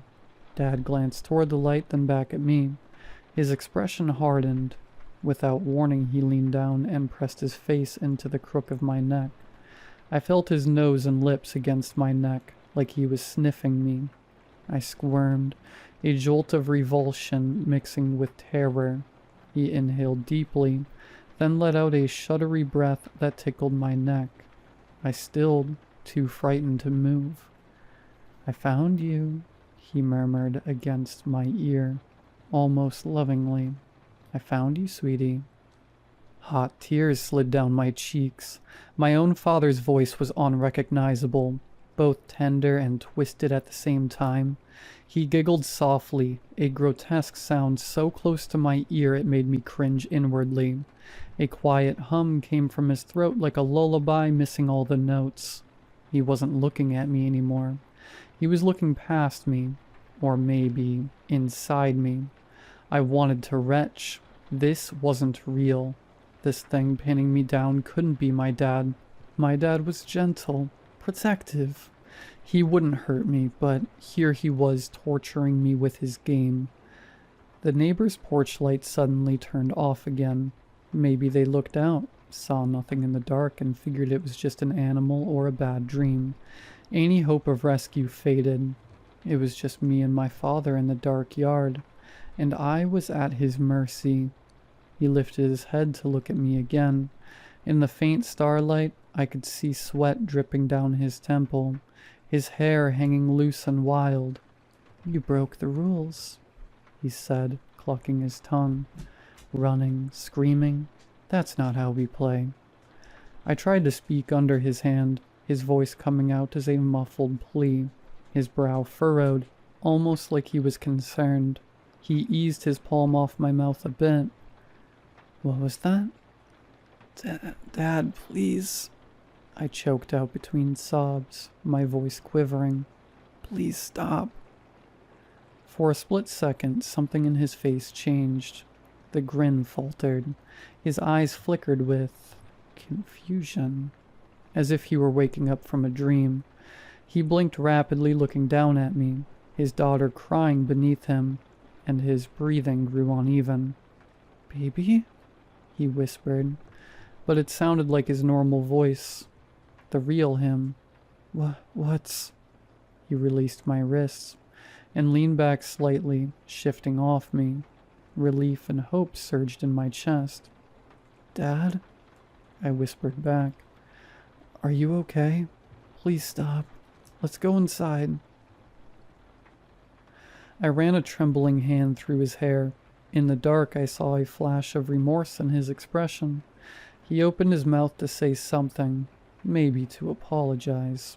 I'll never know, because in the next instant, that manic gleam flooded back into his eyes, as if a switch flipped. His mouth curved slowly back into that terrible smile. "Oh," he cooed, pressing a finger to my lips to hush me. "You almost fooled me. Nearly got me to break character." He chuckled, and my heart sank. Whatever momentary clarity he'd had, it was gone. The game had him, again. He stood up in one swift motion, yanking me to my feet by my arm. I stumbled, legs weak and aching. Before I could try to pull away, he started half dragging, half guiding me back toward our house. His grip was steel. I couldn't wrench free. "It's okay," he whispered as if comforting me. "Game's almost over. Just one last round. One special round." I dug my heels in, a surge of fight left in me. No, Dad, let me go, I cried, trying to peel his fingers off my arm. He responded by effortlessly scooping me up over his shoulder. I kicked and pounded on his back, but he carried me as if I weighed nothing. Back inside the house we went. Through the back door I'd escaped from, he kicked it shut behind him. The lock clicked once more. My hope of escape extinguished like a candle flame. He set me down on my feet in the living room, but kept a tight hold on my wrist. I was sobbing openly now, my entire body shaking with adrenaline and exhaustion. He shushed me gently, wiping a tear from my cheek with his free hand. "Don't cry," he murmured. "It's all okay. It's just a game, remember? Just playing our game." His voice had that sing-song lilt again. I looked up at him, searching his face for any sign of the dad I knew. "Please, please, let's stop now," I begged softly. "We can just sit and talk. I won't tell anyone. I promise. Let's just stop." He cocked his head, smiling kindly. For one heart-stopping second, I thought I'd gotten through, but then he brought a finger to his lips. "Shh, no more talking. Only hiding." Fresh tears spilled as he began pulling me toward the hallway. I dug my heels in again, sobbing.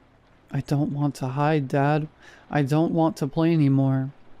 Without warning, he whirled on me, eyes flashing with blind anger. "You will hide," he snarled, the sudden rage in his voice like a thunderclap. I cowered, stunned. He had never shouted at me like that in my life. He immediately composed himself, smile returning as if nothing happened. But his grip on my wrist tightened until I winced. In a gentle tone he continued, "You will hide, and I will seek. One last round, and no more running away, okay? If you do, I'll be very cross." He wagged his finger again, lightly tapping the tip of my nose with it. I flinched. He then covered his eyes theatrically with both hands and started to count once more. 10, 9, 8. His voice echoed down the dark hall, numbly hiccuping back sobs. I realized I had no choice. If I ran or fought, he'd overpower me again easily, and who knows what he'd do. My only hope was to hide, let him find me, and pray this final round would satisfy whatever bizarre compulsion had overtaken him. Maybe then he'd stop. Maybe then I could reason with him, or escape if he let his guard down. So I ran, not out the door, but deeper into the house, to hide. He counted cheerfully behind me. I dashed into my bedroom and slid under the bed. It was childish, obvious, but my options were limited, and I was running on pure fear. I used to hide here when I broke something, my childhood safe space. I scooted as far against the wall as I could, among some forgotten shoes and dust. Then I forced myself to breathe slowly, quietly. My body ached and my mind was screaming at me that this was a terrible idea, but I didn't know what else to do. 3, 2, 1. Ready or not? I heard him call out. His voice had a sing-songy glee again. The final hunt had begun. I squeezed my eyes shut, trying to calm the shaking of my limbs. This has to end, I thought. It has to. Footsteps padded down the hall like a hungry wolf. Unlike earlier, he wasn't being stealthy now. He wanted me to hear him coming, to stew in fear. The deliberate steps stopped outside my door. I heard the door slowly squeak open. Silence. Then in the darkness, tap, tap, tap.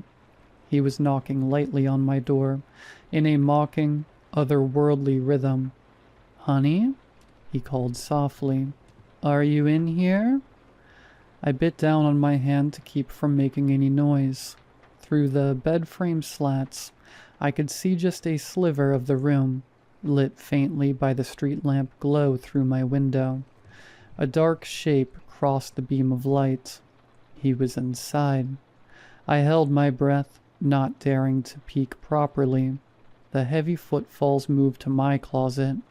I heard the closet door creak open. Hangers clattered as he pushed aside clothes.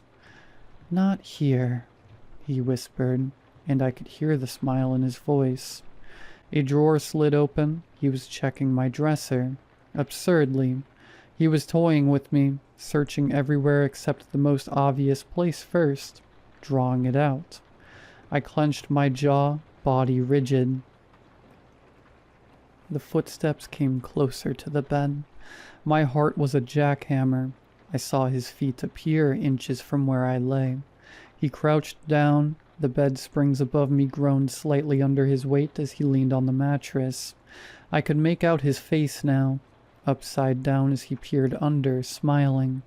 Our eyes met. I will never forget that look in his eyes. Triumphant, wild, hungry, like a man possessed. "There you are," he sing-songed. A strangled scream ripped out of me. In a flash, his hands shot under the bed and latched onto my ankles. I was yanked out with astonishing force, nails scraping the floor as I tried to hold on to anything. He dragged me out from under the bed as easily as if I were a doll. I thrashed, kicking at him, but he didn't let go. One of my kicks caught him in the chin, and his head snapped back. For a brief moment, I thought I might have hurt him, but he only laughed, a short, giddy sound, and tightened his grip painfully. "No more cheating," he hissed, pulling me fully into his grasp. He wrapped his arms around me from behind, pinning my arms to my sides. I screamed and bucked, but it was like struggling against iron. He hauled me backward out of my bedroom. I was off the ground, feet flailing uselessly. He was carrying me down the hall, toward the living room again. I could see the front door directly ahead, still locked and bolted, my vision blurred with tears and dizziness. "Shh," Dad murmured in my ear as I writhed. "It's over. Game over." There was a strange relief in his voice. We reached the living room.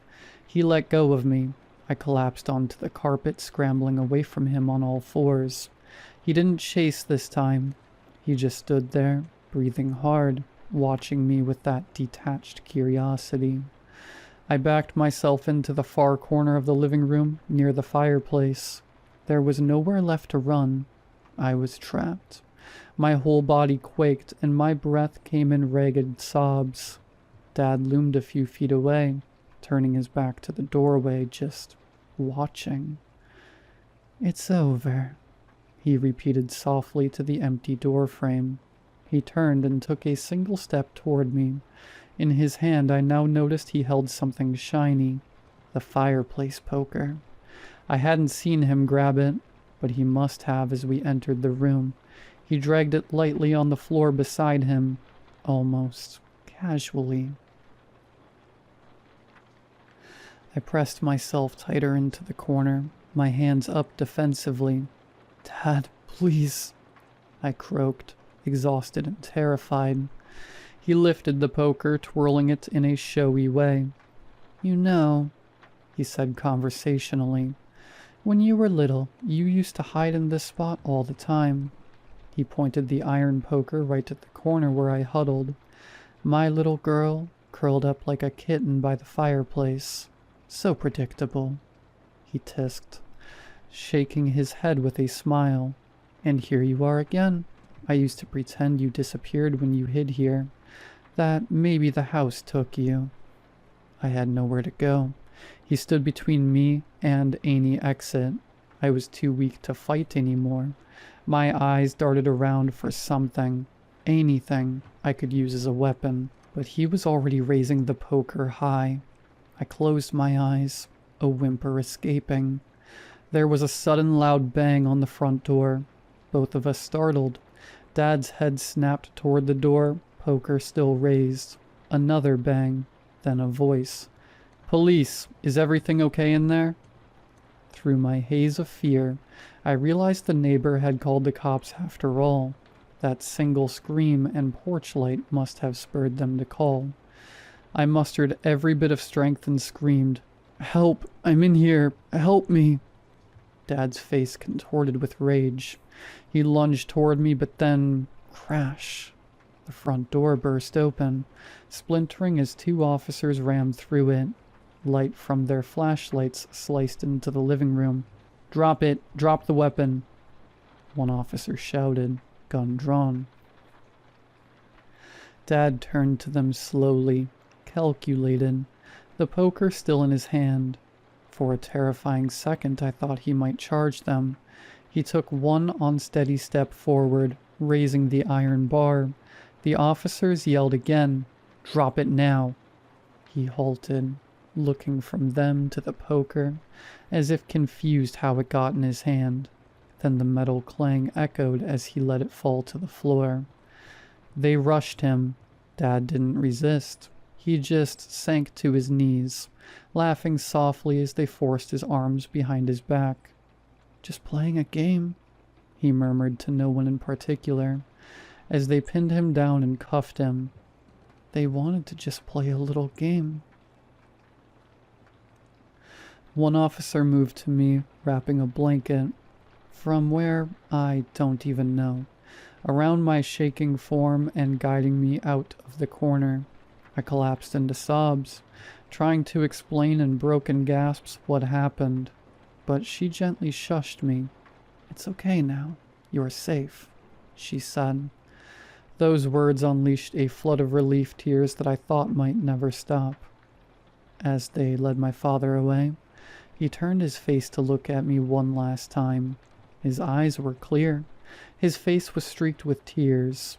In a small, broken voice, he said, "I'm sorry, baby. It wouldn't stop counting down. It..." And then he was gone, guided out into the flashing red and blue lights beyond the busted door. That was 3 days ago.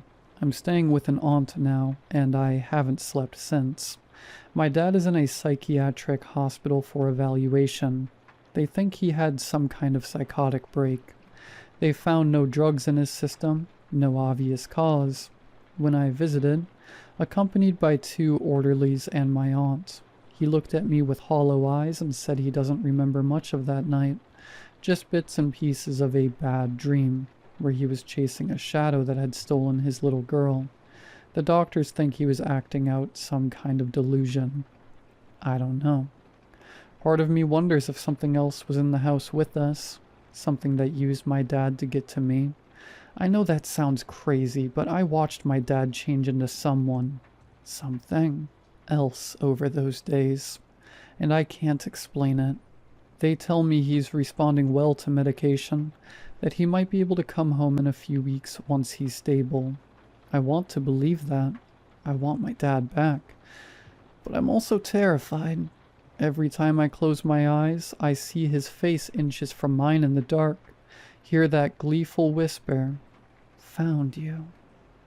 What if he's never truly back? What if that part of him comes out again? I don't think I could ever play hide and seek again. Not with him. Not with anyone. I'll never feel safe hiding.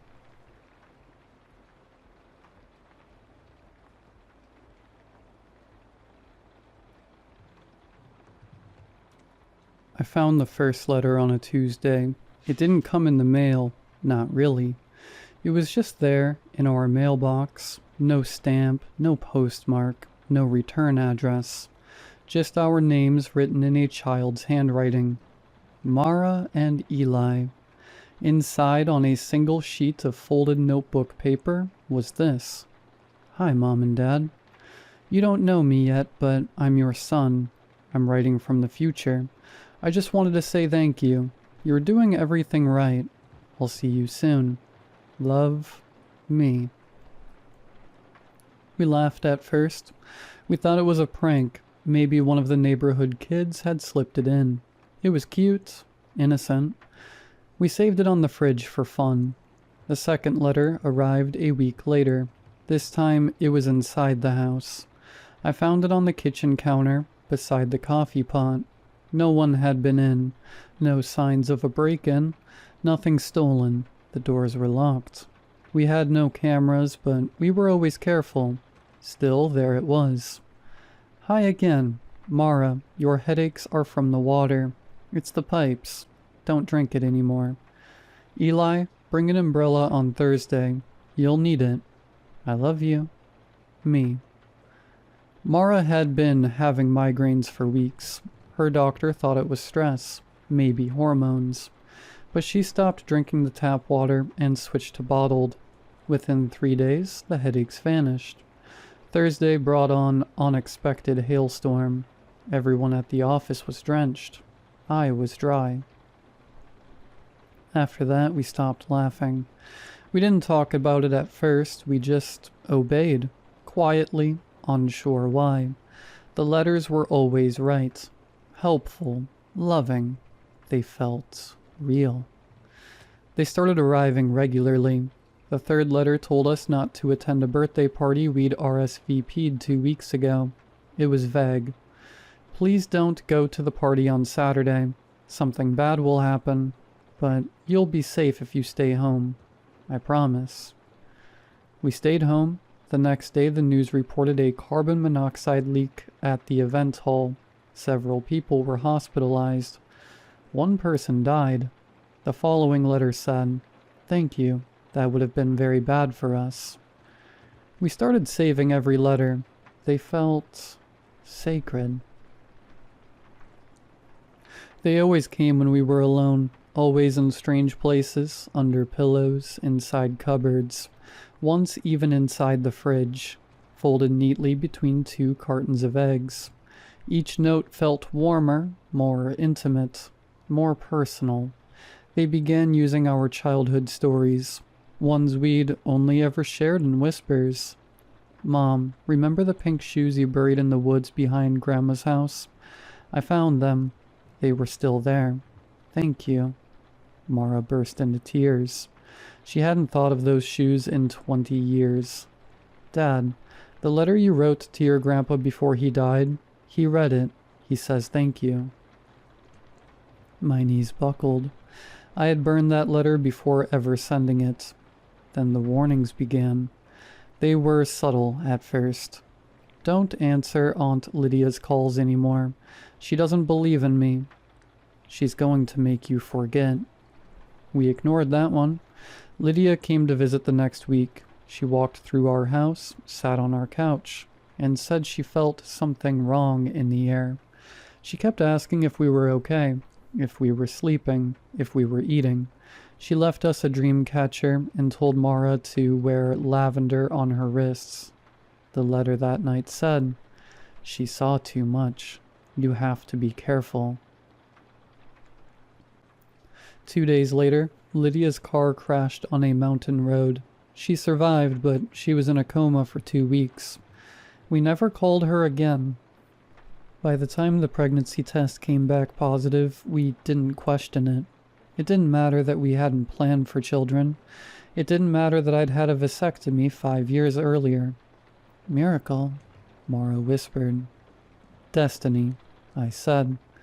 We held hands in the kitchen, trembling. The house felt too still. Outside, the wind stopped. The letter was already on the counter. He's coming. Thank you for making it possible. The letters became more frequent, more urgent.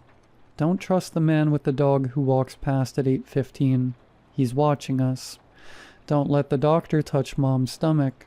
He'll feel something he's not supposed to. Don't look into the mirror for too long. We didn't know what that meant, but after a while we couldn't. Our reflections began to move out of sync. The pregnancy progressed rapidly. By what should have been week 12, Mara looked full term. She didn't gain weight. Her skin remained smooth, flawless. But her stomach grew and the skin over it pulsed faintly, like something underneath was testing the boundaries. She didn't sleep much. When she did, She murmured in a language I didn't recognize. The letter still addressed us lovingly. You're both doing so well. I'm so proud of you. Don't listen to anyone else. They'll try to keep us apart. You have to protect me. We're almost ready.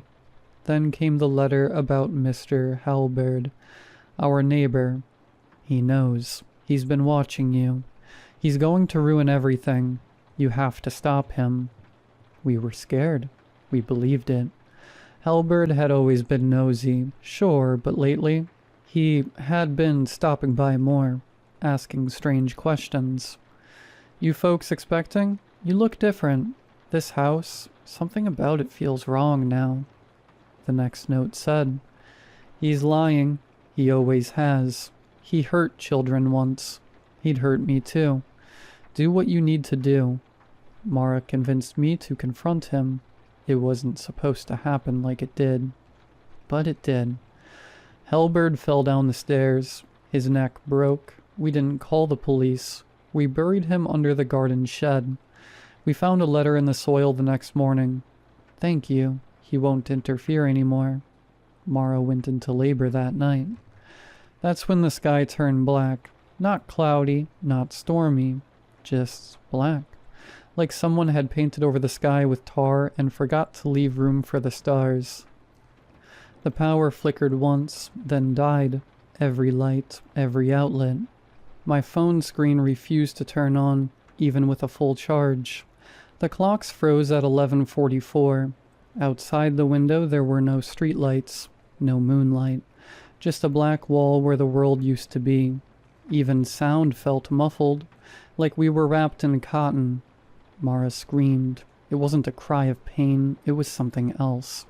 Her voice didn't echo. It seemed to collapse in on itself. The sound falling flat in the air like it wasn't allowed to leave the room. And then it stopped. Her eyes rolled back, her mouth hung open, and from her lips came a voice that wasn't hers. Not deep, not monstrous, just wrong. Like 100 whispers trying to form one word. I leaned close, trying to understand. She convulsed once, twice, then went completely still. Her stomach bulged and contracted in slow, rhythmic pulses. Something was moving beneath the skin, not kicking, shifting, like it was stretching, unfolding. I backed away. The room felt hotter by the second. The walls pulsed with a dull red hue, as if lit from behind veins. The floor vibrated beneath my feet in perfect sync with Mara's breaths. Deep, dragging, unnatural. There was no blood, no contractions, just silence and movement. Then came the sound, a high-pitched whine, like metal scraping against bone. It came from Mara's mouth, eyes, fingertips. Her skin began to glow, and just as quickly, it stopped. Her belly went still, her eyes fluttered open. She looked at me, really looked at me, and smiled. "It's okay now," she said. I dropped to my knees beside her. The glow in her skin faded, and then slowly, impossibly, she reached down and pulled something out of herself. Not screaming, not shaking. Calm, serene. What she held was not a baby. It was shaped like one, sure, but the proportions were wrong. Limbs too long, eyes too large, skin smooth and translucent like polished stone. It blinked at me, its mouth opened into a crooked smile, and God help me, I smiled back. We didn't sleep that night, not because we were afraid, because the baby, our son, didn't want us to. He didn't cry, he didn't fuss. He just stared, wide-eyed, from the little nest of blankets we laid him in, on the living room floor. His eyes never closed. Not once. He doesn't blink, Mara said around 3 a.m. I hadn't noticed, but she was right. He watched us constantly, like he was memorizing us, studying us like we were a test, and he was waiting for the results. And we felt proud, grateful. There were no more letters. None the next morning, none the next week. But there were changes. Mara no longer needed food. Not really. She'd pick at toast, sip at tea, but nothing else. She stopped sleeping entirely, yet never seemed tired. She said her dreams now lived outside of her, that he had taken them from her for safekeeping. I kept working, going through the motions, but people looked at me differently. My coworkers asked if I was okay. One even reached out and grabbed my arm like he thought I was about to collapse. "You've been losing weight," he said. "You look pale." I looked in the mirror that night and I didn't recognize myself, but when I turned away, I saw my reflection blink, and I hadn't. The next letter came 2 weeks later. It wasn't in the mailbox, it was in the crib, folded beneath our son's body, like a note left in a bassinet at a fire station. It was different, printed, not handwritten, sharp letters, uniform and cold. Phase 1 complete. Secondary conditioning successful. Intervention no longer necessary. Initiate localization. We didn't understand what it meant until the dream started. Not for us, for others. We got a call from a friend in New York, terrified. She said she dreamed of us, but not how we are. She saw us in a house with no windows, holding something that looked like a child but wasn't, smiling, rocking it, singing lullabies in a language she couldn't understand. She woke up crying. Then the dreams spread. Relatives, co-workers, strangers. People messaged us, confused, disturbed. "We saw you. We saw him. He told us things. He told us what's coming." He, not it. He had a name now, and then he spoke it. To us, out loud, just one word in a language we couldn't place. But it cracked the glass on the coffee table, sent every dog on the block into a howling frenzy. Mara dropped to her knees and whispered, "Yes, yes, I hear you." The house felt smaller after that, warmer. The walls pulsed slightly, like lungs. The lights no longer worked, but we didn't need them. Everything inside glowed softly, like it had its own hidden sun. I stopped going to work. I couldn't remember what my job had been anyway. Mara spent all day with him, cradling him, speaking to him in strange murmurs. Her head tilted like she was listening to music I couldn't hear. Sometimes he'd hum, not a lullaby, but something more primal, like static turned into a melody. I started finding drawings on the walls, childlike scribbles at first, then more complex. Circles within circles, jagged geometry, sharp lines forming impossible angles. I tried to wipe them off. They wouldn't smudge. They were drawn in something that wasn't ink. I woke one morning to find a spiral traced on my chest in fine red lines. Not a wound, more like a tattoo that had always been there. That's when I knew he'd start using me too. The next letter didn't come on paper.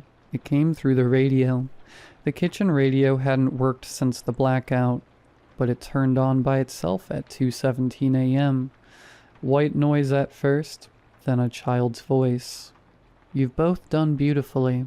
It's almost time. Please make room. Others are coming." The sound looped once, then the radio exploded. It started raining the next day. Black rain, thick and slow, like oil. It didn't splash, it stuck. The sky above us had not returned. There was no sun, no clouds, just that awful velvet void, like we lived beneath a blanket that didn't want to be removed. I tried to call my brother. The line clicked and opened into silence. Then I heard him breathing, then crying, then a voice, our son's voice saying, "He's not ready." Mara was ready. She started setting up the house, rearranging the furniture. She said they needed a nursery. Not for him, for them. They're coming soon enough, she told me one night while folding linens. He's made it safe for them now. Who? I asked, because I didn't want to believe I already knew. She looked at me with those wide, glowing eyes and said, "The others." 2 nights later, we watched from the porch as the man across the street walked into his front yard, dropped to his knees and carved a circle into his chest using the edge of a broken CD. He was smiling the entire time. When I ran to him, he was already gone, but on his shirt, written in something that might have been blood, or something worse, was one word. Ready. We stopped getting mail. No trucks came down the street anymore. No deliveries, no neighbors. The homes around us went dark one by one. Some remained standing, shadows behind their windows. Others collapsed in on themselves overnight, like paper folding into ash. Still, we stayed because he told us to. The house had changed. The doors no longer opened outward. Behind every door was another room of the house. The living room, the kitchen, the nursery. They had multiplied. Endless variations of the same 3 places, looping deeper and deeper the more you opened. I once passed through 7 living rooms before finding Mara again. She said it was better this way. We need room for everyone. The next letter was scratched into the inside of the refrigerator. He's almost ready to be born again. We didn't understand. He's already here, I whispered. No, Mara said gently. That was just the beginning. That night, he changed. He grew, not larger, but deeper. He felt heavier in our arms, like he contained more space than the outside of his body suggested. His eyes no longer blinked.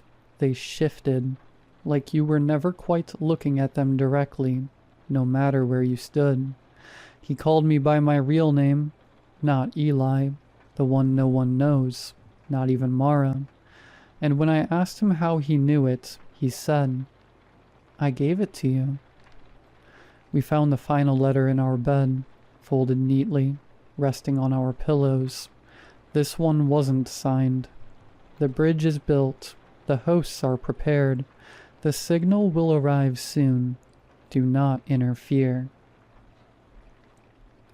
The walls began to hum. The black sky tore open, but it didn't reveal stars. It revealed an eye, huge, pulsing, watching, and it blinked.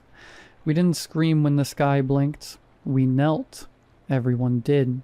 Across the street, from what houses remained, figures emerged, staggering, praying, chanting in tongues that didn't belong to any language we knew. Some we recognized, some we didn't. All of them watched the sky and waited, and our sun, our beautiful, impossible sun, smiled. "Now you see," he said. He wasn't a child anymore, not in the way we understood. His body hadn't aged, but his presence filled the house like gravity. He bent the air, light avoided him, shadows bowed. "We didn't mean to help this," I told Mara. She didn't answer. She was no longer Mara. Not really. It started 3 nights ago. I found her standing in the hallway tracing the spiral on her chest. She said it itched, said it moved when she looked away. She whispered that she'd started dreaming of herself, from the outside, watching her own body carry out instructions she hadn't consciously heard. She didn't fight it. I think a part of her had been gone for weeks. And now, there was no more denying it. The air crackled with electricity. The ground shook in pulses. The eye in the sky blinked once more. Then the letter appeared, not in the house, in my mind. A voice, warm, familiar. "You were never meant to survive me, only to usher me in. The locks have been undone, the veil rewritten. The shape of the world bent back to its origin, to me. I did not come to destroy your world. I came to replace it. You were the prayer, and now you are the silence that follows it. There will be no aftermath, no reckoning, only continuity. In my shape, in my image, and in the names that come after yours are forgotten. Sleep now. The new world does not require your witness. I tried to scream, but my mouth no longer worked. I tried to run, but my legs were no longer mine. Mara turned to me one last time. She opened her mouth, and in our son's voice, she said, "We're already inside."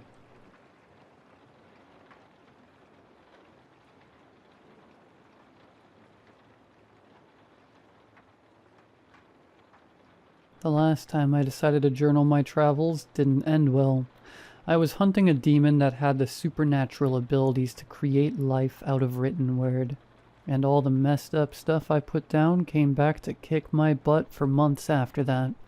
Nearly killed me on multiple occasions. And I had many sleepless nights. I think it's safe to say that the pesky little guy got what was coming to him, though. I thought it ironic to use my own word as bait, only to lure him into a paradox. It went something like, "You will cease to exist once you understand why you cannot." You like that? I spent all day thinking about the best way to mess with him. Poor guy tried to twist out of it, but you can't fight words when they break your own rules. He ended up comatose, loaded up in the back of my truck, and thrown into the holy burn pit after that. Good riddance. Anyway, my shrink says I gotta keep writing things down and really process my thoughts and actions. I can then maybe identify what triggers my PTSD and try to make some progress out of it. I don't think he really understands the gravity of what I do. As long as I keep hunting, I am safe. The world is a safer place. It falls on me to keep it that way. So, I'm shacked up in this musty yellow motel room in the middle of nowhere typing out my emotions. As long as it helps me hunt, then it's alright by me. Middle of nowhere is actually a special place called the Hoh Rainforest in Olympic National Park. All kinds of god and devil-given creatures alike call it home. It's over 1,400 square miles of dense and mountainous terrain. Most of it is so remote that GPS and cell service doesn't work at all. What I'm saying is, I'm very lucky to have narrowed my search down to just a small part of it. About 25 square miles is where my stage is being set here in Hoh. Hopefully it ends up being a good show. It's also one of the only temperate rainforests in the world, meaning it's cold, foggy, and constantly damp. Everything out here is covered in thick sheets of emerald moss. They grow out of twisted and wound-up trees under the cozy blanket of fog. Those wind-up trees are massive and ancient. Some even tower well beyond 300 feet. Their twisted roots and dense undergrowth make the forest a labyrinth with no real entrance or exit. Perfect for a little mouse like me to go and find my cheese. The whole place looks and feels like a dream, straight out of high fantasy. I've already done some preliminary scoping out of the forest to figure out what I'll need to survive for a week or so. Camping out there is serene, but also utterly terrifying. It's so silent. You could hear your own blood pumping, only to be broken up by the sounds of blood-curdling screams. Cougars. Among the animals to look out for in these parts are of course bears, the aforementioned cougars, and maybe an elk if it's got its balls twisted in a knot that day. But the real big bad, the one I'm interested in, is responsible for centuries worth of disappearances and lunatics. I call it the Mnemosyth, from Mnemosyne, the Greek goddess of memory, and Sith, an old word for shadow, or parasite. It's an elusive creature that I suspect has some sort of memory warping ability. From what I understand of the research, it feeds off of the memories of its victims, sucking them of their life's essence, so to speak.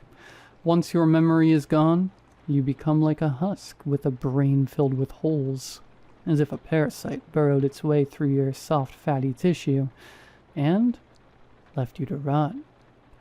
I talked to a young man last week who had an encounter with it, the only possible survivor from such a deadly monster. Every other account was just second-hand descriptions of events. I can assure you that he acted like his head was Swiss cheese, and he looked like it too. After the incident, he sure as crap couldn't take care of himself anymore. His parents kept him in his own room in the backyard. It was a shed converted to a livable area, complete with a bathroom, AC, and everything. They claimed that they couldn't handle his episodes anymore, and so I got the vibe that they needed the space more than he did. They looked tired. They wheeled out a decrepit young man with a 1,000-yard stare, folded in a strange position, one leg tucked under himself and left arm grabbing the back of his seat.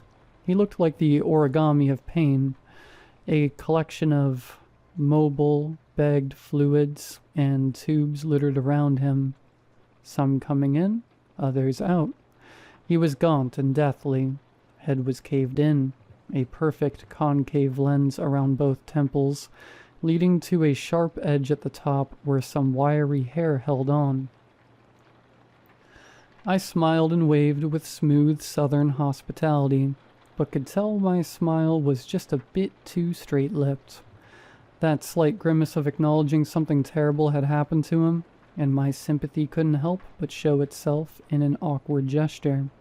I hoped his parents didn't notice and thought I was wincing, but they didn't seem to mind. They gave me nothing but kindness, the sort of people that would take great care of their disabled child. Good people. "Hey Eddie, my name's Mark," I said. I reached over and touched his frail shoulder. He squeezed his eyes and lurched back in his chair a little, like I was threatening to hit him. "He hasn't talked much since the accident," said his mom. The father chimed in. "He doesn't do much at all, stares off into space, draws a little. He likes that one cartoon. You know, the creepy one with that weird pink dog. Courage, baby." Yeah, that one." He looked solemnly at Eddie, then glanced at his wife for a brief moment, seemingly from embarrassment. I crouched down and got a better look at the kid. From what I've heard, the parents, Beth and Rick, went camping in Olympic National with their 2 sons, Eddie and Ryan, about a year ago. "So, Eddie, you like to draw?" He looked scared, nodded his head a little. "Beth, could you show me some of his drawings?" She took me inside his shed, which honestly looked better than my own apartment. It was pristine and clean, very sterile, hospital-like. His drawings were black and white sketches of abstract nature.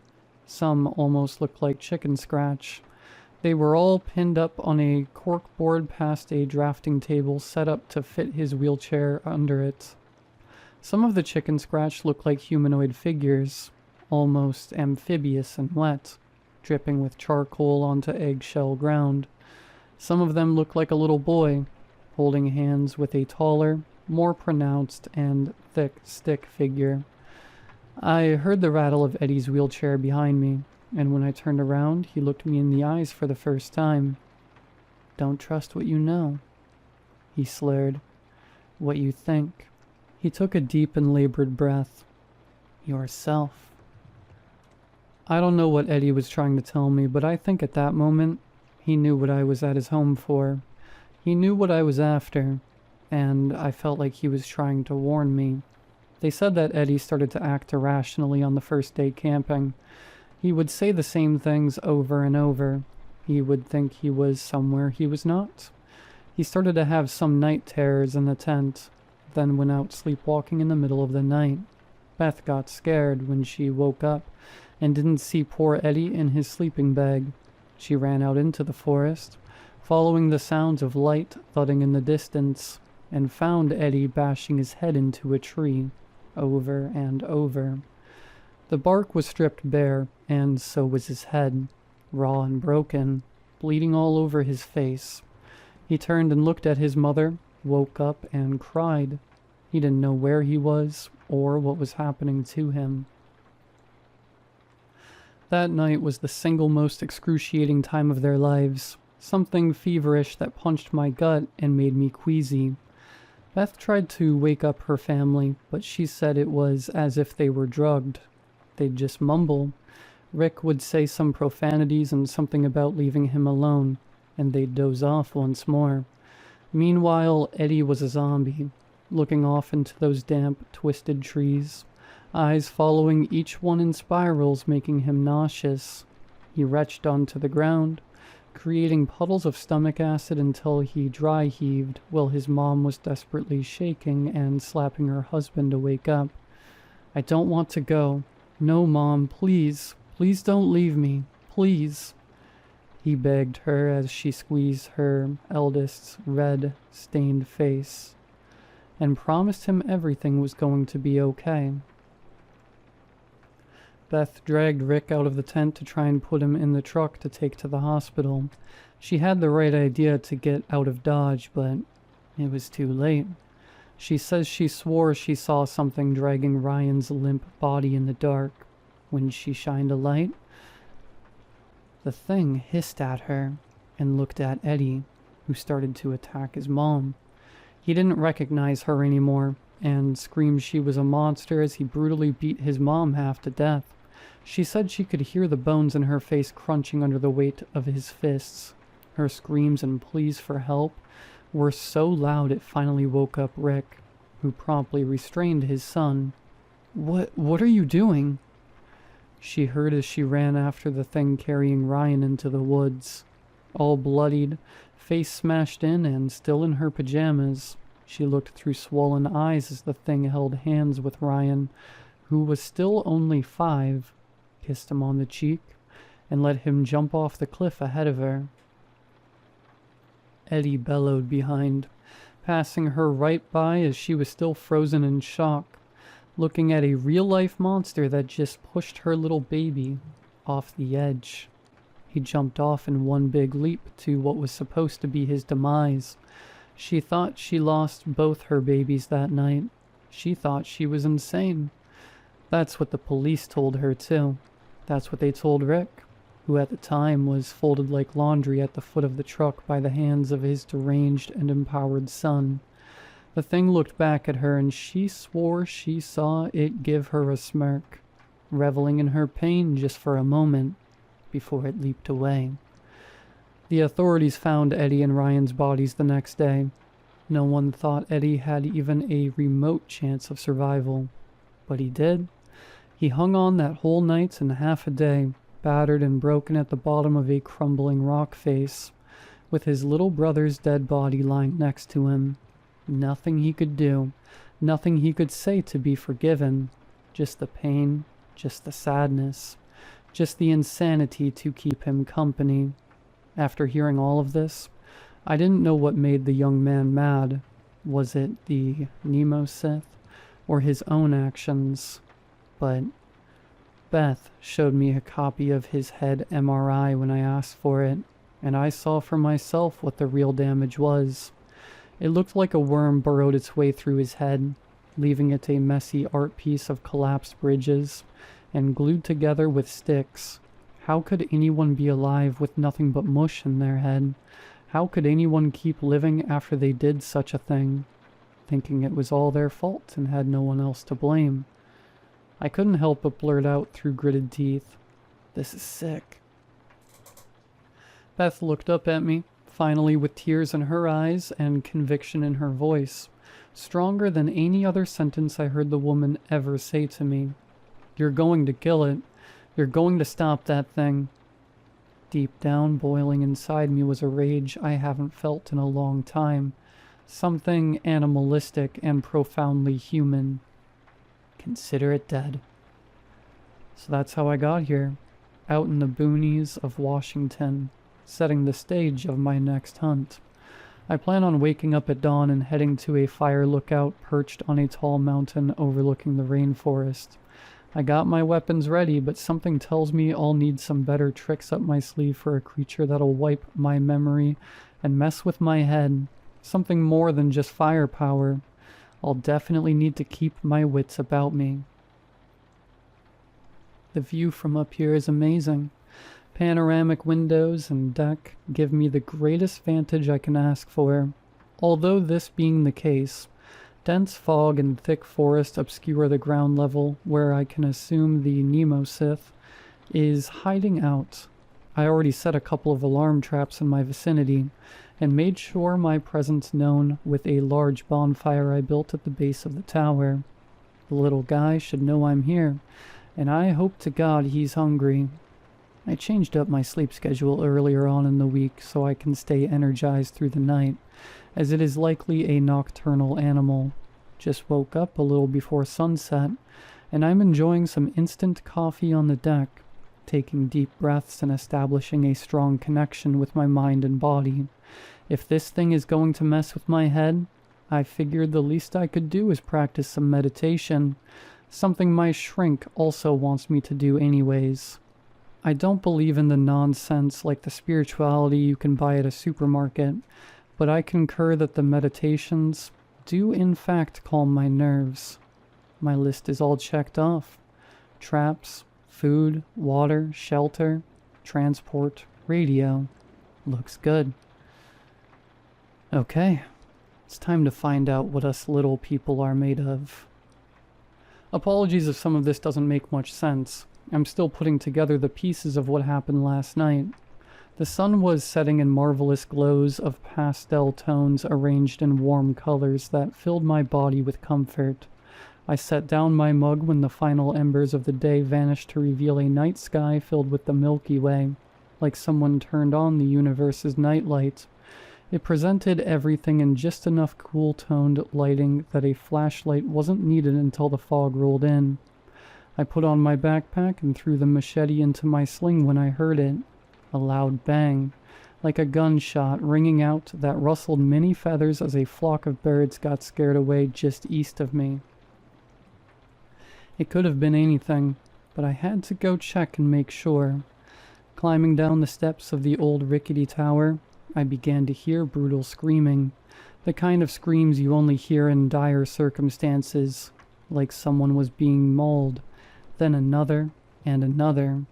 I was surrounded by the screams of what sounded like women all around me. I knew them to be cougars, but it was definitely some shady stuff going on. It was like surround sound. All around my skull and off in the distance they were all curdling in fear. It made me scared too. I took a second to ground myself and started running toward the east. Game time. Navigating the forest would have been impossible without my headlamp and machete. Still, progress was slow even with the paths I marked and cleared earlier. It was like the shrubbery had some magical miracle grow in them, and they covered my paths just as fast as I cut them down. When I made it to my east trap, I was surprised to see that the trigger mechanism wasn't pulled. I was tricked already, but I was prepared for a lure anyways.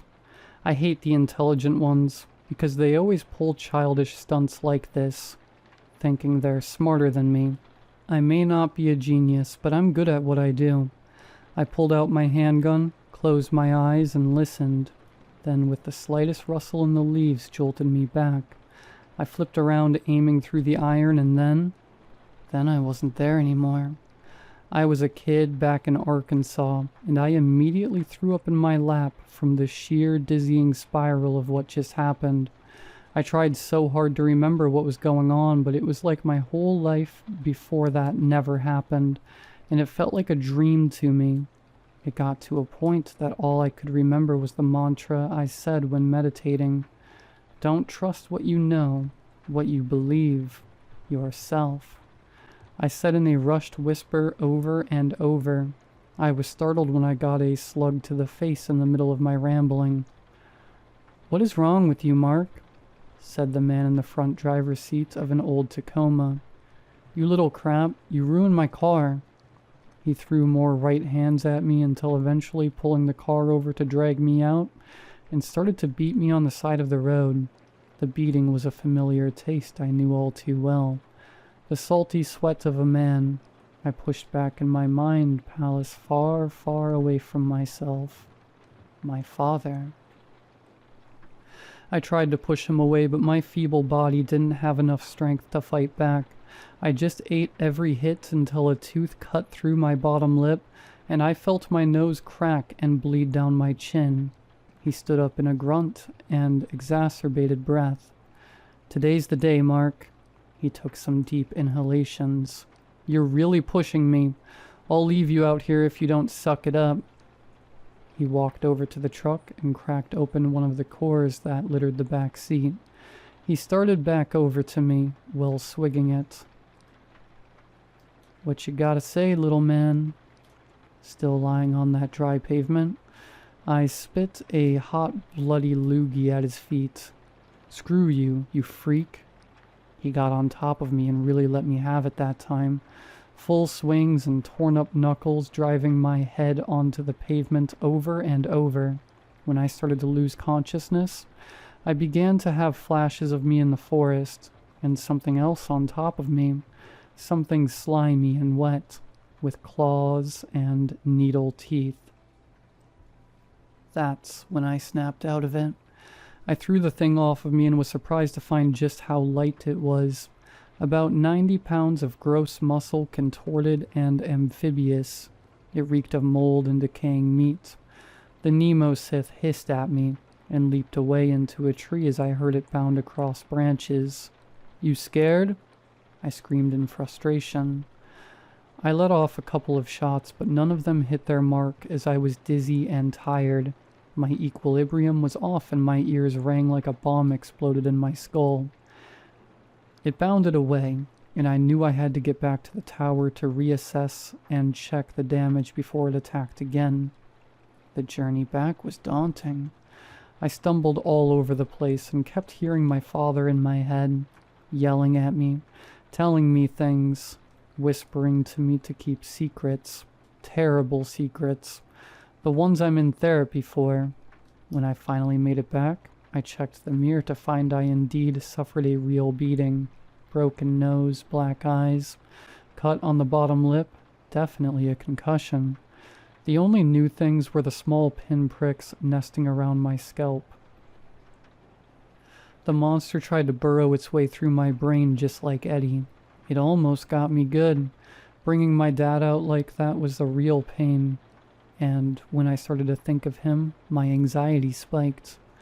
I shot up and cut down the stairs to the entrance of my lookout, boarded up the entrance, then sat in a corner and took deep breaths trying to get rid of my panic. Ever since I couldn't re-up my Xanax prescription, I've had to just suck it up and deal with the panic attacks myself.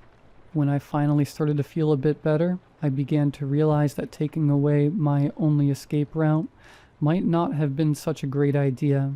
But in my mind at the time, it was the only way to ensure I was going to be left alone. The only way to stay safe. I took some deep breaths in that musty corner and even ate a granola bar. It hurt like hell crunching on it, but I had to chew on something. I heard that animals only eat when they're safe, so if you eat when you're panicked, then you could trick the mind into relaxing. This time it only helped a little. "Come on out, Mark," I heard from outside. I couldn't believe my eyes when I saw my dad making rounds about the lookout. He was holding an axe and was bigger than I remember, wearing that same stupid hat and filthy plaid shirt, looking like a lumberjack.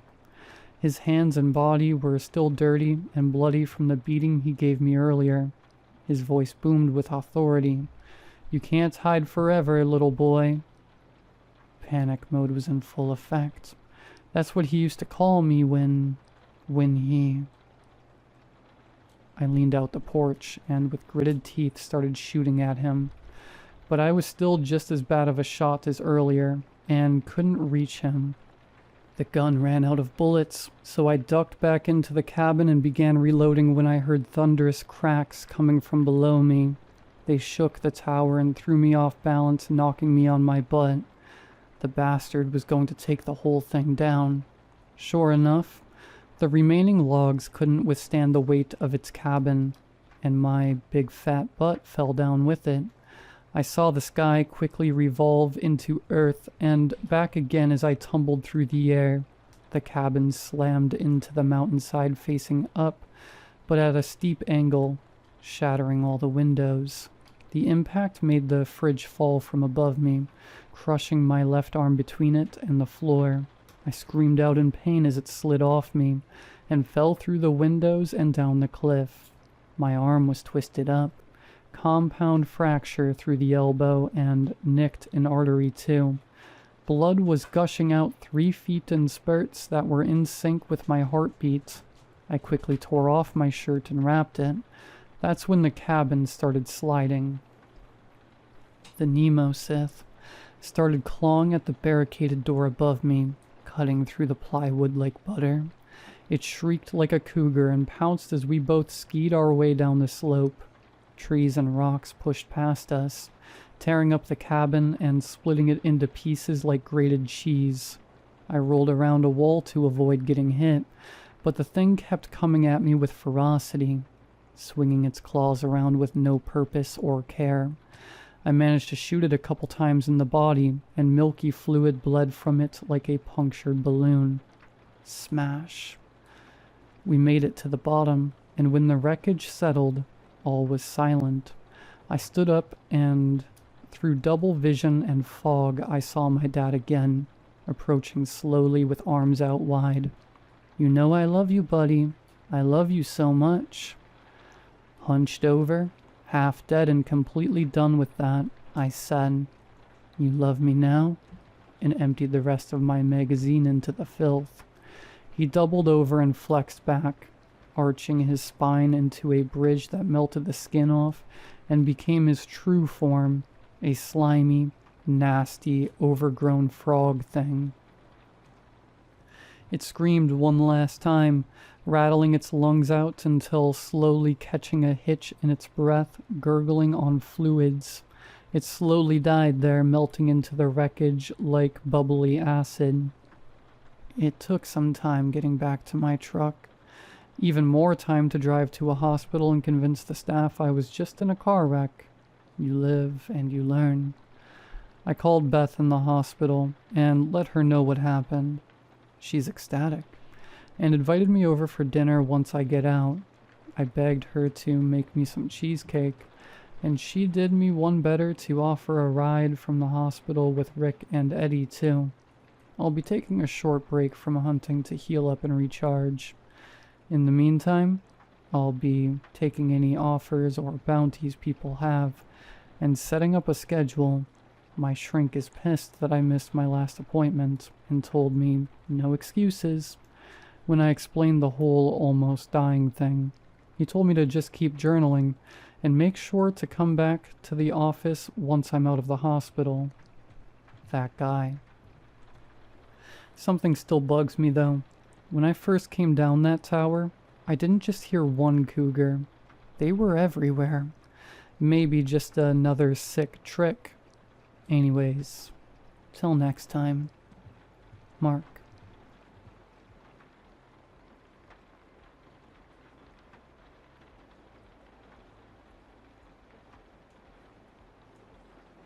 It started again last night. 3 soft knocks at the door, just after 2 a.m. The exact same as it's been for the past 4 nights. Knock, knock, knock. I know I shouldn't open it. I know what I saw. But when you hear children's voices whispering your name in the dark, when you see their silhouettes pressed against the frosted glass, it's hard to pretend you're not just a little bit hopeful that it's all been some horrible mistake. The Wilson kids died 5 years ago. Their house caught fire in the middle of the night. Faulty wiring, they said. By the time anyone noticed the smoke, it was already too late. The family was trapped upstairs. The whole street woke up to their screams. I did too, but I didn't do anything. I stood in my window and watched the flames eat their house alive. I told myself it was too late, that by the time I got outside, I couldn't have helped anyway, but I heard the knocking even then, faint and desperate, just like now. I think it came from inside the walls. The parents' bodies were found together, melted into the charred bed frame, but the kids, they were never found. Just tiny handprints on the floorboards leading to the front door. That door had claw marks in it, deep ones. The cops thought wild animals had gotten in, but wild animals don't knock. Last night I finally opened the door. There was no one there, but the knocking didn't stop. It was coming from the walls now, and it's not just knocking anymore. They're talking. I can hear them behind the drywall, giggling and whispering, scraping their fingernails along the inside. They're moving, room to room, closer. They keep asking why I didn't help them, why I watched, why I did nothing. I tried to tell them I was scared, that I didn't know what to do. They didn't like that answer. I don't think they're going to leave this time. My lights are flickering, the air smells like smoke, and I see tiny handprints forming on the walls beside me. They're inside the house now, and they're not alone. I didn't sleep. After the handprints appeared on the wall, I locked myself in the bathroom and turned the lights off. I don't know why. Like, hiding would help. I sat in the bathtub with a knife I found in the drawer. Like, that would make a difference. They didn't try to break in. They didn't have to. Around 3:15 a.m. the whispering started again. Not just the kids this time.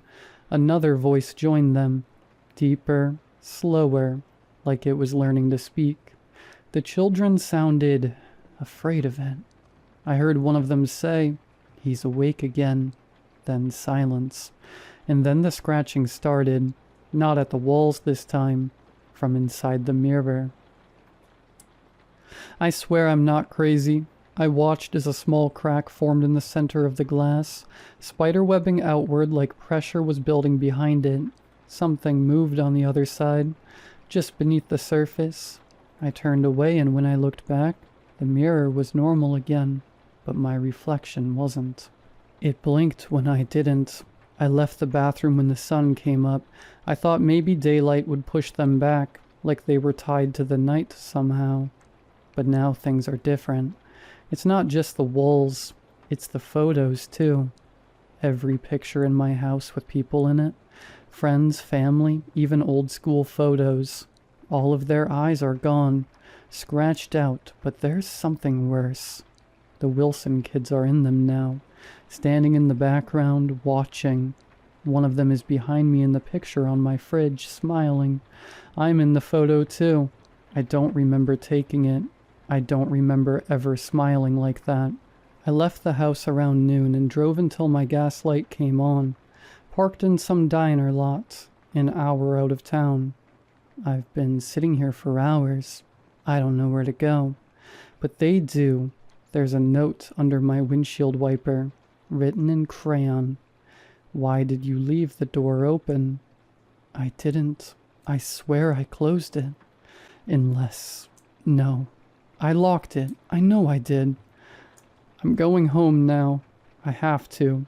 I think whatever was with them got out.